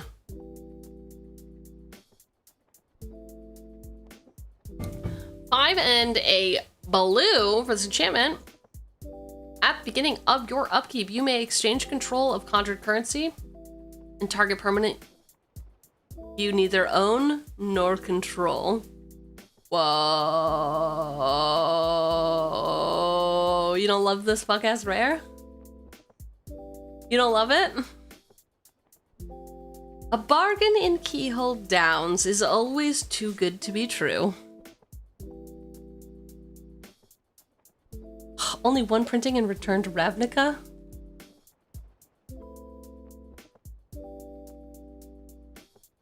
I think it's interesting. Not for me, though. Not for this deck. Unless there's rationale behind it, I simply will not see your vision. Wait, I understood what they said about Estrid's Invocation. You can exile it, copy a curse, attach it to yourself, then move it with Lynde to get the 2 draws every turn. Yes! That is what that post was saying. Which is a huge unlock as well. I did not think about ordering the upkeep triggers in so much as like you've got the 3 things on the battlefield, you can do that before Lynde's trigger because they're both at the beginning of upkeep, which is pretty hype, right? Do we think that we need any maximum hand size bullshit with all this card draw, or are we good? Shifting Grift. Okay, this is, I mean, okay, actually, lore-wise. Now you're good. 2 blue plus a spray cost. Exchange control of 2 target creatures, exchange control of 2 target artifacts, and exchange control of 2 target enchantments. Damn. More card draw. You won't draw that much, and even if you do, keeping the 7 best cards is more than enough.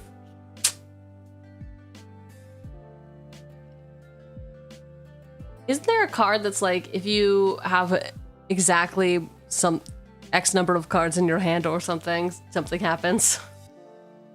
I feel like I'm maybe making that up. Oh, just yes, okay. Avarice Totem, 1 for this artifact. Oh. Exchange control of Avarice Totem and target non-land permanent. Goes with the theme.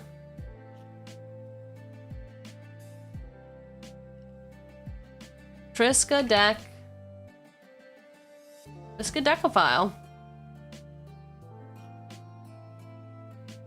13 is a cursed number. You're so right. Okay, Triskaidekaphile, 1 and a blue. This is 1/3 human wizard. You have no maximum hand size at the beginning of your upkeep. If you have exactly 13 cards in your hand, you win the game. I mean, especially with our ability to get card draw, but it is at the beginning of our upkeep, so she'd have to last. She would have to last. Also, Lynde's effect is a May ability. We'll only ever draw us 2 cards, so we can't actually draw more than 4. Anyway, I like... It's a fuck-ass wizard. She's always willing to lend a hand. It just won't be her own. I mean, she's definitely the shopkeep. She sweeps the floors at night. Do we have... Oh my god. Oh, look at this barge art. Oh, that's good. I don't know which baddie I like more.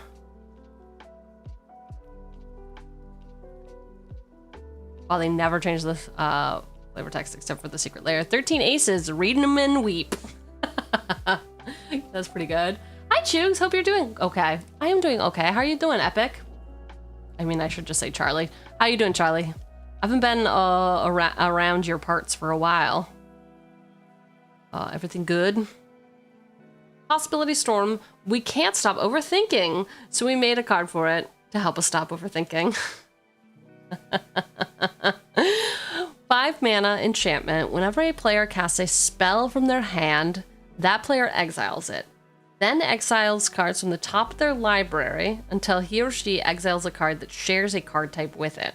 That player may cast that card without paying its mana cost. Then they put all cards exiled with Possibility Storm on the bottom of their library in a random order. Okay, cast a bad curse, try to get a better curse. I'm okay, it's been a while. It's been a while. Alright, how have things been? Seen loads of your stuff on Instagram and YouTube.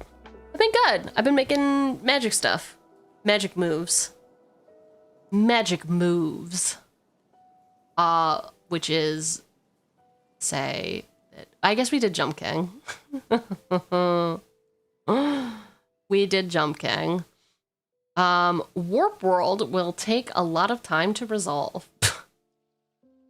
Which is the opposite of what we want to do, but hot. 5 red sorcery. Each player shuffles all permanents he or she owns into their library, then reveals that many cards from the top of their library. Each player puts all artifact, creature, and land cards revealed this way onto the battlefield, then does the same for enchantment cards, then puts all cards revealed this way that weren't put on the battlefield on the bottom of their library. Oh my god. Why? Warp World is insane. I still don't understand magic, but I've been trying to interact when I see them. Oh, that's sweet. You and Primo. We show up, but no thank you. They are the vegans who show up to our barbecue. Shrug. We did get Malcolm Chaotician. Yes? Chaotician? Chaotian? Do you need a bouncer to protect your shop? Do you need someone to profit in intimidation style negotiations? I present you Obika, Splitter of Seconds. Hit someone and her trigger, Lynde gets multiple times to draw lots of cards. Ooh, you're living on borrowed time. 2/5 Menace. Whenever Obika, Splitter of Seconds, deals combat damage to a player, you get that many additional upkeep steps after this phase.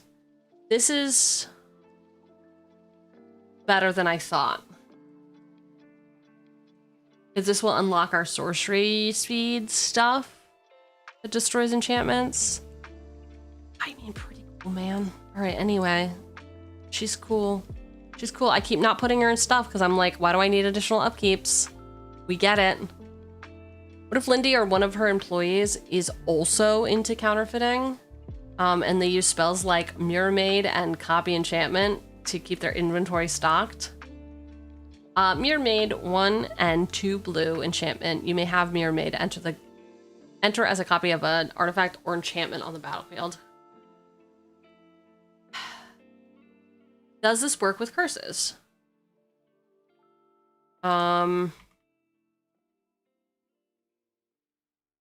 So curses do not say, curses say enchant player. So if this enters as a copy of any of a curse and it then enchant a player, because it's not like when this enters enchant player, you need a lot of curses attached to yourself, which is not ideal.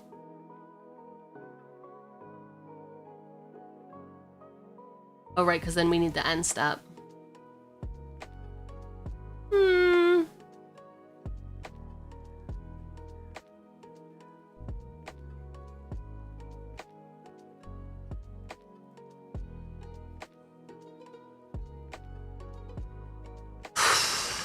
Mirror Maid with curse. Oh, I'm getting some weird YouTube videos from that. I spelled mirror and maid incorrectly. Okay. Hello, I'm workshopping. Hey, rules clarification. Love it. I'm workshopping Lynde, Commander deck right now, and I have a rules question. So a huge card in the deck is Curse of Misfortunes, but I'm wondering about Mirror Maid. Could I play Mirror Maid, copy Curse of Misfortunes, then attach the copy to another player? A ruling on Mirror Maid says the following, blah, blah, blah, blah, blah.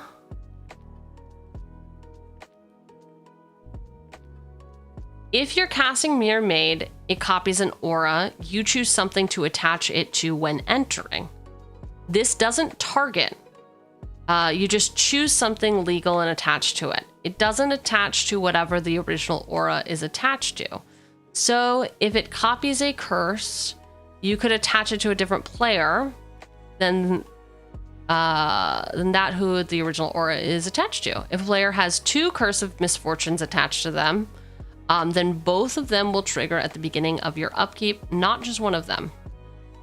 But if Mirror Maid goes to the graveyard as a copy of a curse, then Lynde's trigger will, even if it's not a curse in the graveyard, you can return it to the battlefield and choose something to copy. Very cool. Your search history must be wild. We don't need to talk about it, man. We simply do not need to talk about it. All right. I like Mirror Maid. I like it. I think that it's interesting. Copy enchantment. Enchantment, encampment, enchantment. Enchantment. Why did that look so weird for some reason? 2 and a blue, enchantment. Whenever you have copy enchantment enter the battlefield, you may have it enter the battlefield as a copy of enchantment on the battlefield. Okay. I mean, these cards are cool, but also what if I have bad curses out? Also, follow me on this one. Have you considered Bodega Cat? Like Mischief, Catgeist, 9 Lives Familiar, Warehouse Tabby, or Cauldron Familiar? Hello, how are you doing? Bunch of Ravens sounds good for this deck. Oh. I'm gonna come back to all cats after I read a Revenge.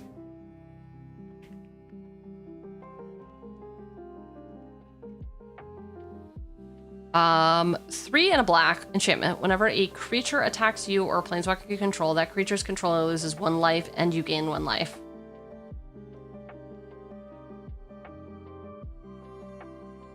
I think it's good disincentive for people attacking me. I'm not seeing the through line yet for how it fits into our shop. Our small business. Mischievous Catgeist, 1 and a blue. Whenever Mischievous Catgeist deals combat damage to a player, draw a card. It's got Disturbed. Oh, why? For 2 and a blue. and it comes back as an aura, cat-like curiosity.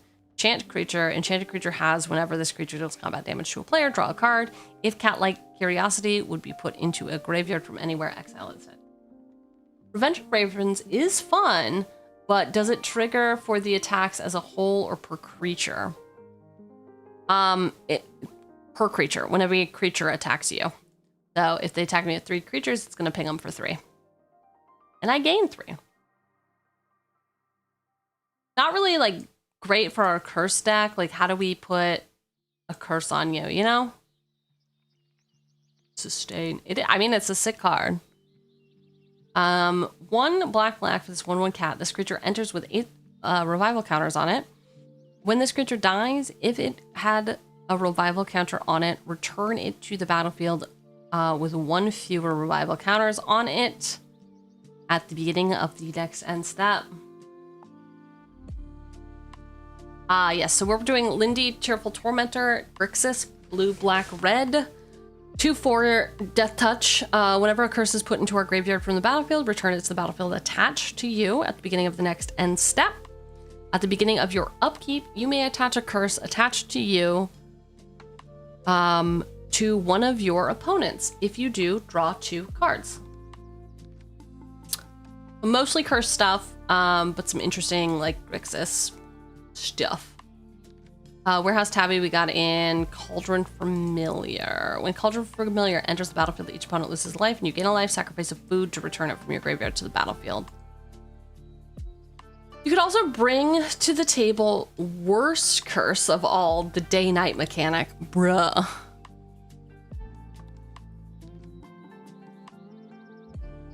How about the red curse? The one that when anyone attacks, they get a treasure. I believe we did put that in. The deck list is pinned to chat if you want to take a look. That one is...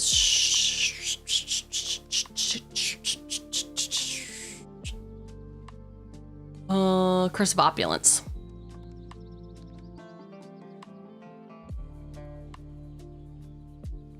I mean, hey, listen, they named it, they claimed it. They said worst mechanic of all.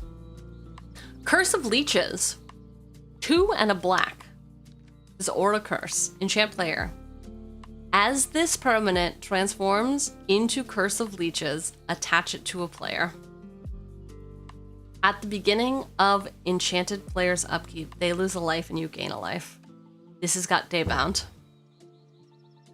Which means if a player casts no spells during their own turn, it becomes night next turn. And it turns into the Leeching Lurker, which is a 4/4 lifelinker with Nightbound. If a player casts at least 2 spells during their turn, it becomes day next turn. First darkness falls, then it burrows in.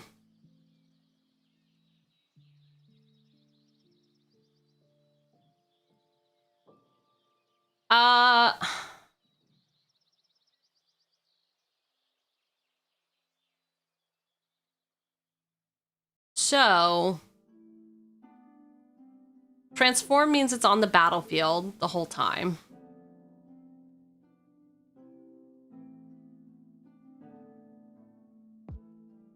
Yeah, who owns this card? Like, does it come back to me? Attaching Curse of Leeches transforms it doesn't target a player, so it can be attached to a player with hexproof this way. After Curse of Leeches transforms into Leeching Lurker, it will become unattached from the player it's attached to as a state-based action. I get it back, but it doesn't have haste, right? Or like I can't attack that turn. If you cast Curse of Leeches while it's night, you must still choose to target a player. And that player must be a legal target as Curse of Leeches resolves. It enters the battlefield transformed and is not attached to that player.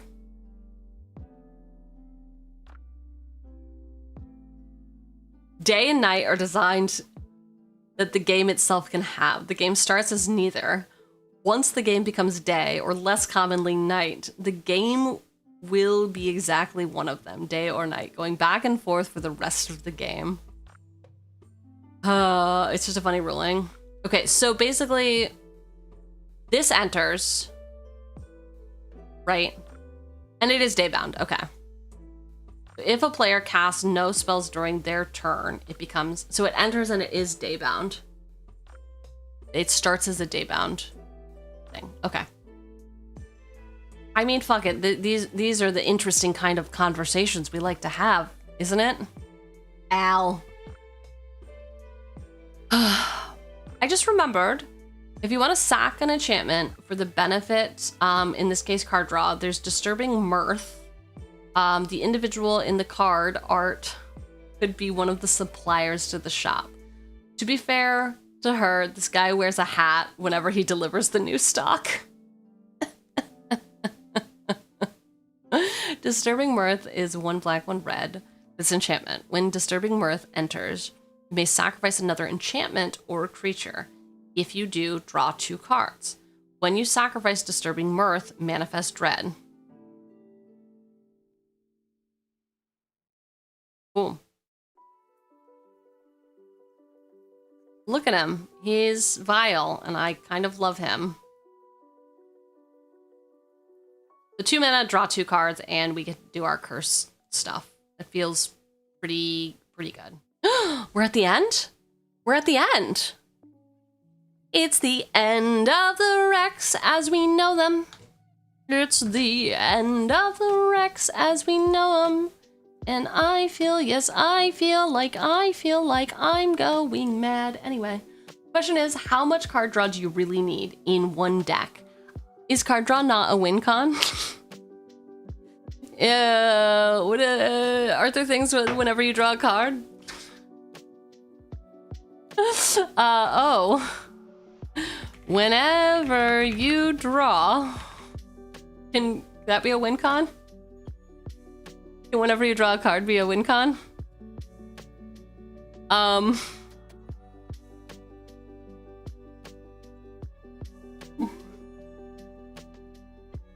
It's a loons con if you don't have a way to capitalize on it.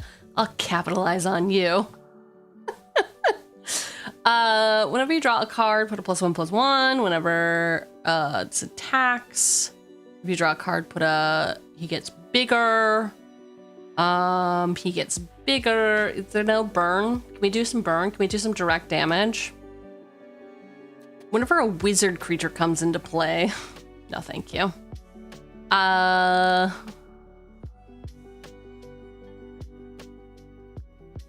Bruh.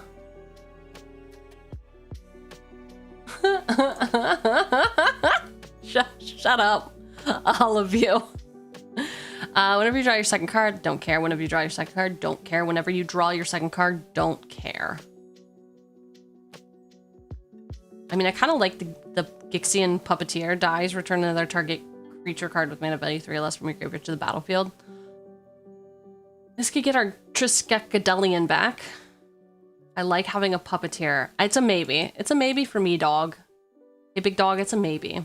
Whenever you draw your second card, choose 1 target creature gains flying or tap target creature.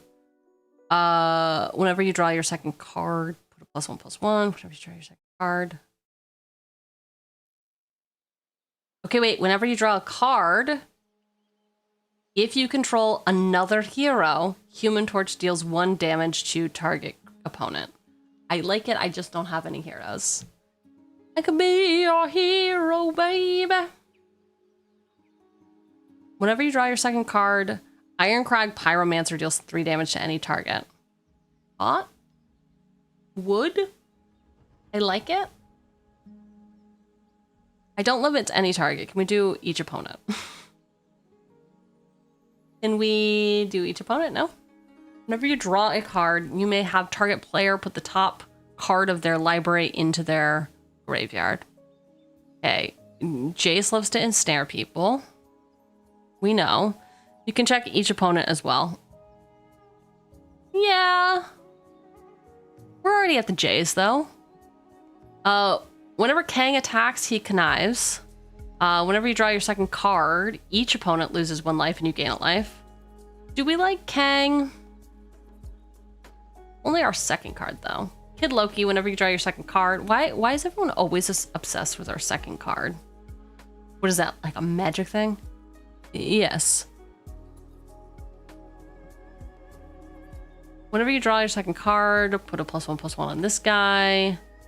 Whenever you draw your first or second card each turn, put an ingenuity counter on Lady Octopus. You may cast an artifact spell from your hand. No, thank you. Because then it would have been crazy good, real.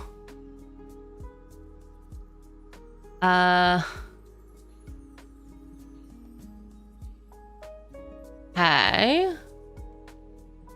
When Madame Mask enters, she connives. Whenever you draw your second card each turn, create a villain. Whenever you draw your second card, create 2 black rats. It's the Mad Ratter. How do we feel about a Mad Ratter?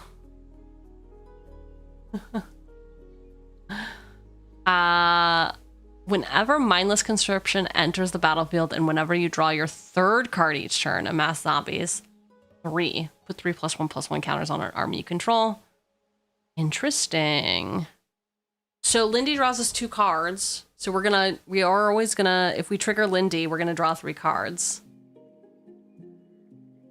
And make a 3/3 zombie. Niv Mizzet. Min, Wily Illusionist. Whenever you draw your second card each turn, create a blue illusion.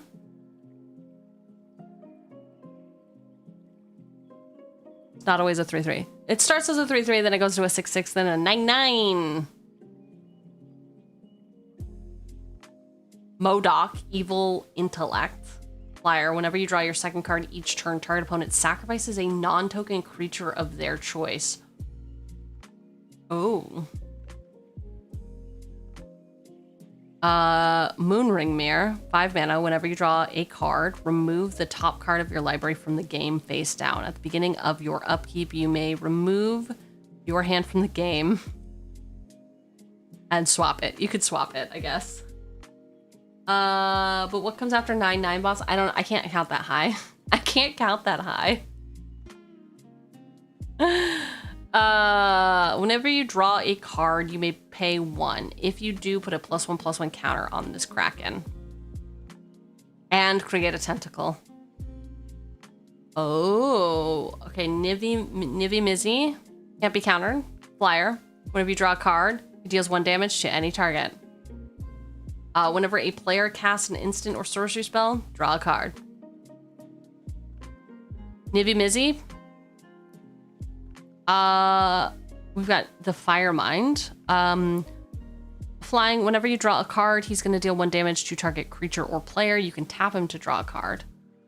So he is the same cost as other Nivy Mizzy. But he taps instead of the instants or sorceries. Huh. Sure. I took a nap. What's up? Nothing. We're looking at, we finished all of the card recommendations. We are now looking at some additional synergies. Right now I'm looking at card draw synergy because we have a lot of card draw stuff. Then I'm going to go through the curses. I know, shocking. Whenever you draw a card, put a foreshadowing counter on Ominous Seas. Doesn't go with our theme, but I like it.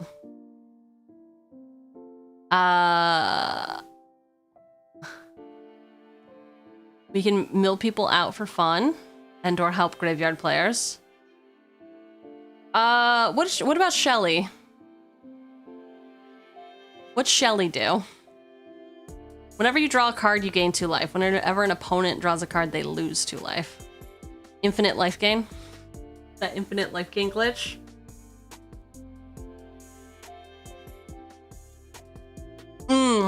It's not infinite.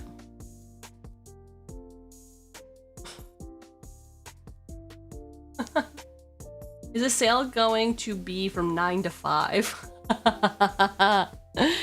Or should we work the graveyard shift? That's a good question.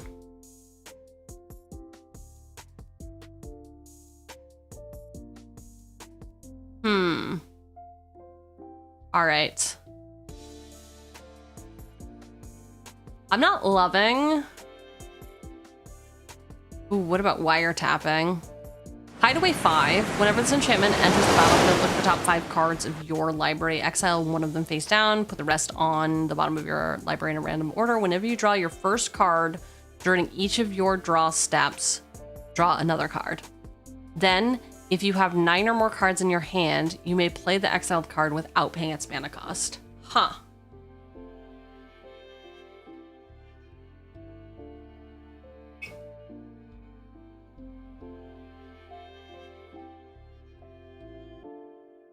All right, curses, curses, curses.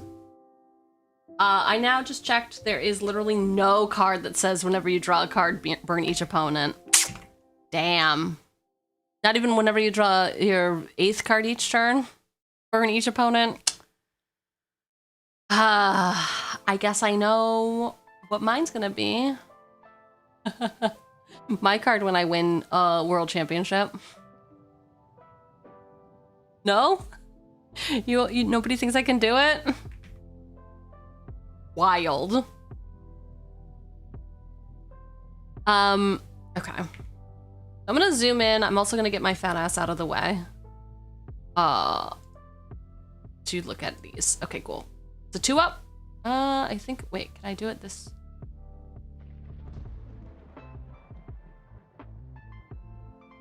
All right, Curse of Bloodletting. Enchant player. If a source would deal damage to enchanted player, it deals double that damage to that player instead. Looks good. Looks good. Good luck. It would be hard.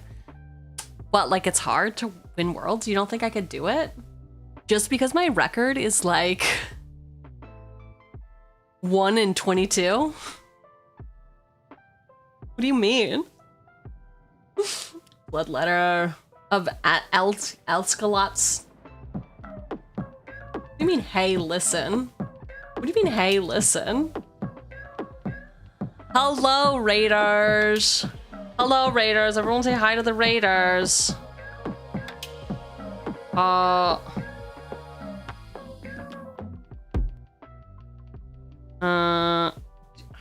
Where is it? Whatever. Bam. Yo, Magus, how was stream? What would y'all get up to? We are currently brewing a deck for Magic the Gathering. Wow, 1.0 revealed? How did it go? No.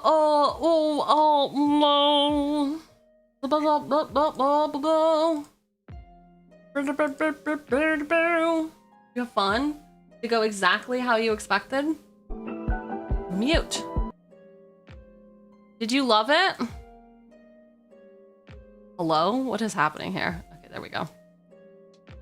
Stream ended. Yeah, we don't care about the stream ending. Magus! Oh my god, I love your hair. I do have a hairstyle similar to that in the... Oh! It looks so good!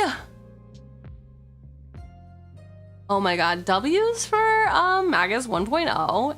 How does it feel? Are you loving it? It does look slay. Are we allowed to show hips on my stream? Are we allowed to show hips on my stream?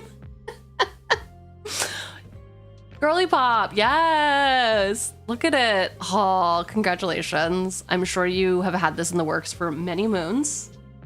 Nice. Hips. It looks so good. I don't know if you want to show hips. I had to be super careful. Real. I mean, we were watching something else. Also,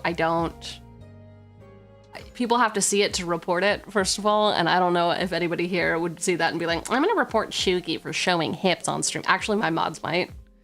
Finally trying to teach me a lesson about letting them vet content. Anyway. Unfortunate Spaceman? Well, congratulations again. I hope that you get hydrated, and I look forward to seeing more.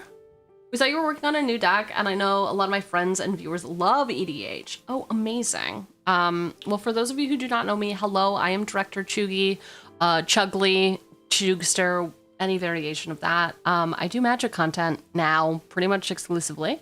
Sundays we brew decks for EDH, and then we play those same decks on Wednesdays at 8 p.m. Eastern time. So we are EDH enjoyers over here. Usually building bracket 3s. However, today we are indeed brewing up bracket 3 with Lynde, Cheerful Tormentor. Used to run an Ona. It is Ona. Deck black and blue EDH Fairy Storm deck. Do you hate everybody or just yourself? No, I really love the Ona decks. There's like some new tech for her too. Fairies.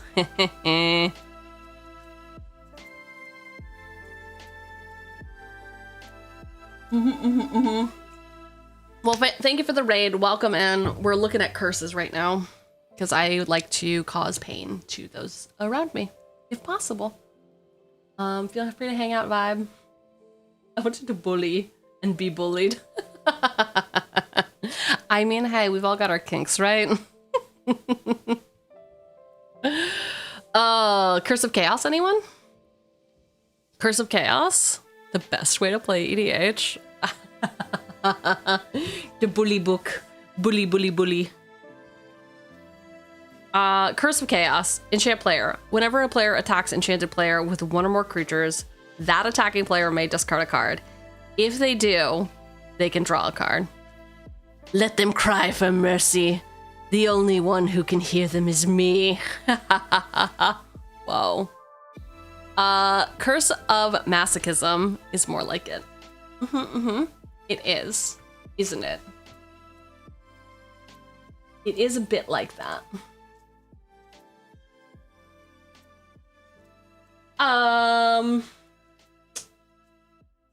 If a card like this ever gets printed, I'm 100% sure it would be a $150 card immediately.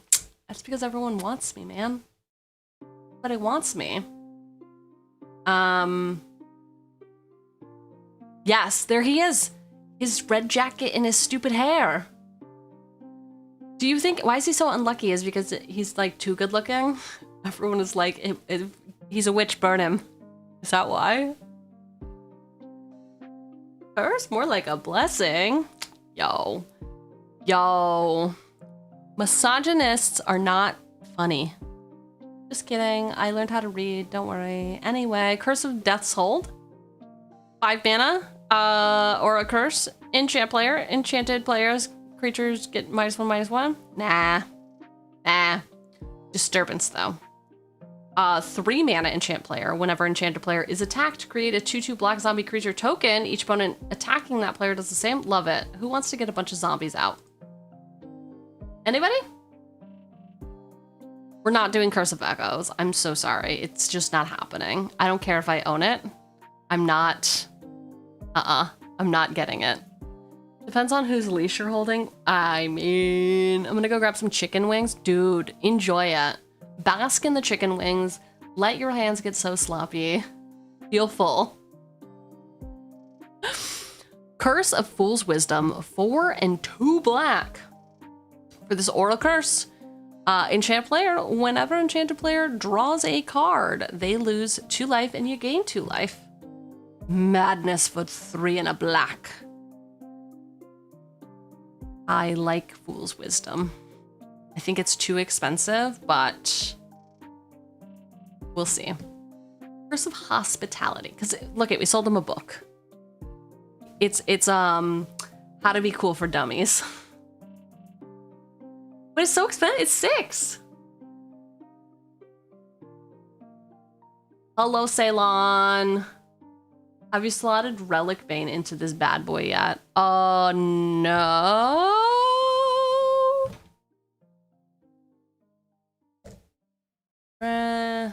Relic.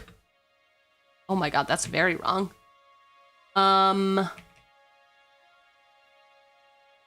Oh my god. What is this art and where can I get more? 1 and 2 black. Enchanted artifact has At the beginning of your upkeep, you lose 2 life. A sword that has seen cowardice in battle exacts the price of honor from its wielder.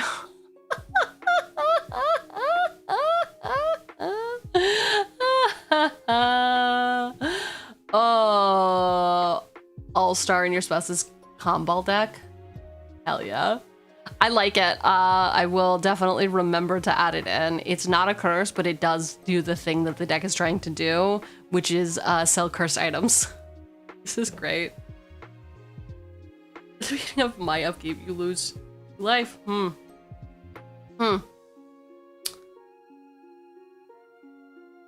It's in the shop. It does. Chris has got some of the most wicked flavor text. I know, right? Your thoughts on it? It's a classic. I love it. We're getting it in. We're getting it in. Stupid ads. Listen, stupid ads.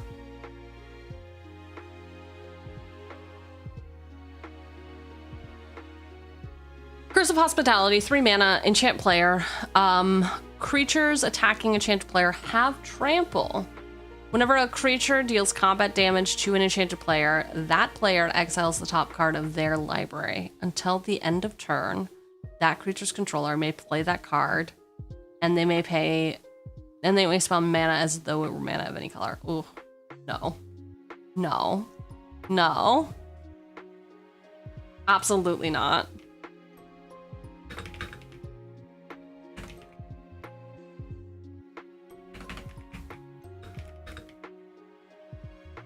Don't forget to stay hydrated. No, it's illegal, morally. You're morally bankrupt if you do it. Curse of Inertia.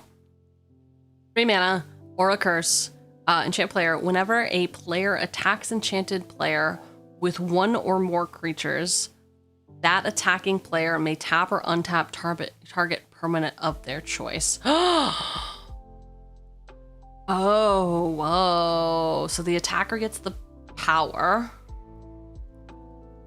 And they can literally tap or untap anything on the board. So this can come back to bite me in the ass. As people could just be tapping down my shit. But do I care about my shit being tapped? I don't think so. I think we care much more about other people's shit being tapped. Plus we're tapping blockers. I don't hate it, personally. Is it a tool that we would sell, though? Is it an object? Not really. Not really. Curse of Oblivion. The first step to peace is to learn how to forget. I thought it was to never wake up, but that's just me, I guess. Anyway, Curse of Oblivion. 3 and a black. Enchant player. At the beginning of enchanted player's upkeep, that player exiles 2 cards from their graveyard. Not really interesting. As long as it gets tapped consensually, I don't care. Wow, didn't know you were a watcher. Okay, cool. The more we know. I do like, though, that every time I say, is that legal? People think that I'm genuinely asking the magic legality, and I'm not, though. I am not. I am simply trying to use hyperbole to illustrate that I think that card is it's not like it's overpowered. It's just like oh, I see that. That's cool. Curse of Obsession, 5 mana or a curse, enchant player. At the beginning of enchanted player's draw step, that player draws 2 additional cards. Ooh? 2? Beginning of enchanted player's end step, that player discards their hand. Oh. Okay. Curse of the Restless Dead. Slap that on a green player. We'll get there, I think. Curse of Shallow Graves. 3 mana. Enchant player, whenever a player attacks enchanted player with 1 or more creatures, that attacking player may put a 2/2 black zombie creature token onto the battlefield tapped. Yeah, we're just, I mean, like, do I want to be giving my opponent zombies? Is there an incentive? Corpus stuck in the same position for 5 years. Oh my god. Curse of Nightly Hunt. Enchant player. Creatures enchanted player controls attack each turn if able. Love goading somebody and not being able to attack me. This is perfect. This is my kind of pillow fort. I'm like, you two work it out amongst yourselves. Torment of Scarabs lets them make a villainous choice each turn. We looked at the card. I honestly don't know if we added it or not. Curse of the Pierced Heart, 2 mana, enchant player. At the beginning of enchanted player's upkeep, Curse of the Pierced Heart deals 1 damage to that player. I mean, it's very slow. It's very slow, but I feel like this is a love spell, right? We sold them a love spell. Curse of Unbinding, okay, all right. Curse of the Restless Dead. 3 mana, enchant player. Whenever a land enters the battlefield under enchanted player's control, you create a zombie. This is, yes, perfect. I get zombie, you get nothing. Curse of Unbinding. 7 fucking mana, dude. The beginning of enchanted player's upkeep. That player reveals cards from the top of their library until they reveal a creature card. Put that card onto the battlefield under your control. That player may put the rest of the revealed cards into their graveyard. Or do what with them? Oh, it's not a may. Okay, anyway. Wow, that sucks. Okay. Curse of Vengeance, 1 black. Enchant player. Whenever an enchanted player casts a spell, put a spike counter on Curse of Vengeance. When enchanted player loses the game, you gain X life and draw X cards, where X is the number of spike counters on Curse of Vengeance.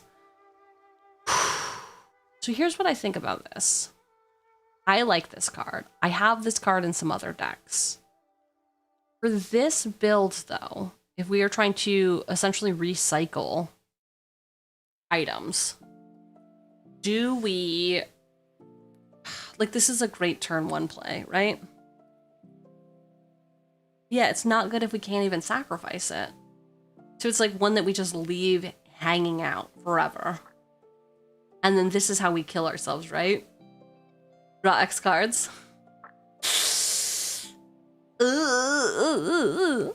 Drawing with no payoff. Okay, Fraying Sanity. 3 mana. At the beginning of each end step, enchanted player mills X cards, where X is the number of cards put into their graveyard from anywhere this turn. No, thank you.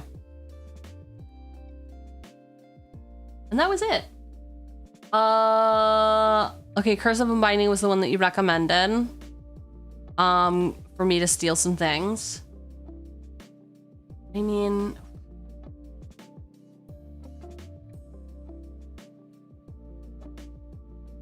Hey, I could... Wait. At the beginning of enchanted player's upkeep, that player reveals cards from the top of their library until they reveal a creature card. Put that card onto the battlefield under your control. Okay, I would never want to mill cards into my own graveyard. Especially creatures, especially all those curse cards. Okay.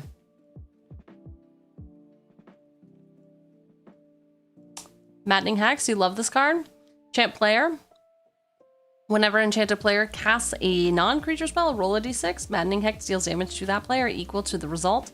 Then attach Maddening Hex to another one of your opponents chosen at random.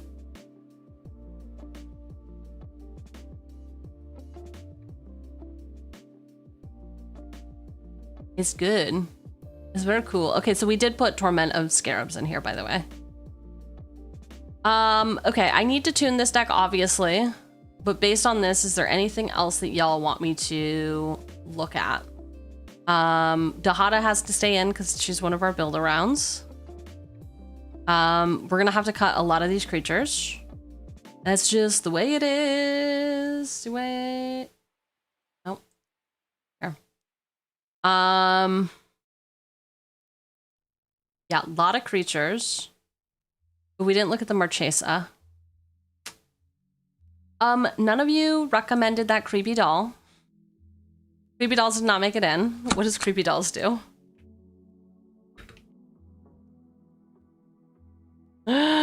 Creepy Doll is indestructible. Whenever Creepy Doll deals combat damage to a creature, flip a coin. If you win the flip, destroy that creature. Let me have my stupid Creepy Dolls. I don't care that they're expensive. I don't care. Hello, Pagan. Welcome in, Hannah. We got a shit ton of card draw, no card draw payoff. We've got some curses. How do we win? How do we win game? Is it just Tradiscus-Skiffifile? Is that the only way we can win?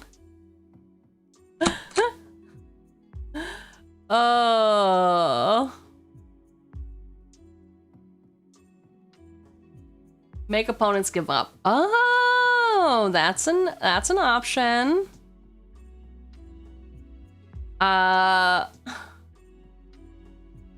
We draw a bunch of cards. Oh, we take their own creatures and we beat them to death with them, right? Dude, how did Commander go?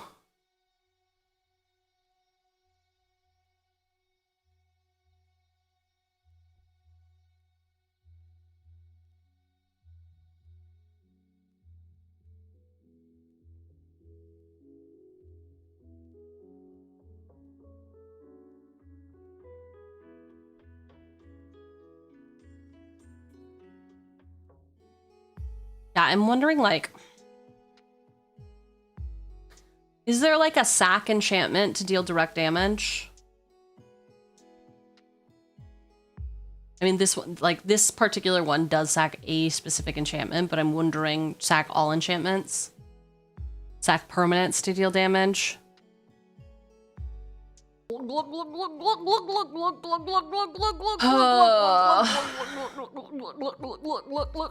the hell? Help! Oh, it's cold. Is Burn an O-tag? What deck have you played? Oh yeah. You lost every game, but it was fun. What decks were you running today? Okay.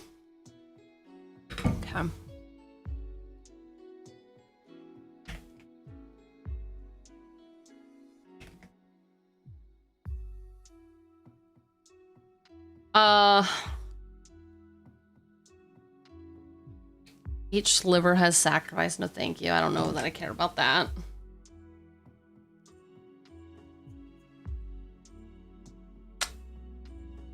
Whenever you cast a spell, if mana from a treasure was spent to cast it, no. There's a cost to cast this. Sacrifice an artifact or creature to deal 5 damage. No. Yeah, I don't think that this is where I'm going.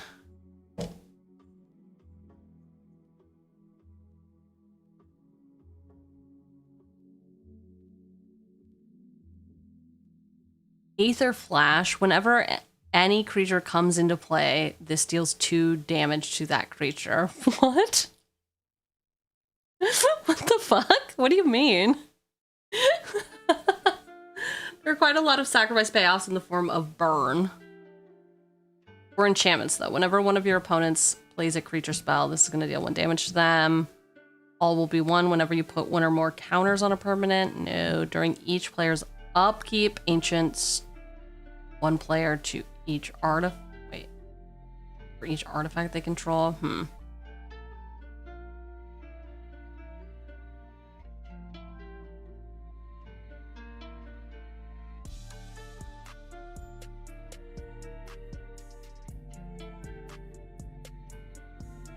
Each enchantment deals 2 damage to its controller. This is not what we want. Wait, is it what we want? I thought we controlled the spells. Well, they're attached to someone else, right? We own them? No, we control them. Blank balls of fire. Whenever a creature blocks, okay, as an additional cost to cast a spell, cool. Blockbuster. 5 mana enchantment. You can pay 1 and a red, sacrifice it. Blockbuster deals 3 damage to each tapped creature and each player. Jesus. All right, well, I think I'm satisfied. I think we've done the thing. We've looked at the cards. We've evaluated them. We got to put this sword in.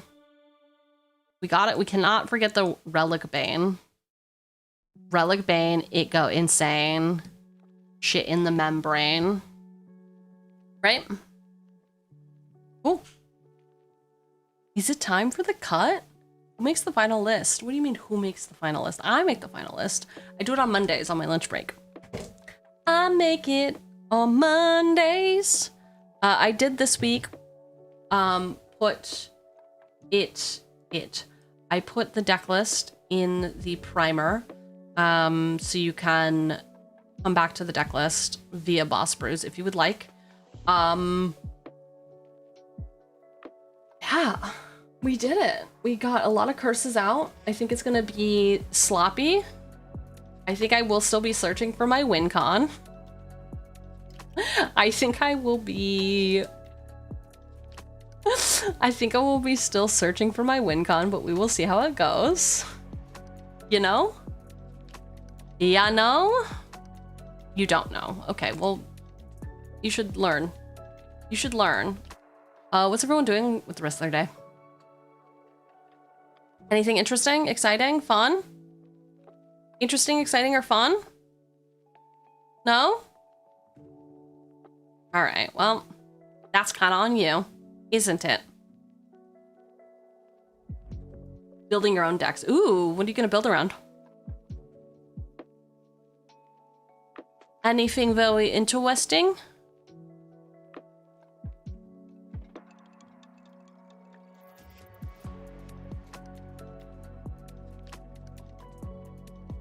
All of the interesting things, huh?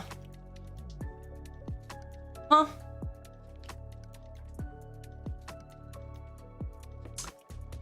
You're building 4 decks for your plane chase pod. Ooh, have you seen Chase Plane? Wait, is that what it's called? Chain Place? I don't know, it's really funny.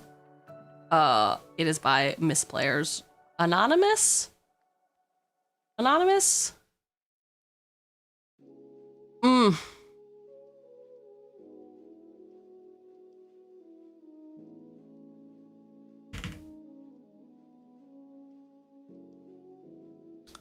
What the frick?